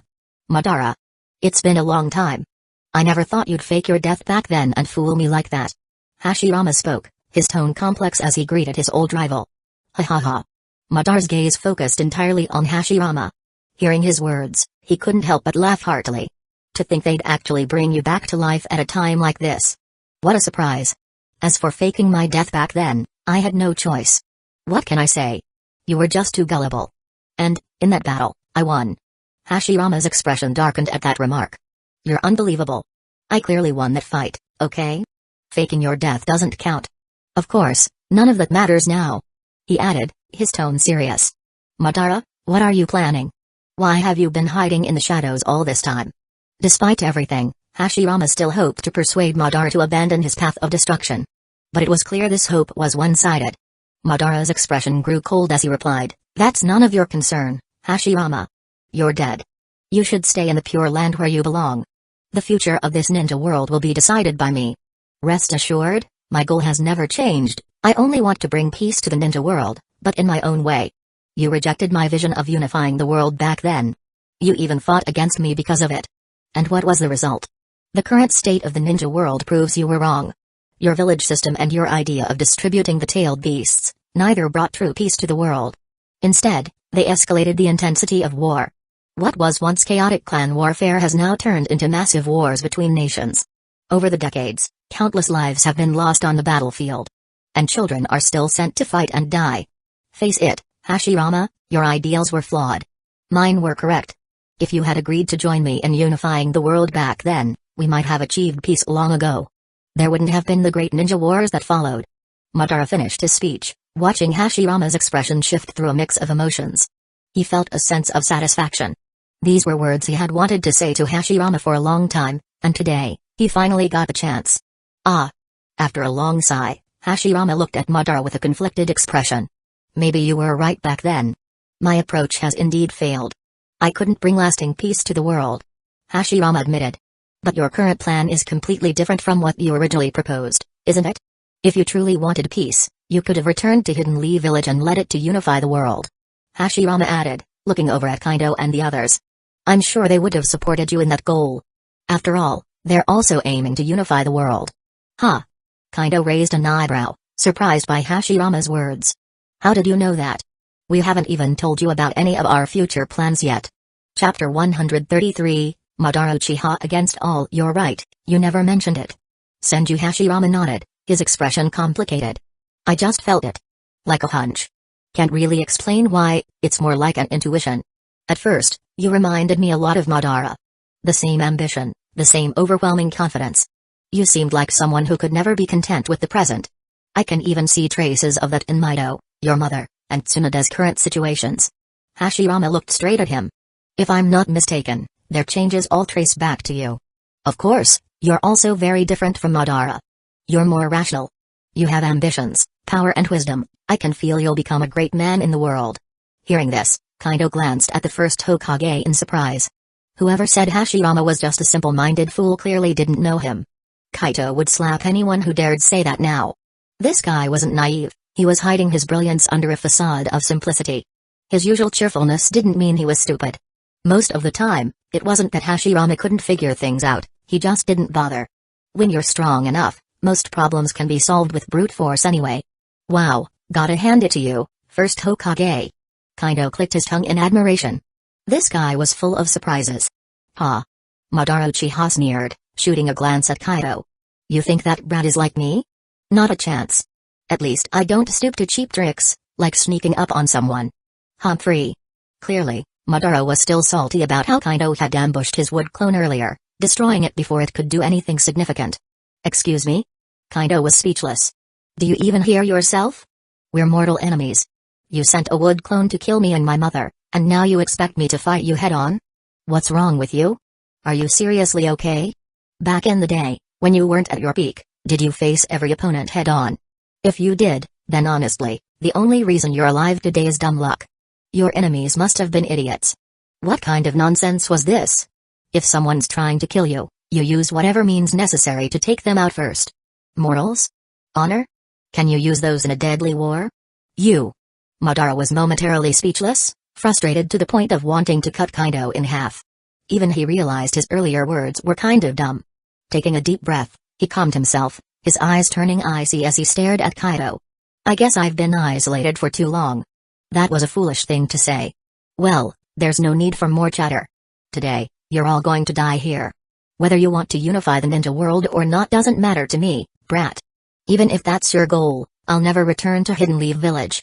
From the moment Hidden Leaf Village betrayed me, and the Uchiha clan turned their backs on me, there was no going back. Besides, I now realize my original plan to unify the ninja world wasn't good enough. Even that couldn't guarantee eternal peace. I've found a new way, one that can truly achieve everlasting peace. So, die already. The next moment, Madara activated his Eternal Mangekyo Sharingan. A nearly 200-meter-tall Susanoo quickly formed around him. He stood confidently within the crystal embedded in its forehead, arms crossed, his gaze piercing. Slash. Madara commanded his Susanoo to draw its two massive chakra blades, swinging them simultaneously toward Kaido and Naori Uchiha. Neither Kaito nor Naori planned to take the hit head-on. In an instant, they disappeared, reappearing on either side of Madara's Susanoo, staring at its core. Adamantine sealing chains. At the same time, Uzumaki Mido teleported behind Madara, sending countless golden chains toward his Susanoo, focusing on binding its limbs and head. Sage art, wood style, wood dragon jutsu. Hashirama clapped his hands, red patterns like oil stains appearing around his eyes and on his forehead as he entered sage mode. In an instant, 4 colossal wood dragons, each with a diameter exceeding 5 meters, erupted from the ground around Madara's Susanoo, coiling toward it. Boom. Madara's dual chakra blade slashed downward, leaving 2 enormous gashes in the earth, each thousands of meters long and tens of meters deep. Not good. The moment he noticed Kaido and Naori disappear, Madara felt an ominous premonition. He tried to change his attack mid-swing, but it was too late. The next instant, Kaido and Naori's blade slashed toward the head of Madara's Susanoo. Crack, crack. Even though Madara channeled his full power to reinforce the head of his Susanoo, cracks began to form on either side, rapidly spreading toward the core. At the same time, Mido's adamantine sealing chains tightened around the Susanoo's limbs and head, locking it in place. Hashirama's wood dragons coiled tightly around its legs, relentlessly binding it and restricting its movements further. At this moment, Uzumaki Mido's adamantine sealing chains completely bound Madara's Susanoo, wrapping tightly around its limbs and head. Meanwhile, Hashirama's wood dragon technique coiled around Susanoo's legs, tightening and climbing higher with each passing second. Madara's Susanoo was completely immobilized. For a moment, Madara seemed utterly cornered. Damn it! He cursed. I didn't expect you all to master this teleportation technique. Seems like you were holding back earlier. But if you think this is enough to defeat me, you're gravely underestimating me, Madara Uchiha. Let me show you the power of Rinnegan. Super Shinra Tensei. Madara roared as his eternal Mangekyo Sharingan transformed into the Rinnegan, its distinctive purple concentric rings emanating overwhelming power. With a brief build-up, Madara channeled all his chakra and ocular power into a devastating repulsion force, an enhanced Shinra Tensei. In that instant, Madara dispelled his Susanoo. Bang! The massive repulsive force erupted outward in a shock wave from the epicenter, shattering Uzumaki Mido's golden chains wrapped around Susanoo. The shockwave obliterated Hashirama's wood dragon and sent the chakra weapons wielded by Kaido Uchiha and Naori Uchiha flying to pieces. The sheer force of the attack continued to expand outward, destroying everything in its path at an alarming speed. "Fall back!" shouted Kaido Uchiha. Without hesitation, he dispelled his own Susanoo and teleported next to Hashirama, placing a hand on his shoulder and instantly relocating them thousands of meters away to a nearby hilltop. At the same time, Uzumaki Mido and Naori Uchiha also teleported to Kaido's location. Standing on the hill, they stared at the scene of destruction. The ground below had been reduced to rubble, and the shock wave had carved out a massive crater over a kilometer wide. Uzumaki Mido couldn't help but marvel, so this is the power of the Rinnegan. It really is extraordinary. Thankfully, Madara hasn't retrieved his original Rinnegan yet. The one he's using only holds a fraction of its true power, otherwise, we'd be in serious trouble. The ability was almost invincible. It was far more overwhelming than what Nagato displayed in the future, and it didn't seem to have the same time limitations or cooldowns. Madara's Rinnegan was on a whole different level. Agreed. Naori Uchiha nodded, looking at the enormous crater. But I can sense it, Madara's life force is nearing its end. His vitality and lifespan are running out. Even if we can't kill him outright, we can just wear him down. Having said this, Naori vanished with a flash, reappearing behind Madara with her blade, Moon Fang, in her hands. With a single powerful swing, she aimed for Madara's neck. At the same time, Uzumaki Mido, Kaido, and Hashirama also teleported, attacking Madara from different directions. Kaido lunged with his mystic blade, slashing at Madara's waist. Mido once again unleashed her adamantine sealing chains, targeting Madara's entire body.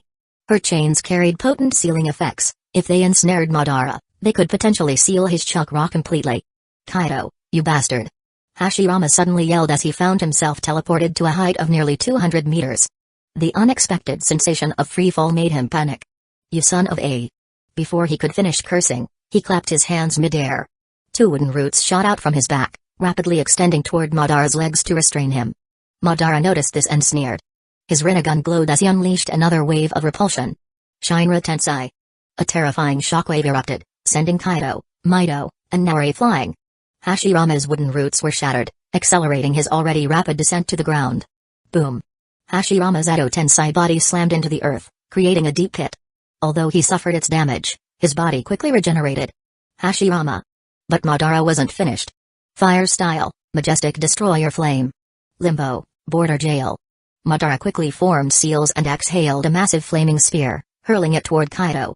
Simultaneously, four invisible shadow clones, created by his limbo ability, launched a coordinated attack on all four opponents. Unfortunately for Madara, the shadows couldn't escape the enhanced sensory abilities of Kaido and the others. Their observation haki and spiritual senses caught every movement. In an instant, the four of them teleported again, reappearing around Madara and launching a counterattack. Madara's limbo shadows failed to land any hits. Well, that wasn't entirely accurate. His shadow did succeed. It kicked Hashirama, accelerating his descent and slamming him into the ground even harder than before. Boom! Hashirama's body lay sprawled in yet another deep pit, but his Edo Tensei regeneration kicked in, mending his injuries in seconds. Chapter 134, The Defeat of Madara Uchiha Shinra Tensei.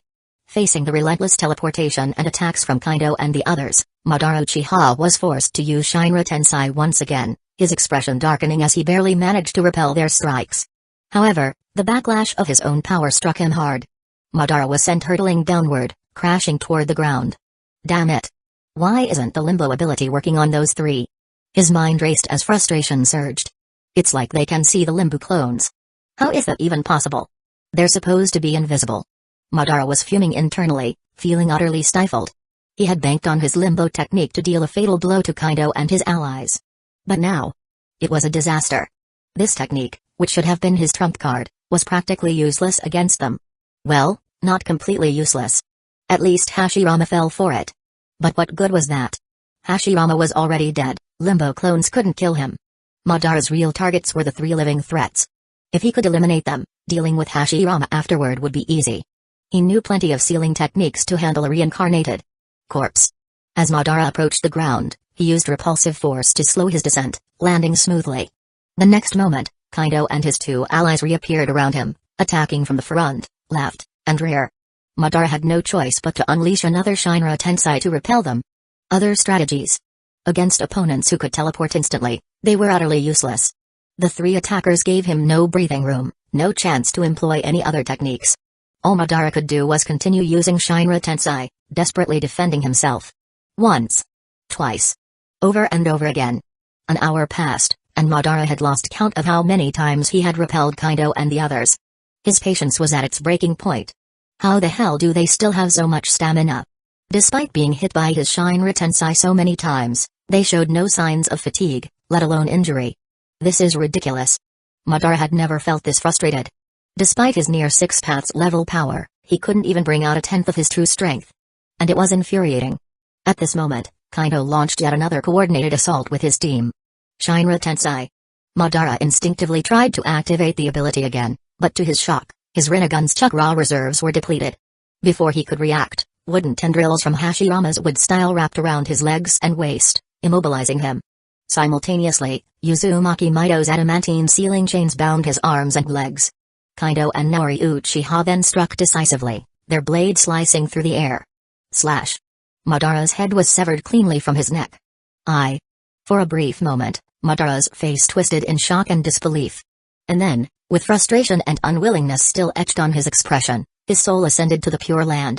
Even in death, his eyes remained wide open, as if protesting the unfairness of his fate. Finally. He's dead. Kaido exhaled deeply, wiping the sweat from his forehead. With a wave of his hand, he stored Madara's severed head into a spatial dimension. Turning to Uzumaki Mido and the others, he said, "Let's clean this up. I'll take care of the rest of his body. Make sure there's no trace of his blood or anything left behind. We can't risk leaving anything behind that could lead to future trouble."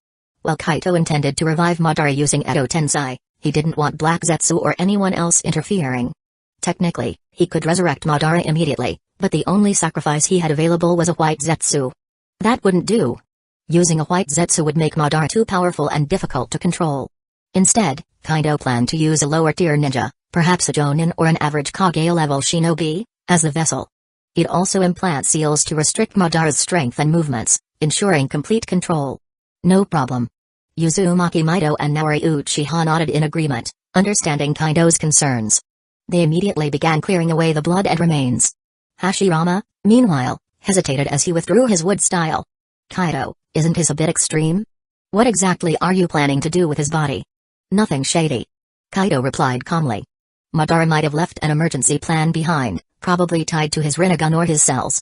If we leave anything behind, there's a chance he could be revived through Edo Tensei by someone else. By taking his remains, we can ensure that doesn't happen. And to be safe, I'll resurrect him myself using Edo Tensei. This way, I can control him and eliminate any risks. Kaito smiled faintly. Besides, Lord Hashirama, you'll get to chat with him again once I bring him back. Doesn't that sound fun? As Kaito spoke, he waved his hand, sending Madara's remains into the space-time portal. Huh? Hashirama's eyes widened in shock as he looked at Kaito. You can do that? So Madara actually left behind other plans? Do we need to eliminate all of them? Also, I don't think reviving him is a good idea. Edo Tensei is far from foolproof. You should know that I could break free from it whenever I want. If I'm not sealed, you wouldn't be able to send me back to the Pure Land. Forbidden techniques come with huge risks, which is why I never supported Tobirama developing them in the first place. Hashirama's voice carried genuine concern. The potential consequences of Edo Tensei had always bothered him. Relax. Kaido gave a sly grin and replied, I've already thought of everything, including the fact that you could escape its control. In fact, I left that possibility open on purpose. If I wanted, I could have revived a weaker version of you and added restrictions to your Edo Tensei body to ensure complete control. But since you're the first Hokage, there's no need for that. Madara, however, is a different story. I plan to revive him at a Jonin or regular Kage level and add plenty of seals to keep him in check. That way, the risk of something going wrong is minimal. Plus, you'll be around to keep an eye on him and maybe even talk some sense into him, right? You know, Madara was manipulated into this whole eternal peace nonsense. His plan was never truly his own, it was someone else's idea, and it's completely wrong. Kaido paused briefly, then continued, I think I mentioned some of this to you before, didn't I? Kaido's Edo Tensei technique was only partially mastered, but it was already far more advanced than the original version. If perfected, it would allow him to revive even peak-level shinobi like Hashirama and Madara while keeping them under strict control. For Kaido, improving this technique wasn't just about mastery but also about refining it to an optimized and nearly flawless state. Even so, Edo Tensei could never become a true resurrection jutsu, as its limits were set by the original design. However, Kaito believed that breaking those limits might make it possible to resurrect people without relying on the outer path, samsara of heavenly life jutsu or the Rinnegan at all. Maybe, once I break its limits, I'll create a resurrection technique that's simpler and has fewer drawbacks than the Rinnegan's version. Kaido thought to himself. This possibility excited him. I should invest more time in studying resurrection-related techniques and knowledge. The results after breaking through the technique's limits will only improve with proper preparation. He sighed, thinking of Chiyo's reanimation jutsu, one's own life reincarnation. It's too bad Chiyo's son and daughter-in-law are still alive. Otherwise, I could have learned that technique as well. Hashirama's voice broke through Kaido's thoughts. Is that so? Hashirama nodded, his expression thoughtful. Since you've already planned for everything, that's reassuring. But about Madara being manipulated? And his eternal peace plan being wrong? Could you explain that in more detail? Who's behind all this, and what's their goal? Was this the reason why Madara changed so drastically, turned against me, and left the village? Hashirama's tone grew serious, his eyes narrowing. While he was usually a gentle and forgiving person, certain things could push him over the edge. Pretty much. Kaido replied with a nod. He paused, sensing that both the Jido statue and the Black Zetsu had already escaped from their underground lair. Even most of the White Zetsu clones were on the run.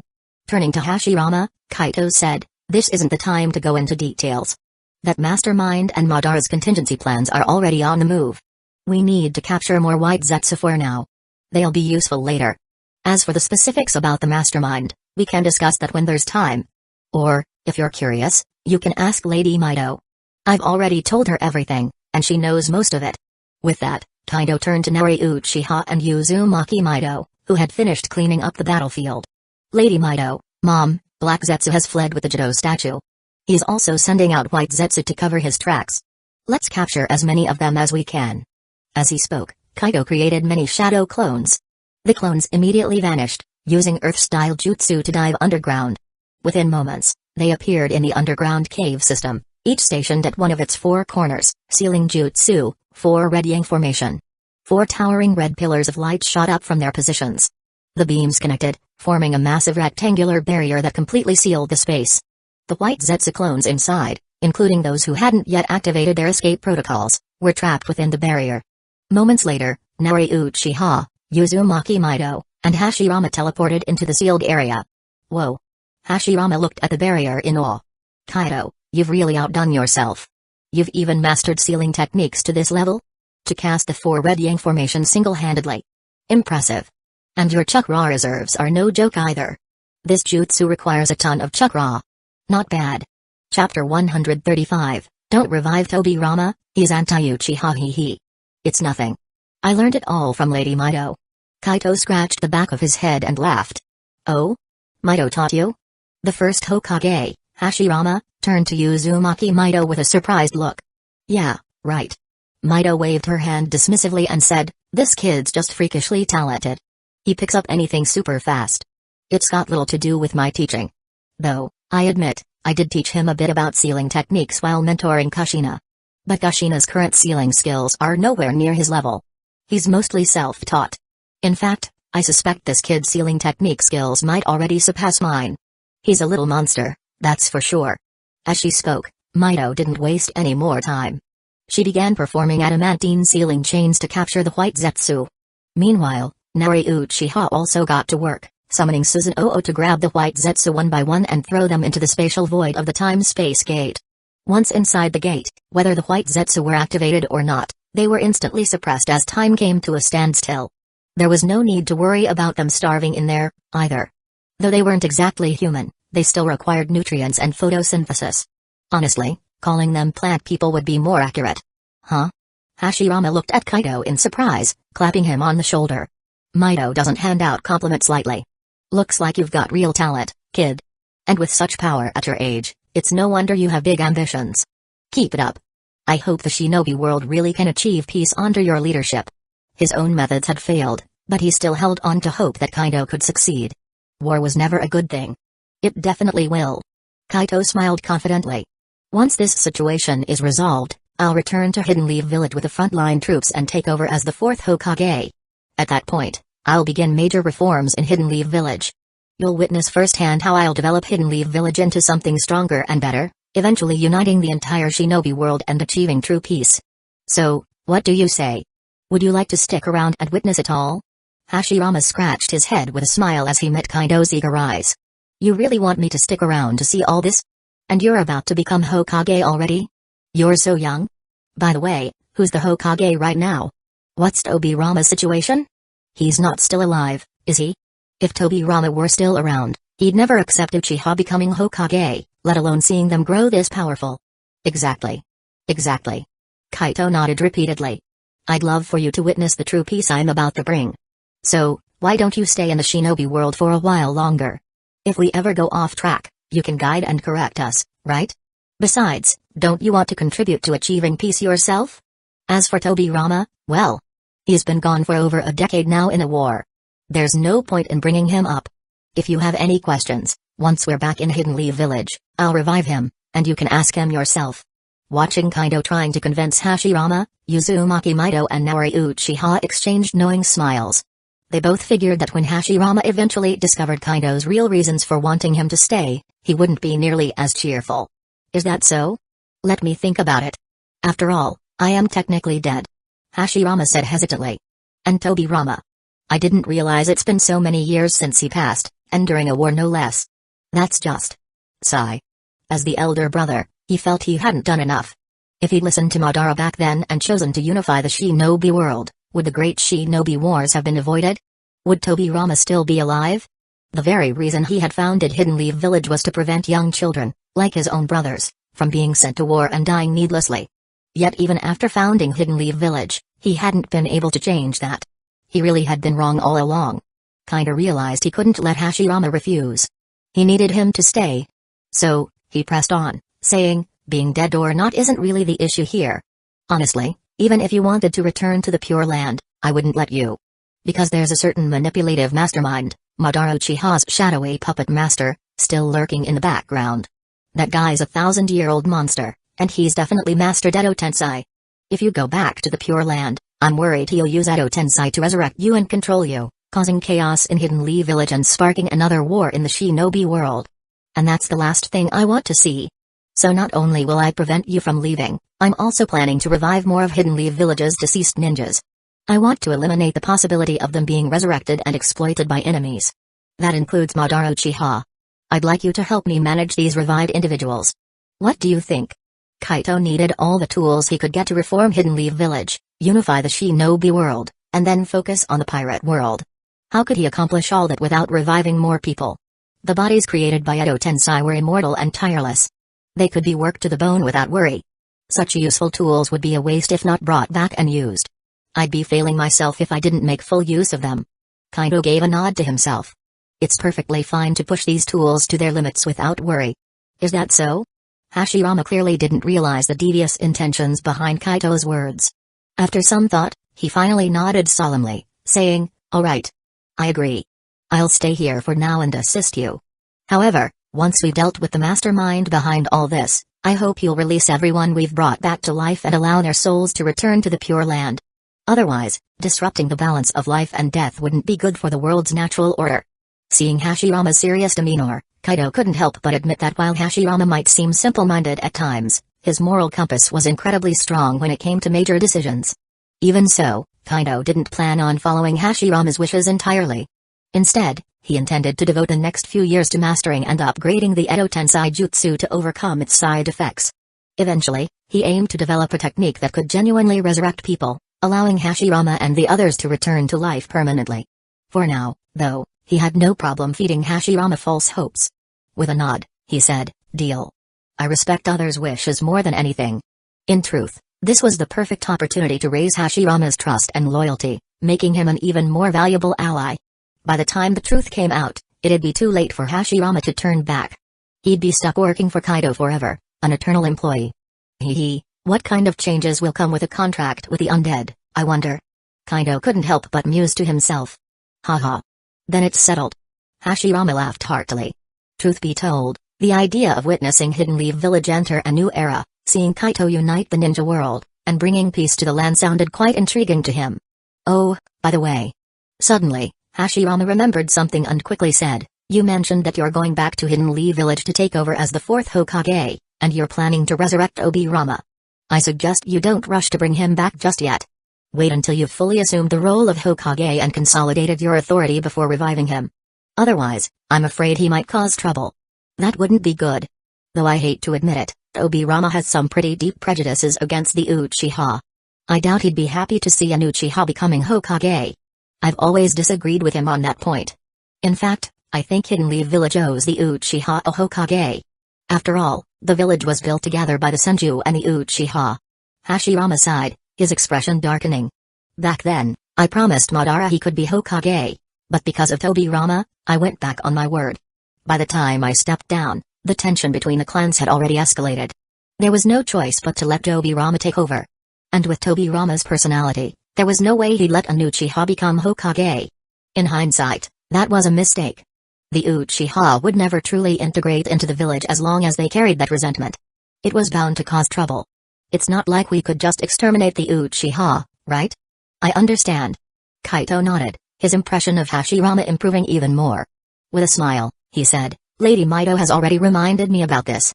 If it weren't for that, I might have revived both you and Tobirama already. But knowing his bias against the Uchiha, I held off. As for reviving him later, whether he agrees to help with research or not won't matter. By then, the Senju and Uchiha will already be allied, even through marriage. And with Lady Mido and you around, I'm sure we can convince him." "I see."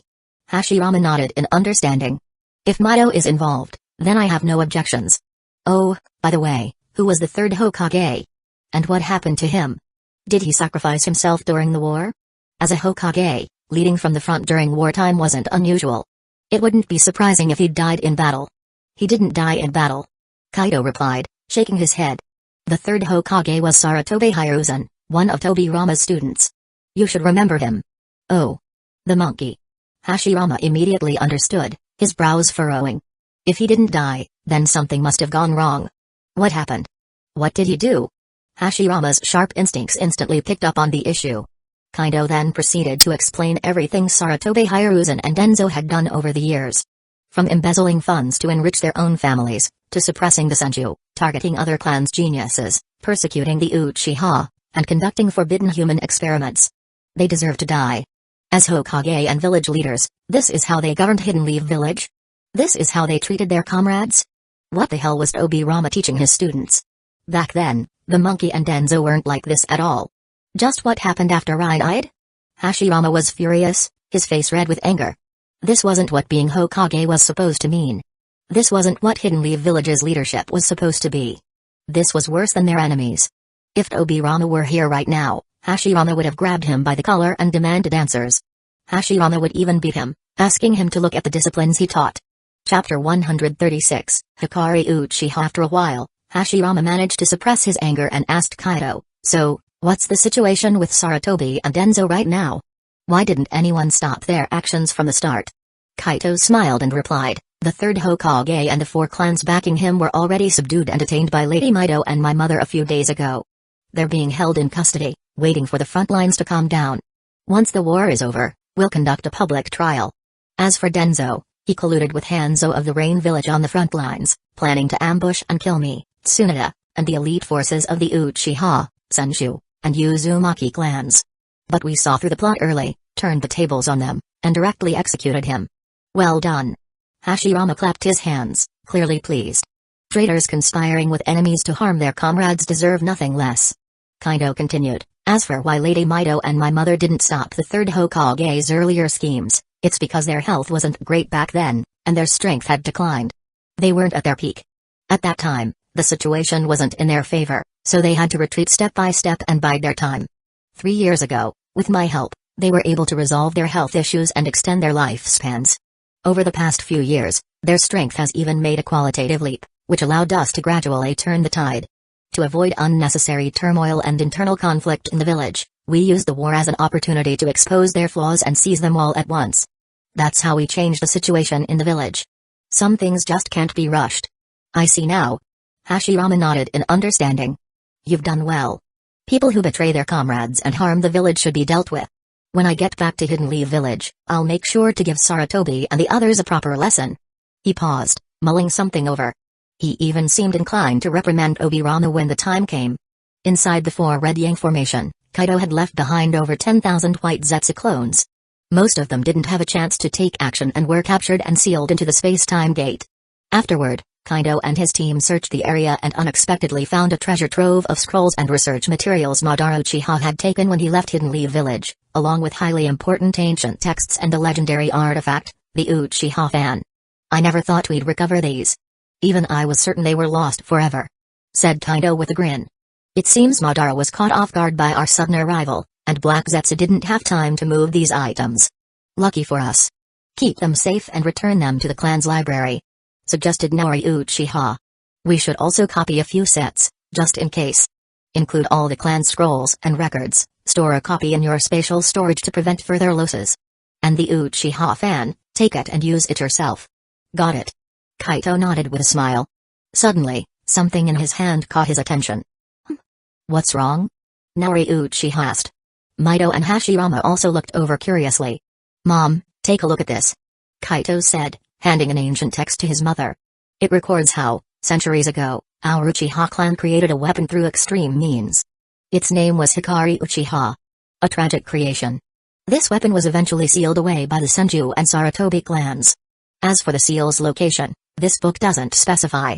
It might only be recorded in the ancient texts of the Senju or Saratobi clans. Let me see. Naori Uchiha took the text and scanned it carefully, her brows furrowing. It's true. And it's possible she isn't dead yet. If we can find and rescue her, we might be able to guide her toward the right path and bring her back to the clan. She shouldn't be trapped in tragedy forever. Times have changed.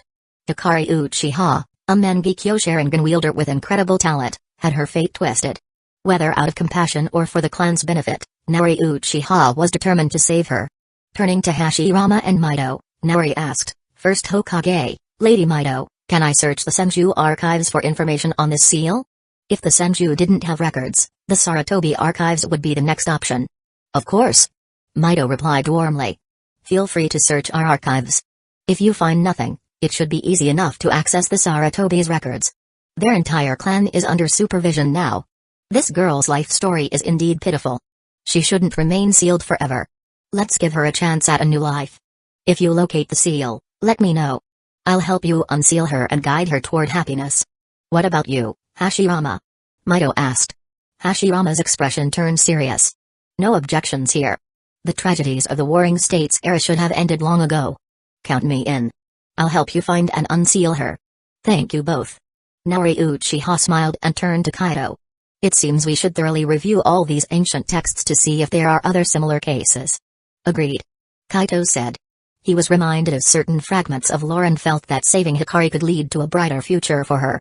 Her Mangekyo abilities might even be useful for him in the long run. If he could deduce methods for mastering Mangekyo abilities, it would be a valuable asset. After securing all the scrolls, records, and the Uchiha fan into his spatial storage, Hashirama remarked, This storage technique is incredible. Mido, can I learn it too?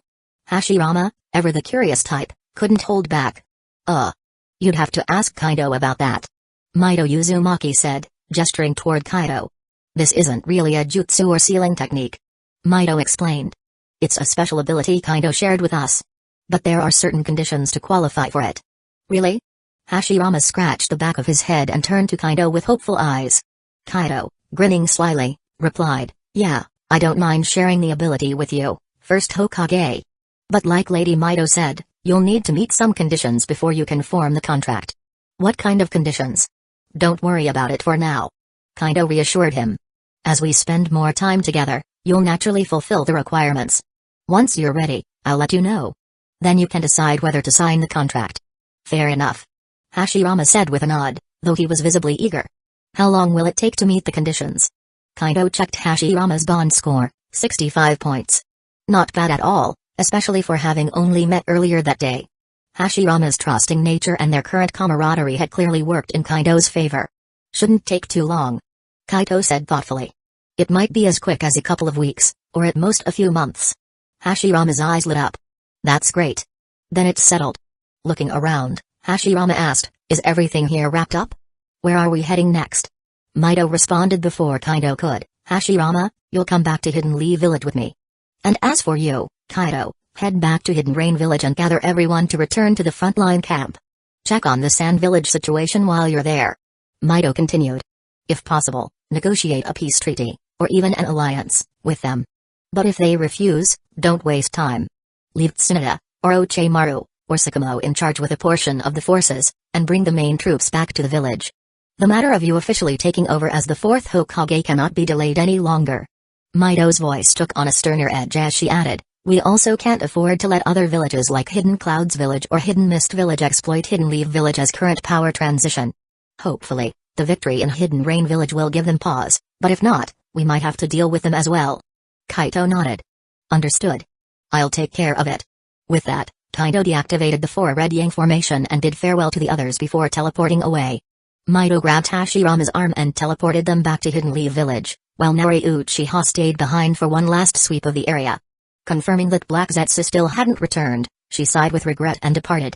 At Hidden Rain Village, Kaido found that Tsunade and the others were still waiting for him, even though the peace talks with the Rain Village had already concluded and the supplies were packed. The group lit up as soon as Kaido appeared. Kaido. You're back. Tsunade exclaimed, rushing over. How did it go? Is Madara Uchiha dealt with? What about Black Zetsu? And where are Grandma and the others? Kushina and Mikoto joined in, fussing over Kaido and checking him for injuries. I'm fine, really. Kaido said, a little flustered. Once the commotion died down, he explained, Madara has been completely eliminated. As for Black Zetsu, he managed to escape. But without Madara, he won't pose much of a threat for now. He added, Lady Mido and the others have already returned to Hidden Leaf Village. How's everything on your end? When can we move out? Already. Tsunade replied with a big smile. We were just waiting for you. Good. Kaido said. Let's head back to the frontline camp. I want us there by nightfall. Though some wondered if they'd use mass teleportation, Kaido decided against it to conserve chakra. After a couple of hours on the road, the troops finally reached the frontline camp. Orochimaru and the camp's ninja, mostly Uchiha, came out to greet them. Looks like a solid victory. Kaido said, glancing at the troops' high morale and the wealth of spoils they carried. So, who's going to brief me on what happened? Let's take this to the command tent. Orochimaru suggested. We also need to discuss the Sand Village situation. The group gathered in the tent, where Kaido and Tsunade recounted the events of their mission. They described how they took down Nikaze Kage and numerous Sand Ninja, crushed the Rock Village forces, forced Hidden Stone's villages surrender, and even eliminated Madara and revived Hashirama. Orochimaru was thoroughly impressed. This changes everything, he said, a sly smile forming. Chapter 137, Reviving Madara. Uchiha hiss.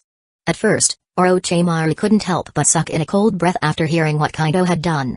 With a look of shock, he licked his lips and said, I never expected that during this trip, you'd pull off such insane feats, Kaido. Unbelievable. He was starting to regret not tagging along.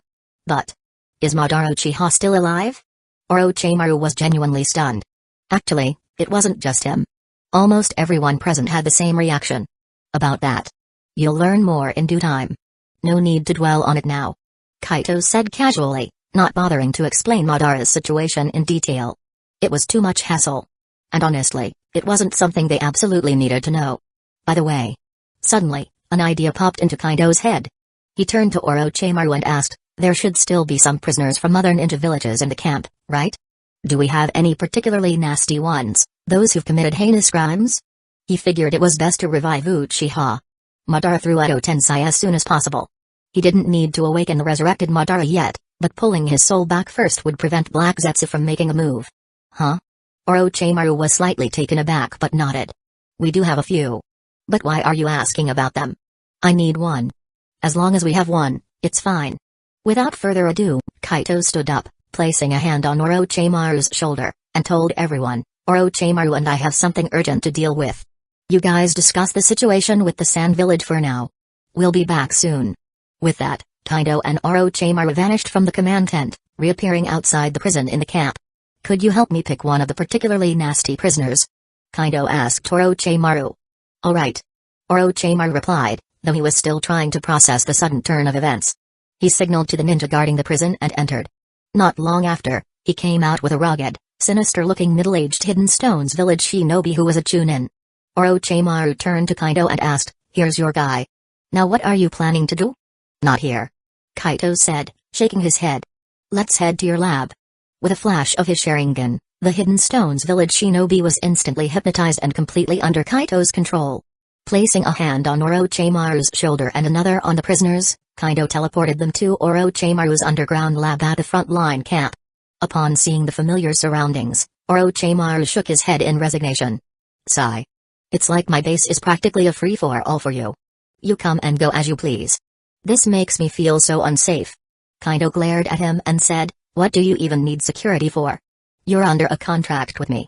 What am I gonna do to you? Besides, you can teleport now too using Space-Time Gate. And soon, you can also learn the Flying Thunder God Jutsu. Kaito knew full well what Orochimaru had been up to. Ever since they signed their contract, Orochimaru had been obsessively teleporting back and forth between dimensions. The reason was obvious, to speed up the development of his space-time talent. Each cross-dimensional jump slightly boosted the contractor's space-time talent, and Orochimaru was milking it for all it was worth. Hee hee. Just kidding. Orochimaru chuckled, then asked curiously, so, what's the plan? Why bring this guy here? Don't tell me. Orochimaru's eyes widened as he began to piece things together, glancing at Kaito with a questioning look. Exactly what you're thinking. Kaito confirmed. I'm going to Edo Tensei. Uchiha. Madara right now. Better to get ahead of Black Zetsu before he starts causing trouble again. With that, Kaito moved to the center of the lab and knelt down, placing both hands on the ground. In an instant, countless runes flowed from his palms, forming a complex and mysterious sealing array on the ground. Hiss. Seeing the familiar formation, Orochimaru clicked his tongue. As expected. I didn't think you had even mastered the Edo Tensei technique, Kaito. I've always been interested in this jutsu. Mind teaching me? Oh, and the spirit transformation technique too. Speaking of which, I'd actually struck a deal with Denzo before you killed him. I was supposed to help him with wood-style experiments in exchange for the spirit transformation and other forbidden techniques like Izanagi. But before we could even start, you went and killed him. Now I can't get my hands on them. Wait, what? Kaito, who had just finished setting up the array, stood up and gave Orochimaru a confused look. Didn't I already teach you the Life Force technique and its upgraded version, the Eternal Life techniques? You can just use those if you want eternal life. Why do you even need Edo Tensei and the spirit transformation technique? Especially the spirit transformation technique? It's so suspicious. Don't tell me you're planning to go back to your old ways, like in the original timeline, researching the eight-headed serpent technique and swapping bodies all the time? Are you secretly a woman or something? Or do you prefer being a woman? Otherwise, there was no way to explain why Orochimaru, despite having better options, was still obsessed with these two outdated techniques. Hearing this, Orochimaru's face turned dark as he exclaimed, of course not. What the hell are you even talking about? While I'm not overly concerned about gender distinctions, I'm definitely a man, through and through. As for my choices in the original timeline, I can understand them. But that doesn't mean I plan to repeat those decisions. The future me only took that path because he had no other options. It was a road of no return. But now, as you said, I have better alternatives. Naturally, I'm not going to mess around with body swapping and all that anymore. Still, I think those two jutsus have a lot of research value. They can help me explore the nature and application of souls in greater depth. Plus, I'm pretty curious about resurrection techniques and want to study them as well. You can understand that, right? For a researcher like Orochimaru, the allure of such forbidden techniques was irresistible, even if he didn't intend to use them for body swapping. After all, the eight-headed serpent jutsu wasn't just about body swapping, it was a powerful life-saving ability too. Fair enough. Kaito nodded, raising his hand and tapping Orochimaru lightly on the forehead. Since you're interested, I'll teach you my improved version of the Edo Tensei technique. Just be careful when you're practicing or researching it. Don't end up killing yourself. As for the spirit transformation jutsu, I haven't learned it yet. Once I return to the village and take over as the 4th Hokage, I'll pass it on to you. In the next instant, a stream of light shot from Kaito's fingertip, entering Orochimaru's forehead. Orochimaru immediately felt a surge of knowledge and experience about the Edo Tensei technique flooding his mind. Thanks. He quickly expressed his gratitude to Kaito before closing his eyes to focus on absorbing the new information. Meanwhile, Kaito moved the controlled Hidden Stones village shinobi to the center of the ritual array. Clapping his hands together, he activated the Edo Tensei Ray. The array began to glow as countless sheets of paper emerged from it, crawling up from the shinobi's feet and wrapping around his body. Ah!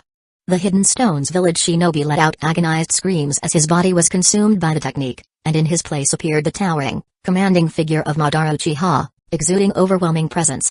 Even Orochimaru, hearing the commotion, paused his study and opened his eyes to witness the process. Soon, Kaito confirmed that Madara's soul had successfully entered the Edo Tensei body. He breathed a sigh of relief, feeling fortunate. Good thing Black Zetsu hasn't used Edo Tensei on Madara yet. That would have been a real headache. A fully revived Uchiha. Madara in his prime with infinite chakra would have been an absolute nightmare to deal with. However, Kaito didn't awaken Madara. Instead, he waved his hand, storing both Madara's soul and Edo Tensei body into the space-time gate. There, he created a small isolated space where time was frozen, effectively sealing Madara away for now. Without Madara's soul, even Black Zetsu wouldn't be able to revive him. Wow, so this is the Edo Tensei technique. Amazing. Orochimaru marveled. But I bet Black Zetsu is going to be absolutely furious when he realizes you've summoned Madara's soul. Without Madara, reviving his mother, Otsutsuki Kaguya, is going to be a lot harder. Of course, it wasn't completely impossible. Madara's Rinnegan was still in the ninja world. Black Zetsu could guide Uzumaki Nagato to wield it and collect the tailed beasts for the revival. The results might not be as perfect as using Madara, but they wouldn't be too bad either. Well, assuming he could even gather all the tailed beasts. At least, the 9 tails was off the table. The best he could do was use the 9 tails chakra within the Gold and Silver brothers as a substitute. Isn't this better? Kaito smiled. Rather than letting him revive Madara to fight us and cause chaos? Without Madara, things will be peaceful for a few years. At least, that's what Hidden Leaf Village needs right now, a few years of stability to grow stronger. True. Orochimaru nodded. No war meant more time for him to research the things that interested him. To Orochimaru, wasting time on a battlefield was a pointless drain on his life. Oh, right. What's your plan for Madara's Rinnegan? Since the Uzumaki clan survived thanks to your intervention, what's the deal with the Rinnegan? How did Madara arrange it? Orochimaru suddenly asked. After all, it was the Rinnegan. He was very interested in the most exalted eye amongst the 3 great dojutsu. Chapter 138, Orochimaru's hidden interest in the brain fruit. Kaito raised an eyebrow and asked, what's this? Interested in the Rinnegan? Thinking of studying it? Isn't that obvious? Orochimaru replied with a shrug and a smirk. After all, it's the legendary Eye of the Gods. Who wouldn't be interested?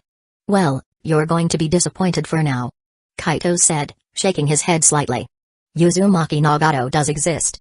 During the attack on Hidden Edi village by the 3 major villages, Black Zetsu captured his entire family. The Rinnegan is likely already implanted in Nagato at this point. But when I used my teleportation ability to scan all of the Land of Rain earlier, I didn't find any trace of him or his family. Clearly, Black Zetsu has hidden them for now. That guy isn't stupid. Ever since he noticed we developed countermeasures against him, he's been getting more cautious. Even after we started a war with the Land of Rain, there's no way he'd risk us finding the Rinnegan. So, if you want to study it, you'll have to wait until we locate it in the future. Or, wait until someone from the Uchiha clan successfully awakens the Rinnegan. Alternatively, you could dive into the topic of artificially creating bloodline traits. Maybe, in the future, you could develop a special Uchiha bloodline serum. With that, you could awaken the Sharingan, or even evolve it to the Rinnegan, on your own and conduct your research. Because of Kaito's presence, many things had already deviated from the original timeline, including the fate of Nagato and his family. However, Kaito suspected Nagato's parents had likely been arranged to die by Black Zetsu. He also hadn't found any trace of Konan or Yahiko in the Land of Rain. That was unusual. Surely, they hadn't died prematurely because of Kaito's interference in the timeline? While it was possible, Kaito believed it was more likely that Konan and Yahiko had also been taken by Black Zetsu, along with Nagato, during the 2 months before Kaito arrived on the front lines. Huh? Orochimaru licked his lips and asked curiously, So, Kaido, who do you think has the best chance of awakening the Rinnegan among the Uchiha right now? You? Or perhaps Lady Nari? Kaido shook his head. Who knows? I haven't awakened the Mangekyo Sharingan yet, but that's only because I plan to skip that step and go straight to the Eternal Mangekyo. That requires time to dig deeper into my Sharingan's potential. As for my mother, she's already close to achieving the Eternal Mangekyo. But unlocking the Rinnegan is far more complex, so don't get your hopes up anytime soon. Of course, if we could get our hands on Madara Uchiha's Rinnegan, it might speed up the process. Orochimaru let out a disappointed sigh. So, it's not happening anytime soon, huh? He paused, a glimmer of intrigue flickering in his eyes. As for artificially creating bloodlines, now that's an even more ambitious and complex endeavor. But it's certainly a fascinating research direction. For now, I'll focus on the training methods you've given me, to enhance my strength, refine my talents, and extend my lifespan. There's no rush for this. It can stay as a side project for now. His expression shifted, a calculating grin spreading across his face. Still, while our world's understanding of genetics is limited, the pirate world has made remarkable strides with their work on lineage factors. Perhaps I could track down one of their leading scientists, like Vegapunk. If I could recruit him or even just gain access to his research, it would be a game changer in developing Uchiha bloodline serums you want. What do you think, Kaido? If Orochimaru could truly master the secrets of the Uchiha bloodline and inject himself with it, he'd be all for it. That would be far better than the future path where he resorted to body snatching to gain Uchiha body. And if it worked, why stop at the Uchiha? Orochimaru could replicate the Senju, Uzumaki, or even their bloodlines combined. Better yet, what about directly replicating the Otsutsuki bloodline? That would raise his potential ceiling astronomically and allow him to grow stronger even faster. Not a bad idea, Kaito said with a grin. I've always been curious about Vegapunk, too. Additionally, Vince Smoke, Judge and Caesar Clown are also brilliant researchers worth looking into. Recruiting them could be incredibly beneficial. But the pirate world side hasn't advanced to that stage yet. For the next several years, maybe even a decade or more, my focus will be on rebuilding and developing Hidden Leaf Village and stabilizing the ninja world. I won't have much time to search for or recruit these scientists myself. If you're interested and have the time, I wouldn't mind you taking on that task. There was no way Kaido could handle everything himself. Even if he delegated much of Hidden Leaf Village and the ninja world's direction to others, he still needed to focus on his own training. Strength was the foundation of everything. Got it. Orochimaru nodded thoughtfully. When I have time, I'll work on it. Vegapunk might be tricky to locate and convince, but Vince Smoke, Judge and Caesar Clown should be much easier. I could probably start by acquiring the lineage factor technology, the related equipment, and the fish fruit replica at Punk Hazard, Orochimaru mused. While I'm at it, I could also snatch Caesar's devil fruit research and the equipment he's using. These would be more than enough to keep him busy for a long time. Not only was he interested in the ninja world's bloodlines, but the devil fruits from the pirate world fascinated him too. If he found a suitable fruit, he wouldn't mind eating one himself. After all, wasn't it a great way to boost strength quickly? Look at Kaido. After eating the rumble fruit, he dominated the battlefield, effortlessly wiping out thousands of enemy ninjas. But what truly caught Orochimaru's eye was Vegapunk's brain fruit. If I ate it, wouldn't that push my intelligence to its absolute limit? It seems like a perfect fit for me. With that fruit, deciphering the mysteries of bloodline limits would be a breeze. The more Orochimaru thought about it, the more conflicted he became. Kaito noticed his ever-changing expressions and couldn't help but roll his eyes. What are you thinking about? Your face is changing faster than a lantern show. Hee, nothing much. Just thinking about a few things. Orochimaru said with a sly smile, waving his hand dismissively. For now, he kept his thoughts to himself. Alright, we've finished up the business with Uchiha Madara for now. Let's head back to the command tent, Kaito said. With that, he teleported away, reappearing outside the tent. Orochimaru followed closely behind. The two entered the command tent, where several others were deep in discussion. When they saw Kaido and Orochimaru return, they were momentarily surprised before greeting them casually. Yo. We're back, Kaito said, taking his seat. He glanced around and asked, how's the discussion going? Tsunade immediately spoke up.